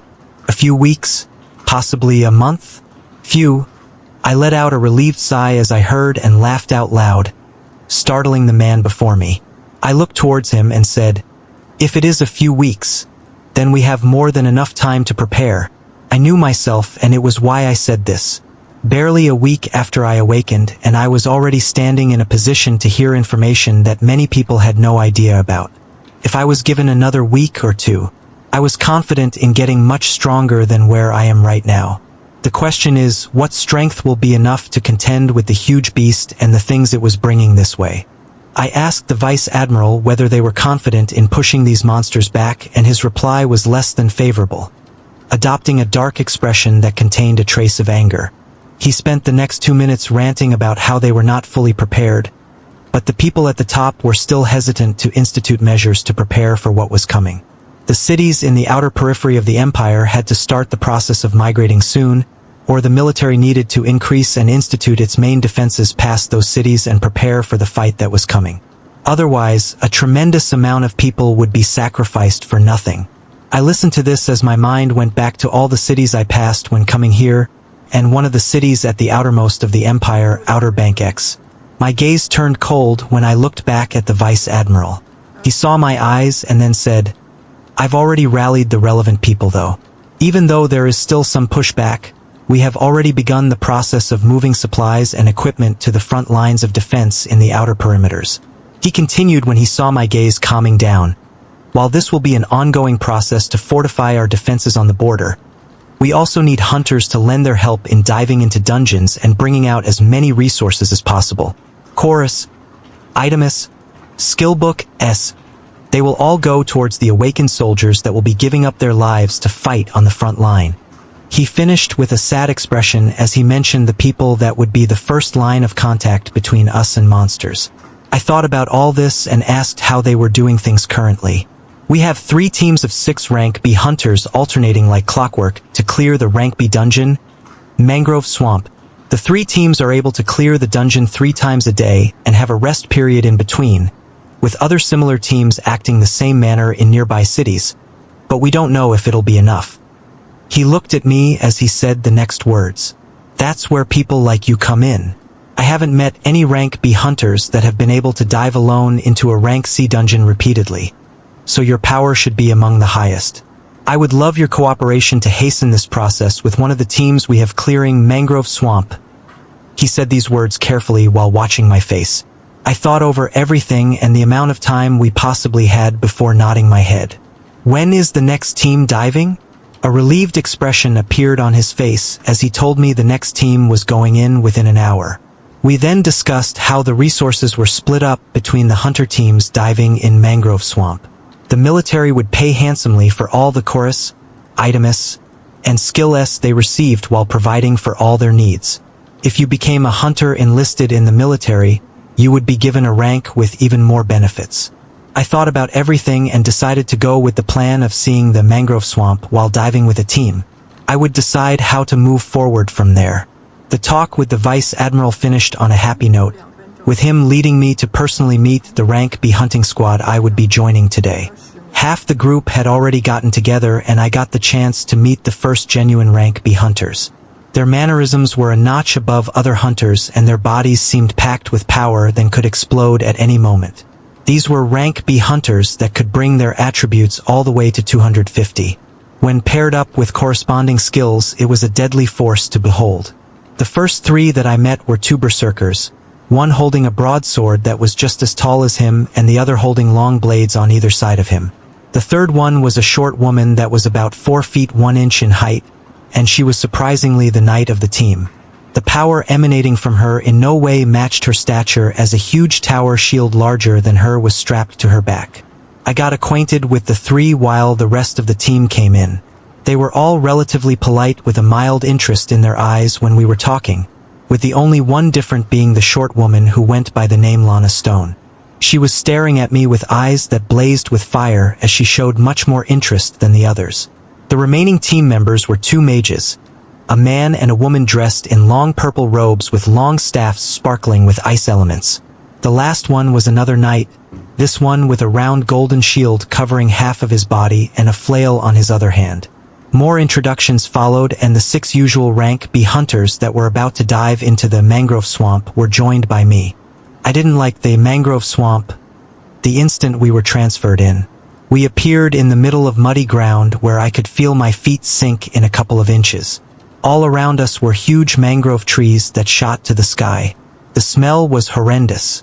From the information the hunters gave me before we came, this land where we were transferred to was the innermost small patch of land surrounded by a muddy swamp. Our enemies would be coming all around us from the innermost ring of the swamp. The swamp was special as it had multiple rings. The first wave of enemies we would be facing would all be from the first ring, and the moment all those enemies were killed, a barrier between the innermost ring and the second wider ring would dissipate. The moment that barrier dissipated, all the monsters from the second ring would rush towards you. There were 5 rings in the entire swamp, with the 5th ring releasing the boss. This really was a killer dungeon. I didn't like the sticky and hard to move in environment, but my mind couldn't help but think of the possibilities of this dungeon with my abilities. To prevent the complete wipeout of the hunting squads, the hunters designated one of the monsters they faced with the title of Princess. They could kill all other monsters besides this princess. She had to be protected at all cost. Otherwise, the moment she dies, the second barrier will break and more enemies will rush in before they could catch their breath.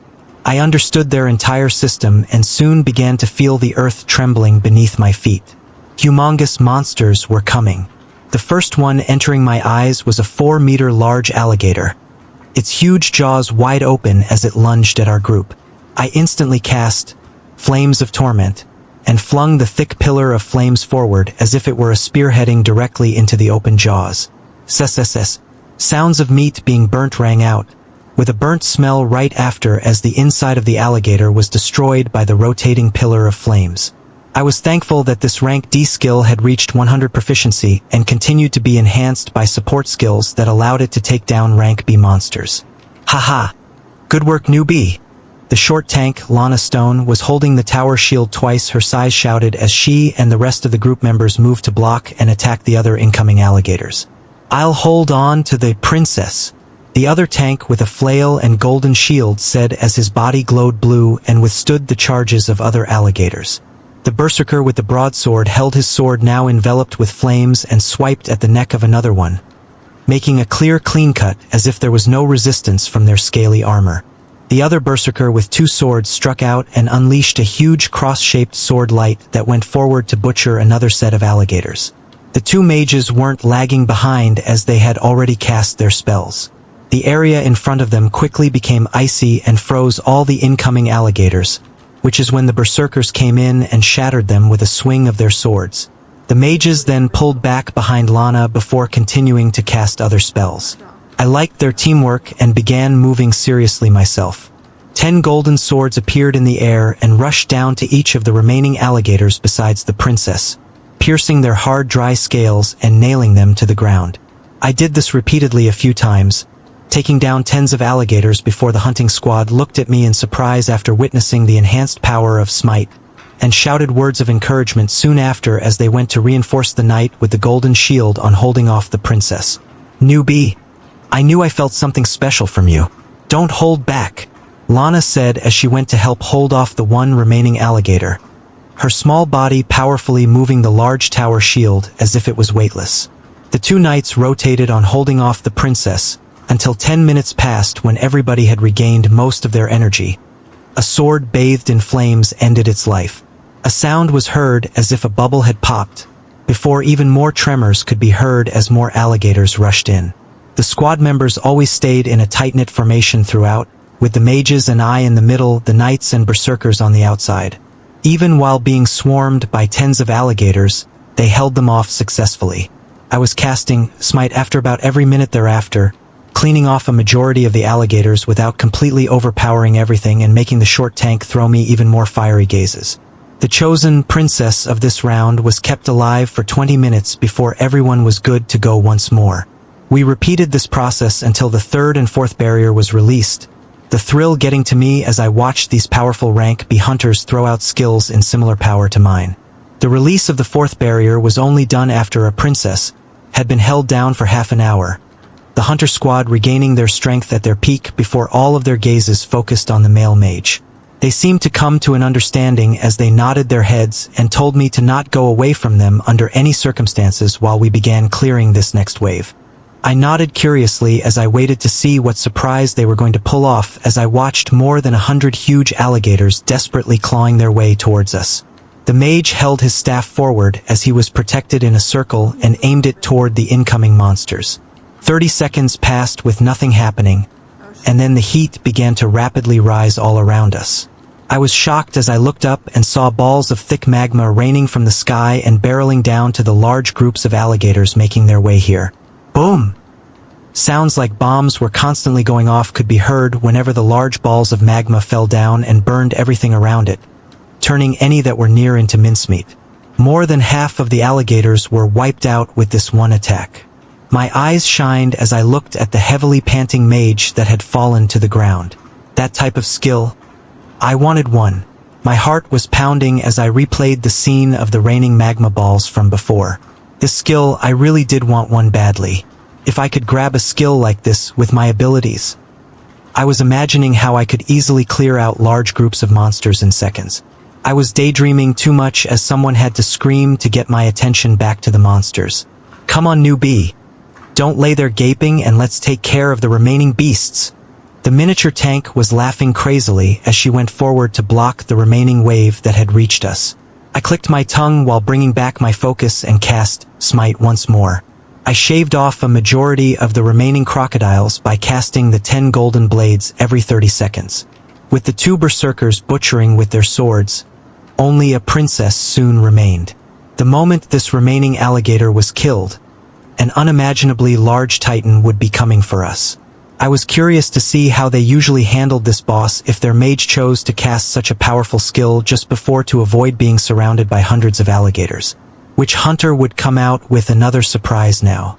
I was expectantly waiting for another surprise from these genuine rank B hunters. One showed an extremely powerful skill that took out tens of rank B monsters in a blink, although it seemed to be at the cost of her entire mana reserves. The knights continued to solidly defend even when they had tens of monsters surrounding them, never letting a single one pass through to their squad members. I wouldn't be waiting long to see the boss as half an hour quickly passed and the last princess was killed. I waited to hear the furious tremors of a huge titan rushing through the swamp, but instead just felt the entire swamp shake once with everything going silent after. It then shook once more a few seconds after. These were just its steps? I was shocked while feeling the tremors that traveled through the murky waters. The titan was slowly making its way towards us in unhurried steps. This was something that would instill fear into the hearts of hunters. But looking at these veterans that had dived into this dungeon multiple times before, they had determined expressions while waiting for the boss. The berserker holding the huge broadsword spoke to me. Continue casting your golden blades to disrupt its attention when the fight starts. If you can aim them at its eyes, it'll reduce its combat power even if it can still sense us. I nodded and prepared to face off against the huge beast on the horizon. It felt like a big mountain was gradually coming closer as the beast neared, its scales shining a dark green color, with its eyes shining a terrifying light. It looked at us a distance away as its humongous jaws opened and an unnatural sound came out. Oh! The sound was grating to the ears as the huge alligator's mouth now showed rows and rows of glistening sharp teeth. Its upper jaw was much wider than the lower one, causing its teeth to be completely hidden when its jaws were snapped shut. But now that it was open, the sight was horrible to behold. The man with the flaming sword continued with his directions. Spread out. Knights, keep it busy, and don't get eaten. The 2 knights nodded as this wasn't the first time, and they took their positions to the left and right of the alligator. The flames on the sword the berserker was holding began to dance wildly before they exploded and went to cover the entire body of the hunter. I was startled at this type of skill as the man in front of me had his body wreathed in flames. A howl escaped from him as he rushed forward to meet the titan head-on. There was a blinding expanse of light as the berserker was flung back right away, looking like a huge fireball. 10 golden blades had quickly appeared and half of them went towards each eye in a straight line. A pained sound rang out as the eyes of the humongous alligator were ruptured with pus leaking out. The berserker with dual blades took this chance to release 2 large sword lights that smacked onto the right side of the alligator, heavily injuring it. It didn't sit still as it turned to the side, and the next thing we knew, a scaly tail twice our size was shining in green light as it whizzed its way towards us. The 2 knights shouted as their bodies glowed and transparent shields of light appeared in front both of them when the tail struck. Boom! The land shook from the impact, but knights stood their ground and the strike was stopped. Continuing with the momentum, a flaming berserker rushed in once more, spinning in the air as he constantly released fire blades that struck down on the head of the alligator. I cast Smite once again and had the 10 blades aim towards its open jaws when it was howling in pain, rupturing the softer skin inside. The remaining mage that was silent all this time finally acted. Her glimmering staff pointed forward as an icicle the size of a car came down and pierced the already mangled head of the titan, cutting short its screams as blood and brain matter splattered all around. My blood was boiling as I watched all of these fantastical skills and couldn't wait to start amassing higher-ranked skills of my own. I looked at the corpse of the disfigured titan and promised myself to run this dungeon at least tens of times in the coming days to see what rank B skills would pop out. and of course the rare chance of a rank is skill dropping. The hunting squad members were cheering at the finished raid as a green crystal appeared. Lana came towards me and said, "Not bad, newbie. Those blades of yours allowed us to finish our raid in record time. Our profits are about to increase." The rest of the members laughed as they gathered together and checked to see if anybody was injured. The mage that had cast the amazing-looking skill where magma balls fell from the sky was up on his feet again as they collected the loot and prepared to leave the dungeon. I looked around me at the multitude of alligator corpses, and the even larger one by the side. I knew I could clear this dungeon if I came in alone, but it would take me a lot of time to take down hundreds of alligators and this huge beast, and I loved clearing dungeons as quickly as possible. My highest ranking offensive skill was C, and I felt like I needed a high damage rank B skill similar to these hunters for an even smoother boss run. The face of a chiseled man popped in my head as I thought about what to do next. After the chorus and an item that dropped were collected, we placed our hands on the green crystal and were transferred to the outside world once more. Officers that were standing guard near the monolith were surprised and checked their watches when we came out. The dungeon was completed in under 3 hours this time around because of my addition. I took down the contact information of the rank B hunters as they invited me to go with them to celebrate. I thought about it as I recalled I hadn't really associated myself in any social settings for quite a while. Maybe this would be something good to do. The dungeon wasn't going anywhere, and a few hours of new places wouldn't hurt. I told them I'd catch up with them as I already planned to do something else at the moment and went towards the office of the Vice Admiral. Bypassing the many security points, I came back to the office filled with stacks of paper once again. Magner looked at an antique clock on the wall before smiling at me and saying, "Everything went well, I presume?" "Very. And I would love to continue to help. But I'm going to need a favor from you first." The man's eyes perked up as he listened to my words. This time around, I wanted to look through the offensive rank B skills in the hands of the military that I could learn to make my run of the dungeon even smoother. Even if I was good enough to beat it now, being even more prepared was not an issue. I could have jumped into the dungeon and spent some time clearing it for rank B skills, but the drops were random, so I would never know how long I'd be diving before a skill that I actually wanted to use drops. The lower ranking skills were also quickly losing their effectiveness, as the rank F, Fireball, would not dent the scales of rank B monsters and wasn't used even once the entire dungeon dive. Just a single rank B skill? I can make something like that happen. Let me call someone in. I nodded at him and waited by the side. A minute later, a woman dressed in business wear came into the room and greeted the Vice Admiral. "Boss, here's the document you wanted." Magner nodded at her as he grabbed the thick book and handed it to me. "This is the inventory of all rank B skills that haven't been distributed yet. Let us know which one fits your taste and we'll take it out of storage for you." Magner looked at the hunter in front of him that was intently looking through the inventory of skill books and smiled at the achievement of recruiting another excellent hunter. Seeing how he almost halved the dungeon run, his help would continue to bring in even more resources in the weeks to come. He just hoped this hunter's addition, along with everything else they were trying to do, would bolster their strength enough to stand against what was coming. What they really needed were more of the peak rank A hunters, but they couldn't be cultivated as quickly. He was also looking favorably at the hunter in front of him as another candidate, as his power had skyrocketed just in the past week. Maybe there were still more surprises from him. The book held a list of many more skills than I expected, making me spend some time deciding my first rank B offensive skill. A disastrous skill caught my eye with its high damage potential and the fact that it would match extremely well with the mangrove swamp. Huge clusters of alligators that would swarm towards me once I went in alone. I let the Vice Admiral know of my selection and spent a few minutes talking while the assistant went out, coming back 10 minutes later with a suitcase that held a thick book. I received the suitcase and absorbed the skill, Miniature Tornado. For 10 seconds, unleash a rotating column of sharp winds that follow your commands. The skill appeared in my panel without an issue, and I was looking forward to spamming as much of it as I could when hundreds of alligators swarmed me from all sides. I gave my thanks to the Vice Admiral and stepped out of the office. The short tank, Lana Stone, had already sent an address on my phone of where I should be joining them. I'll indulge myself in this bit of socializing before going back to my lone ways of decimating dungeons. I got out of the military sector and got a ride towards the location. The streets of Star City were packed with energy and people, making you rethink whether half the land had really been turned into a desolate wasteland and people were still fighting for their lives. This being one of the core defense cities of the Empire, there were very few incidents of monsters causing deaths and destruction once things stabilized. The unawakened people thus looked up to the hunters that were diving into dungeons to protect them every day and aspired to be like them. The car neared a grand structure that could be seen from anywhere in the city.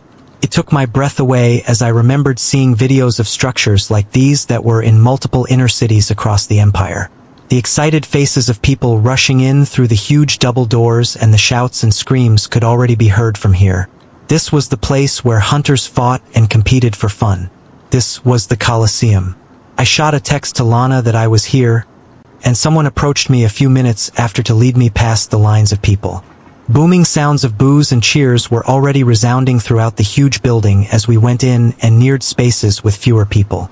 The Colosseum was built similar to those in ancient cultures, a huge oval amphitheater with thousands of seats. The hunting squad had a huge space all to themselves close to the arena floor in the middle where there were already hunters fighting. I joined them and watched the ongoing match, which seemed to be between two rank C hunters.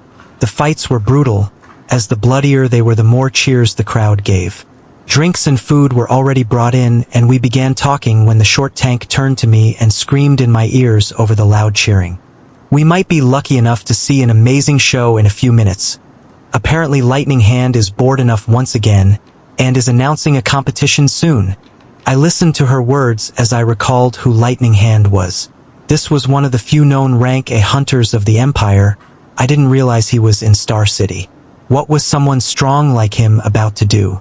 The fight between the two rank C hunters was gradually coming to a close as the mage ran out of mana and was now being beaten to a pulp by the berserker. The crowd was screaming like they were possessed as a ringing sound was heard and the fight was finished. The cheers reached an even higher pitch when the match was done and a burly man with his body crackling with lightning appeared on the 4 huge screens in the middle of the Colosseum. He was standing in a section close to us surrounded by pretty women when he grabbed a mic and his booming voice could be heard throughout. "Hello, citizens of Star City."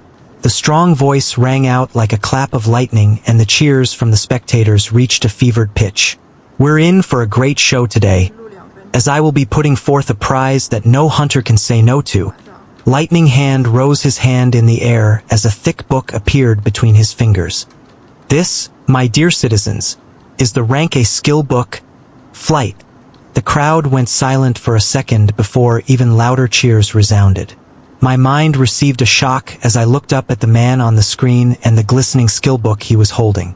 The hunting squad members got up from their seats as serious expressions rose on their faces. The man whose body had tendrils of lightning dancing on it continued. "For today only, in the next 30 minutes, the winner of a free-for-all fight will get to take this bad boy home." The loud screams continued to increase as hunters from all over the stadiums rose up with greedy faces. This was a rank A skill, something that rarely dropped in rank B dungeons, and only ever came out from the dungeons that very few hunters could delve in. This was the dream of many hunters. Even I was expectant to get my hands on something like this. Flight, something that literally allowed you to, well, fly. Now, for all the hunters that want to participate, jump into the ring. The moment his words finished, multiple hunters began jumping from their seats onto the huge circular arena at the center of the Colosseum. Hunters were greedy for skills but were smart enough not to lose their lives. Most of the ones that jumped in were rank C hunters and a few rank BS. The members of the hunting squad looked at each other before the short tank said, "Haha. Let's put our restrictions aside and see which person is lucky enough to get this pie falling from the sky." The rest of them nodded at this and also jumped down to join the hunters on the ground. I looked at the outpouring of hunters that were filling the arena and rose up myself. It was already half filled with dense numbers of hunters that were putting their lives on the line. I looked at this and jumped down myself with a sigh. I really couldn't sit out on something like this. Rank A skills were so rare that getting another skill like this would be near impossible unless you farmed the high-ranking dungeon tens or hundreds of times. Even now I was questioning why this rank A hunter was giving it away on a whim. He continued talking as the hunters continued to fill into the arena. The rules for the free-for-all are simple. The last man standing wins. The crowd had gone crazy as the build-up to the fight continued, with people standing up hysterically shouting as if they were the ones getting the prize. A few minutes passed by with no other hunters jumping into the ring. Lightning Hand looked around the densely packed arena and raised his arm. Quietness ensued in the huge coliseum before he brought it down and shouted, "Start!" The arena was filled with screams as soon as the fight started, with explosions of skills bouncing from all around. The rank C hunters were taking each other out without a question, their eyes filled with greed. The lower-ranked hunters here were those whose greed had surpassed their common sense. As the sane ones stayed on their seats to keep on watching the moment they realized the people competing for this would mostly be rank B. I watched the scene of chaos unfolding in front of me as I smiled and activated both stealth and camouflage. I disappeared from the sights of all the hunters and watched the scene while fully protected with multiple defensive skills that brushed off any spell that accidentally came my way. The audience was screaming in a frenzy as they watched the bloody fight below, calling for more blood anytime someone fell. Rank B hunters gradually began to move in full force, devastating skills beginning to fly out. The squad I had dived into Mangrove Swamp with were all far apart fighting their own battles, but one of the mages was already knocked out cold. At the center of attention was a hunter holding 2 round shields with his body bathed in golden light. This knight pushed back all attacks and hunters that neared him with explosive blasts of white light the moment they neared. Multiple hunters were falling just from him alone. Opposite on the other side was a woman holding a bow that was shooting flaming arrows and heavily wounding the hunters that were struck. I watched all of this while evading any hunters rushing about and absorbing the stray attacks without the notice from any hunters. The bloody fight continued until most of the rank C hunters were knocked out, leaving 9 rank B hunters on the floor of the arena intently staring at each other. One of them couldn't hold on any longer and let out a battle cry while rushing to another hunter nearest to him. Another brawl ensued, with the hunter holding the 2 round shields continuing to push away any skills and attack with explosive blasts of white light. From the hunting squad I knew, only the berserker with the flaming sword continued. His entire body wreathed in flames once more as he took on 2 other hunters by himself. The rest of the team members were knocked out cold or sitting out injured. I found a relatively far place in the arena away from the fight that had a ton of rank C hunters either knocked out or struggling painfully and sat down while continuing to observe the fight. My aim was to do very little work and defeat the last hunter standing that should be exhausted to obtain this rank as skill easily. The hard fight continued as it came down to 2 hunters facing off in the arena.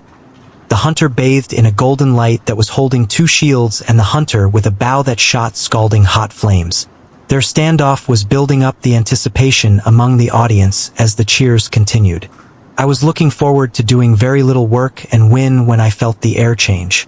Instead of heading towards each other, 2 hunters turned towards my location at the same time. Well shit. I stood up and got ready for the fight early, as it seemed the hunters saw through my stealth and camouflage. Did they have a skill that helped in detection or something else? Oh well, it doesn't matter anyway. A bright smile bloomed on my face as I watched the woman draw her bow and shoot multiple flaming arrows towards me, and the shining knight rushed forward. I would at least get a chance to test the destructive force of the newly gained skill against 2 rank B hunters that seemed to be standing at the peak of this rank. Miniature Tornado was cast for the first time. A swirling mass of sharp winds appeared in front of me that dispersed the flame arrows that were rushing towards me and pushed back the glowing knight. I felt the winds move my dark hair around as I commanded the skill to go towards the nearest hunter. The body of the glowing knight expanded? Wow, his body actually expanded as the blinding light shooting out of him increased, withstanding the heavy and sharp winds until the skill faded a few seconds after, as it had a 10-second duration. His body came back to normal size while he was roughly breathing, seeming proud of being able to withstand the attack. I gave a light laugh as I shook my head and cast another miniature tornado. The knight's face turned ashen as he saw another coming right at him and used the 2 shields to try and withstand the rotating winds to no avail, being blown away with cuts all over his body a second after. The remaining hunter on the field that was shooting arrows had moved a further distance away from me while continuing to shoot. I wouldn't let her have her way as I used Whirlwind to close the distance and cast another miniature tornado at her position. The rapidly rotating winds swiped the hunter off her feet, inflicting heavy damage on the armor and skin beneath it, the force ultimately blasting her onto the walls of the arena. Silence followed after as I stood in a field of hunters that were either knocked out or crying painfully, with a few missing some limbs. Wah! The crowd's cries reached another decibel higher as they saw the end of the fight, and the booming voice of the rank a hunter could be heard. Ha-ha! Good, good, good! The man repeated the same words 3 times before he leaped up from the area he was in and fell down towards the arena like a strike of lightning. He looked me up and down and laughed once more before pulling out a glistening book from his storage ring. Calm yet careful, smart and also powerful. Haha, this skill book isn't wasted on you.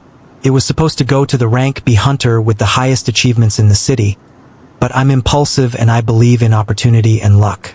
This is your fortune. The skill book was carried by a thin layer of sparkling electricity and drifted towards me. I was marveling at the skills of a rank a hunter while looking at this monster of a man in front of me. His body seemed like a volcano ready to erupt and smash anything standing on its way. I knew I wasn't ready to face someone like this yet. My attributes had only just broke through to rank B because of some support skills, and I needed to put in a lot more work if I wanted to catch up to people at this stage before everything crumbled. Thank you for the opportunity.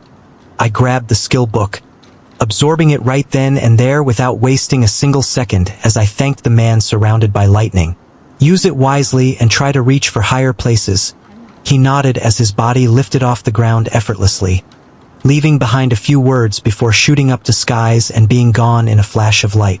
I could barely follow the speed of that lightning as it went away, making me even more excited to go back to my lone ways of dungeon diving and quickly gain that level of strength. I watched the flash of lightning disappear on the horizon and went around the arena to look for the hunting squad members. Some were knocked out cold, but they all had only minor injuries. With the strength of a rank B hunter, wounds like that would heal after a long night's sleep or a few healing spells. The crowd was calming down as the defeated hunters got up and left the arena. I said my goodbyes to the hunters that were already up and moving and left, all my attention on getting stronger by farming dungeons until the strength of rank A wasn't far away from me. I passed by the overcrowded exit with people rushing about and walked out of the Coliseum, making my way back to the military complex. After passing through all the checkpoints, I didn't go back to the living quarters and went straight toward the mangrove swamp. Strength was respected in this city. I didn't plan on hiding in the shadows for too long. I'll show them a glimpse of what I can do while still hiding a major part of my strength to account for any unknowns. Because of the incoming threats of beasts though, there would be no use hiding my strength as it would gradually be shown in time. I thought about turning on stealth and disappearing from everyone's eyes when I first entered the dungeon alone, but decided otherwise. Unless a peak rank B hunter similar to the ones I found in the Coliseum coincidentally happened to pass by when I activated the skill, I should be able to control the information of how frequently I enter this dungeon by choosing when to turn stealth on and off to be purposefully seen. I will go in the first time without hiding, and turn on stealth when I inevitably beat the dungeon in record time. I'll keep myself hidden during these times so that my impossible clear time will be kept under wraps. I showed my ID to the confused guards patrolling around the dungeon as they watched me with increasingly shocked expressions go towards the dungeon and disappear from their sight. What? He went in by himself. Magner abruptly stood up while listening to the report that just came in. The gears in his mind were turning as he asked himself if he had struck gold with this hunter while seeing this show of confidence, or if he had miscalculated entirely and wasted some resources. His impassive look came back to his face as he thought, only time will tell. At another location in one of the luxurious hotels in Star City, a man was fuming from a phone call he just received. He was a veteran rank B hunter that was halfway through becoming rank A. He was already holding 2 rank A skills, and needed just one more to fully be considered a legitimate A ranker that could dive into the highest dungeons known. A book that had dropped recently and was in the possession of Lightning Hand was supposed to go to the next rank B hunter on a list. His name was at the top of that list. Yet Lightning Hand had played around with the book and gifted it to some random rank B by making up a competition in the middle of the day. He couldn't even look at the direction of the rank A hunter that recklessly gave the skill away. But he could definitely go after that rank B hunter who received it. He thought of this as he pulled out his phone to dial another number. In the unfortunate event that the hunter dies, he will still get his hands on that rank A skill. I appeared on that same patch of land surrounded by murky green waters all around me. The rushing of alligators could already be felt the moment I entered. This time around, there would not be any games of keeping one alive to rest or relax. I let out a cheeky smile as I prepared to get started. This will be a constant and relentless fight all the way through without a second wasted. The first order of business was checking out flight. My body slowly began lifting off the ground when the skill was activated, following my thoughts while slowly rising. If I thought about moving up, I moved up. Any direction I wanted, and I could do it in a heartbeat. I hovered a few meters in the air and enjoyed the feeling when the alligators reached the small patch of land and jumped up with their wide jaws open. I looked at these fumbling alligators below me and decided to get started. This time around, I won't be stopping. I'll bulldoze through everything with as much power as I can without worrying too much. I didn't even start off like usual by casting the skills gradually while watching these monsters die. A miniature tornado appeared at the center of the alligators, and then another two appeared to their left and right, and they kept on increasing. The rotating forces of the miniature tornado shredded the hard scales of the alligators as if they were paper and turned them to mincemeat, very quickly turning the scene below into a mixture of blood and gore. The first barrier was released and more alligators were rushing where I was. But I would not wait for them. I commanded my body to fly forward, testing the speed of the skill for the first time. The result? Fast. How fast I didn't know, as I didn't even know how to measure myself. But I was able to get to the point where the first barrier disappeared in a few seconds just as the new alligators were rushing in. If I could put it into words, then just as fast as a car speeding down a highway, if not faster. Miniature tornado was cast once again, as multiple swirling vortexes appeared and shredded everything on sight. The next minutes passed like this, with me flying around the mangrove swamp, casting miniature tornado on every beast that I saw. It wasn't long before the last barrier was broken and the huge slumbering titan rose up. What met it were constantly replenishing miniature tornado, where a new one would appear the moment one disappeared. Roar! The large rank B beast that required multiple rank B hunters to hunt it could put up no defenses or cast any skills on the face of multiple and never-ending disastrous tornadoes, quickly letting out a roar before dying. I breathed out loudly as I controlled my breathing to calm down. This was how I would start to do things from now on. I won't care too much about the thoughts of others and their reactions, not if I continue with such rapid progress. This whole dungeon took me, 30 minutes or slightly more. I wouldn't let it go this time around. I had already been collecting the rank B curse as the monsters fell, and I did the same when the huge titan was shredded and dropped more of them and a rank B skill book. I recalled how Soliel's castle had a chance to drop a higher rank skill even though it was a rank C dungeon, and wondered how many times I had to repeat the rank B dungeon Mangrove Swamp before a rank A skill book dropped. My eyes shined with excitement as I looked forward to this while I stayed in the air and absorbed the rank B cores right away. The skill book dropped this time around was Curse of Slowness, a curse type skill I haven't come across before that majorly slowed down the speed of the enemy it hit. I didn't know when I would use this, but I absorbed it anyway. I would take in all that I can and think later. As soon as the curse dropped in the dungeon were absorbed, I reached out to the green crystal that had risen and was transferred outside the monolith with stealth, still active. The cores from one dungeon run were nowhere enough to have me reach the peak of rank B vitality and strength attribute without diving a few times even if I was doing it solo. The higher you rose, the more cores of equivalent rank you needed to raise your attributes. The focus cores that weren't useful to me would all be sold later. I went towards one of the square doors of the monolith as I disappeared inside once again. This time, I will continue to dive into this dungeon even after the sun sets. My dungeon diving that was filled with vigor continued for the next few hours. On the 10th dungeon run, I had maxed out my vitality and strength attributes by absorbing all of the cores that dropped, bringing me to the peak of rank B. I only dived 3 more times after that before calling it a night. I was lucky enough to receive an item or skill book on every single one of those 13 runs, with all of them being rank B. Even though everything randomly dropped, I was able to pick up one defensive skill similar to Arcanist's Sphere of Protection, that was called Golden Halo, which when cast would form a halo of light around my body that rejected any attacks directed at it. One was an offensive mage skill called Doom Bolt, which called forth a dark red lightning bolt that had even higher damage than Miniature Tornado, as it could stun the Titan of Mangrove Swamp with one hit. The only downside was that it was a single target skill. There were 3 skills that required specific weapons to be cast, so they would be left out to be exchanged later, and the remaining 5 skills were support skills that buffed me in all sorts of ways. Light Foot and Windrider both collectively increased my speed by 100%, increasing how quickly I moved and flew to an insane degree. Rigorous increased the effects of all defensive skills by 50%, and Shadow Veil was another skill similar to Stealth and Camouflage that I was confident once I had this activated, only rank A hunters would have a chance of noticing me. The last skill that came out in these first 13 runs, Wild Heart, was my favorite as it increased the damage all my skills dealt by 50%, continuing to make the damage of my skills even deadlier and causing rank D skills to still be somewhat usable even at this point. Not a single rank A skill was in sight even after these 13 dives, disappointing me but also making me even more expectant for when one actually drops.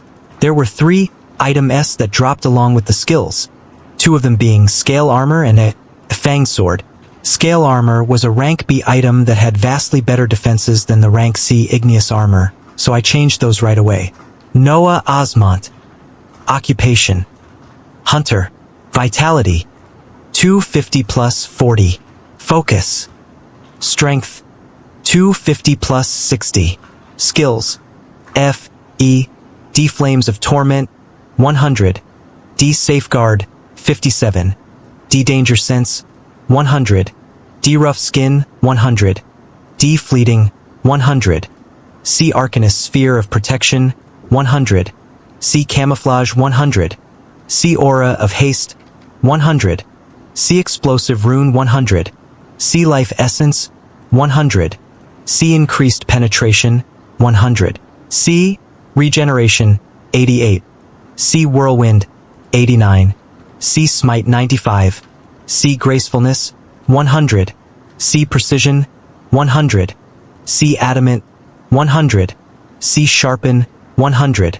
C War Cry, 100. C Retaliation, 100. C King's Rage, 100. C Military Tactics, 100. C Unpredictable, 100. C Elemental. Damage, 100. B Giant Strength, 75. B Stealth, 67. B Miniature Tornado, 23. Asterisk. B Golden Halo, 13. Asterisk. B Doom Bolt, 7. Asterisk. B Lightfoot, 12. Asterisk. B Windrider, 12. Asterisk. B Rigorous, 11. Asterisk. B Shadow Veil, 11. Asterisk. B Wild Heart, 10. Asterisk. A. Flight, 5. Asterisk. Equipment: 3x Searing of Storage. C Fiery Boots. C Fiery Helm. B Scale Armor. Asterisk. My panel looked vastly different from a few days ago, and something I hadn't focused on caught my eye. Without my knowledge, my strength attribute had already exceeded the common standard of rank A. The chorus dropping from rank A dungeons could bring your attributes all the way to 300. Because I always kept a few skills that added attributes active, I gained a bonus that most people have temporarily and made it permanent. Because of this, my vitality attribute already neared the 300 cap, and strength already passed it with 310 even before I absorbed any rank A chorus. Just the thought of this was thrilling, as I was already catching up to the rank A hunters, even if I barely had any rank A skills and items. The disappointment of not gaining any rank A skills from the first day of rushing through the dungeon lifted as I felt the increased force and strength of my body. I transferred out of the dungeon for the 3rd time today while not hidden, and received a standing ovation from soldiers that had begun gathering the moment I cleared it alone and came out 2 hours later. It was a big deal to the army, as these were things only those standing as rank A hunters could attempt, and they had just effectively sided with such a person. Vice Admiral Magner came out from the throngs of soldiers and looked at me with a hard-to-read expression and then said, "I underestimated you. I apologize."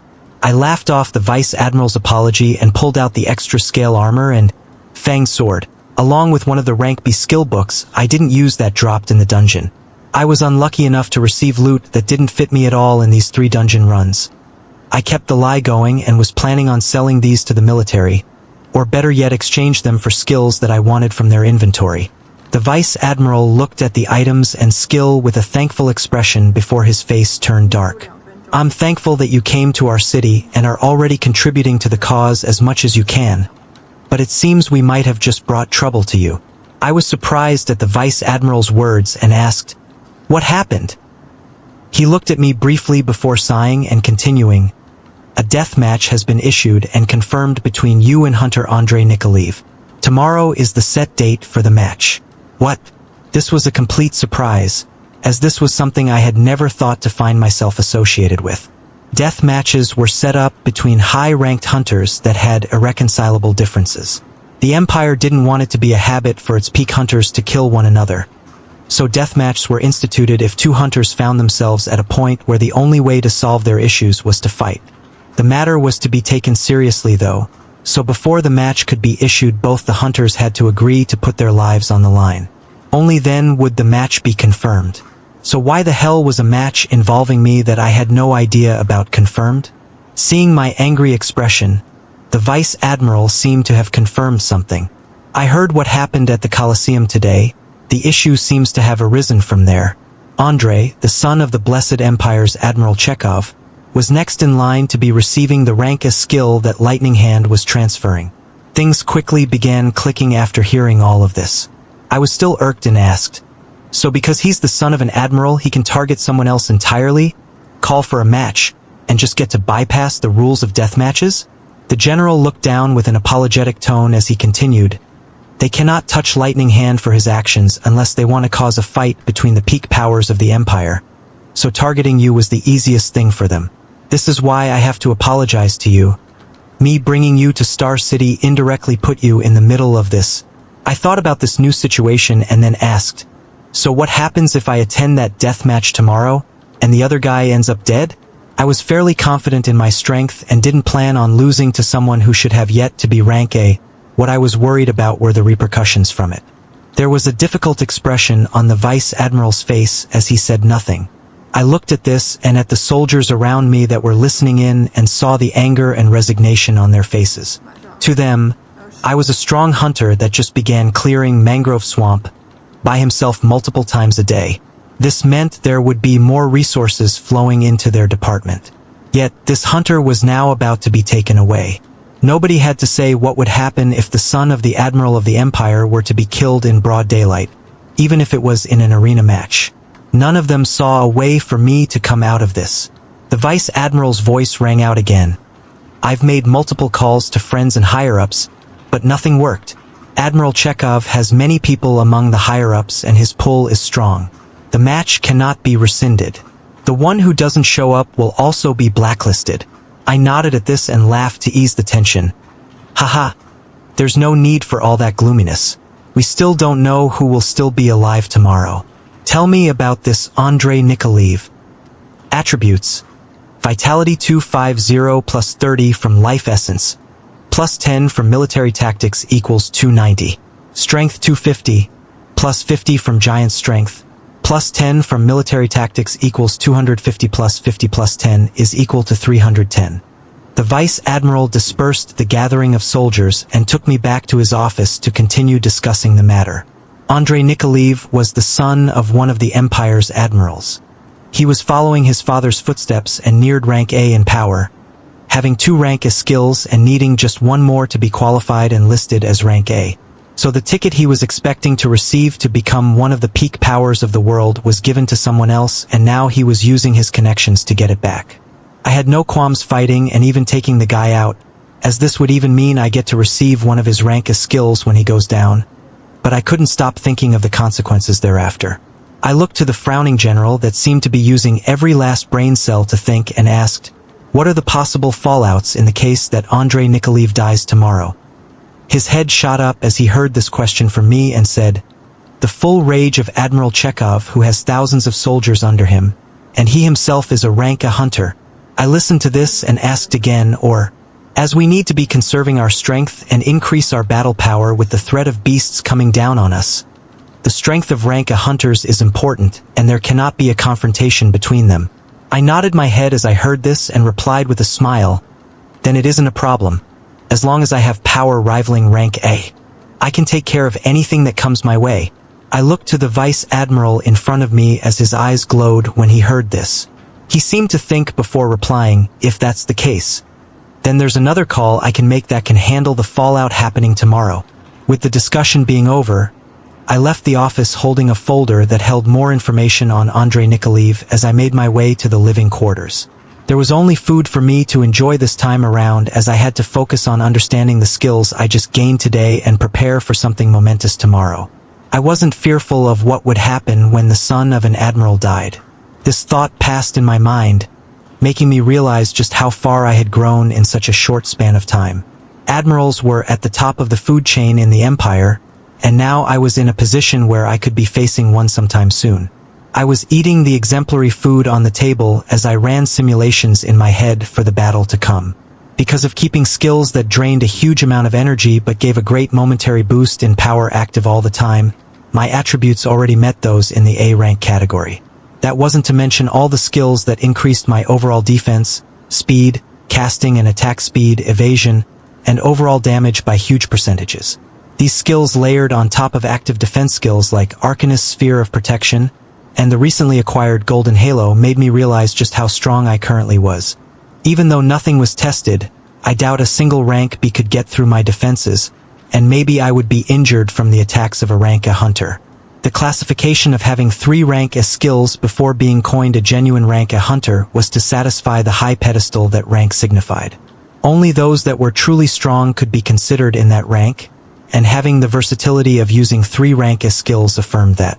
Possible plans continued forming in my head as to how this whole thing would end, and soon I felt confident enough to face whatever came at me these next few days. I wouldn't sacrifice my sleep because of it though, and wrapped myself up in the silk bed sheets and fell asleep. In the skies above the Empire, a dashing woman with golden hair was comfortably lying on top of a huge flying beast. She held a bewitching smile on her face as words dripping with honey left her lips. Little Magner is redeeming his one favor for a rising hunter. Just who could you be to catch the eyes of one of the few sane men in the Empire? She was a veteran rank A hunter that was just below the renowned Steel Mikhail. Her flowing golden hair and the huge beast she flew on would cause mischief anywhere she went. She was now heading to Star City. Morning of the next day, news had spread all over Star City of a main event deathmatch that would be occurring in the Coliseum during the day. The 2 hunters participating each held rank A skills, making them on the cusp of breaking through to the exclusive position of a rank A hunter. The one coming out of it alive would most likely be the newly born rank A hunter to appear in Star City. The excitement was palpitating as all the seats had already been reserved and taken in a few hours, packing the Coliseum to its limits. Those who couldn't watch were left with turning on their TVs and watching the commentators describe the 2 figures that would be fighting as the main event. One was a known hunter in the Empire, the son of one of its admirals and a peak hunter that was bound to be given the rank A title in no time, Andrei Nikolaev. The other was a rising rookie with an empty track record, becoming known just recently by winning a free-for-all match against other rank B hunters, Noah Osmont. New information came in that this character is able to dive and complete rank B dungeons alone, but this news was not yet verified. There were a few friends watching the live feed of the packed arena and listening to the commentators when one spoke with a bored expression. "Why are you guys even looking at this match as something exciting? This is obviously just another show of power from those assholes at the top, bullying that rising hunter to get what they want." Friend number 1. "Hey, you didn't get to see the free-for-all match yesterday.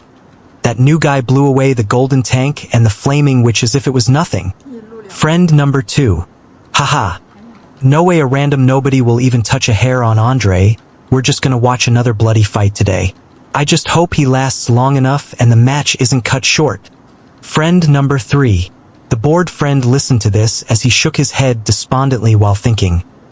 Nothing has changed at all since the advent of the apocalypse. The fight was set to be happening in a few hours. Figures were alerted around the empire of this impending match. Some didn't care, others were angry at the loss of a potential rank a hunter that would be happening for no reason. Others were just carefully waiting to see what new waves would be made from this fight. Morning of the next day, Vice Admiral Magner had put up an entire regiment together to escort me to the Colosseum. It wasn't as much for protection as a show of support as we rode from the military sector towards the grandiose amphitheater.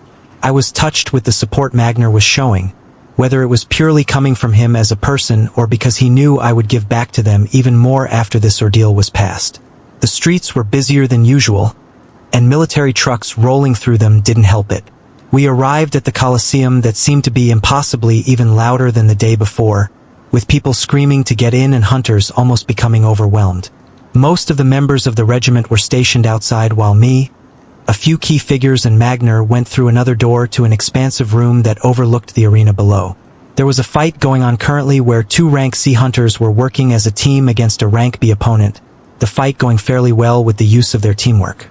Drinks and food were quickly brought in as many of the people packing the arena today were waiting for the preliminary matches to finish and for the main event to begin. Magner and I were discussing the hunter I was going to face today in detail. From the known information, he held 2 rank A skills. One of them was a defensive skill that made him nearly impenetrable to damage when it was activated, but only lasted for a minute and he had to wait for 10 more before initiating the skill again. The other was a rank A skill that there wasn't a lot of knowledge on, but it was known to be an area of attack skill with a high mana cost that dealt significant damage. Even after knowing these things, I wasn't too worried. I will definitely be careful and watch what he does, but I was that confident in the multiple skills I was layering on myself and the fact that my attributes most likely surpass his because of some of my skills. The only thing I was remotely worried about was the casting of the rank A skill, as none of these skills are a joke. With my percentage boosted defenses and skills, I was predicting the most the rank A offensive skill would do is injure me. I would have the regeneration skill ready to cast in case I took damage from the skill head on. The hour was quickly approaching as the crowd cheered when one match ended and another began as we enjoyed the food in the reserved space. Magner continued to have a worried look on his face as he seemed to be looking to the sky every now and then, as if waiting for something. The cheers of the crowd reached its peak when an announcer's voice rang out in the Colosseum. "People of Star City, are you ready for the biggest match of your lives?" The announcer's voice was drowned out as soon as his word finished as the crowd screamed. "Yeah," the announcer continued with a calmer tone. "Then without further ado, I give you the contestants of this death match, Andrei Nikolaev and Noah Osmont." The cheers continued as a burly man jumped down from another location in the Colosseum. The man had a cold expression on his face. His body was wrapped with a purple robe and he held a frozen staff with his right hand. This was Andrei Nikolaev. He was the first hugely built mage I had seen, standing there with an imposing gaze that looked ahead. I rose from my seat and slowly drifted down towards the arena, levitating slightly above 2 meters from the arena floor as I looked down towards Andrei. His imposing gaze became fierce as he saw this and I laughed while flying towards the podium where the announcer was at.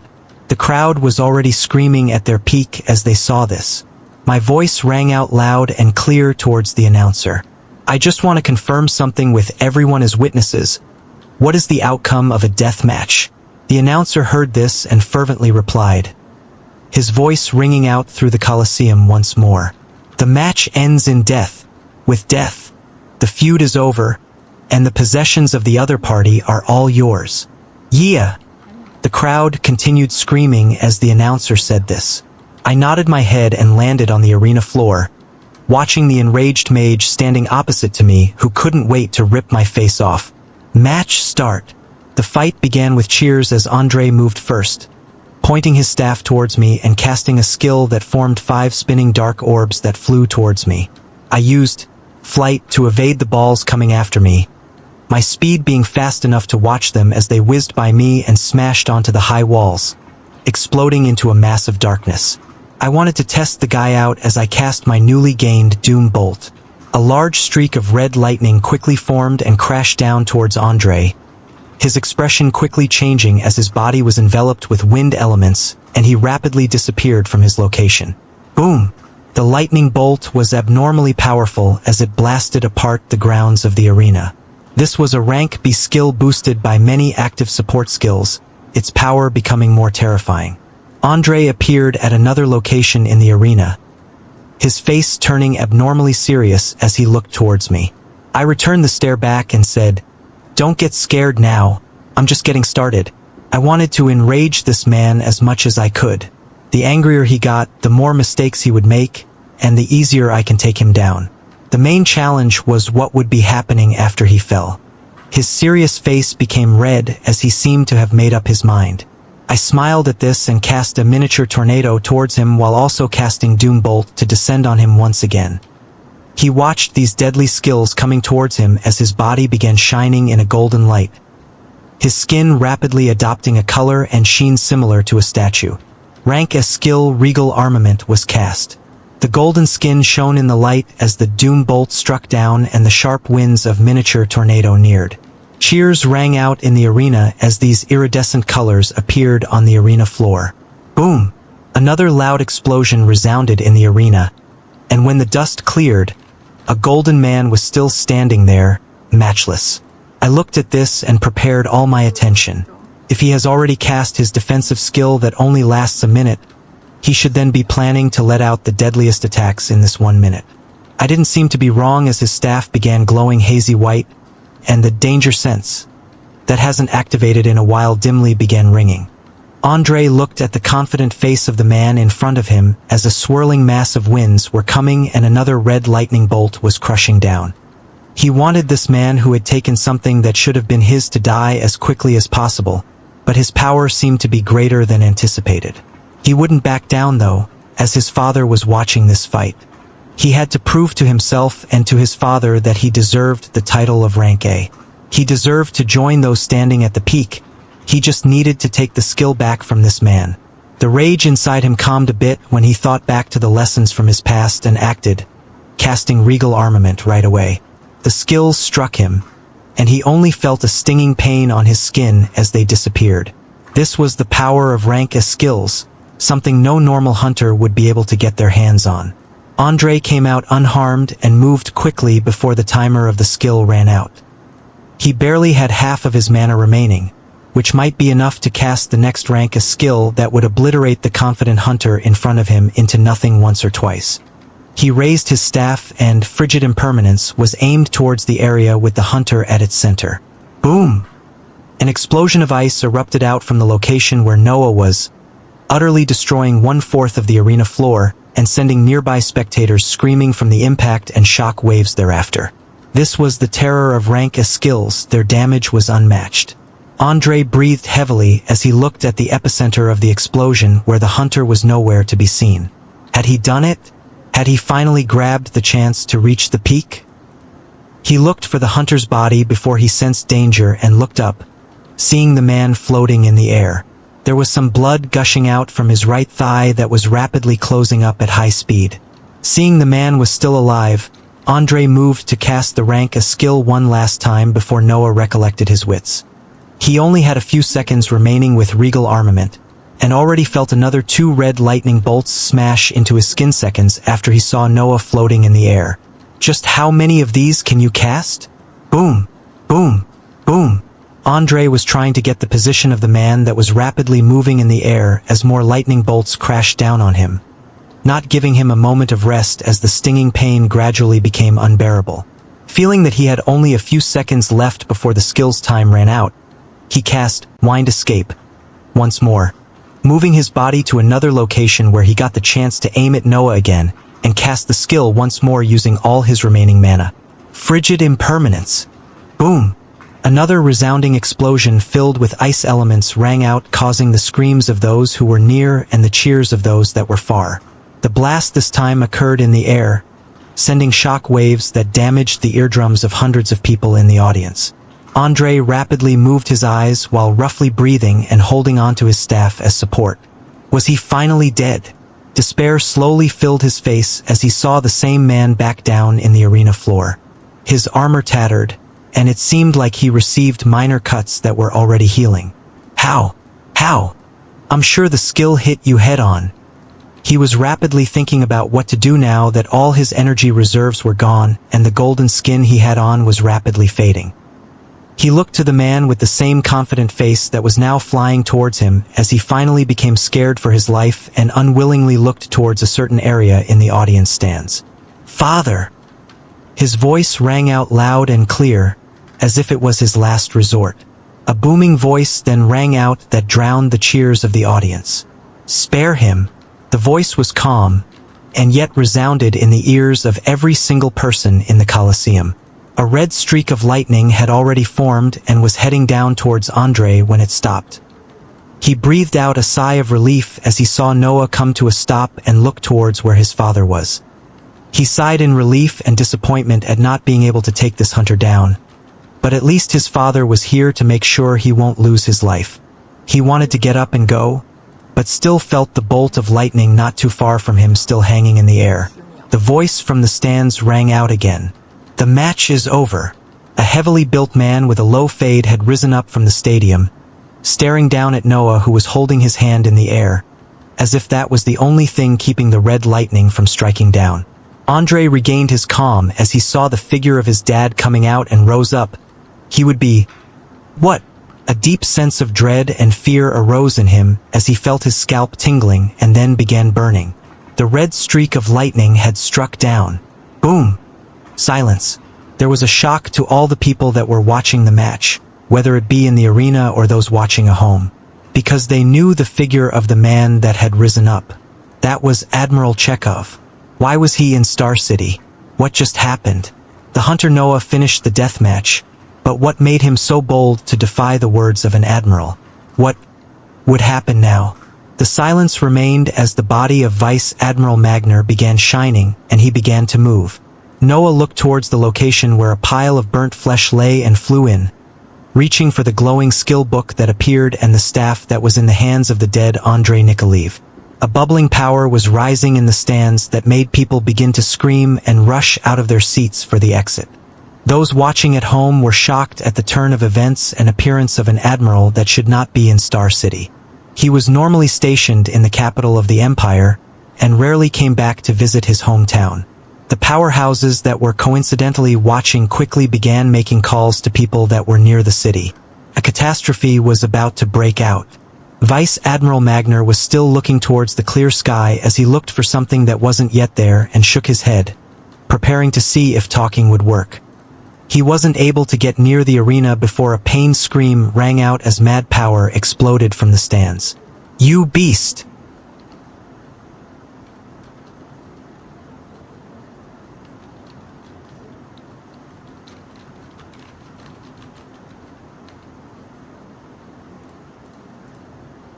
引录2分钟，马上还有10秒。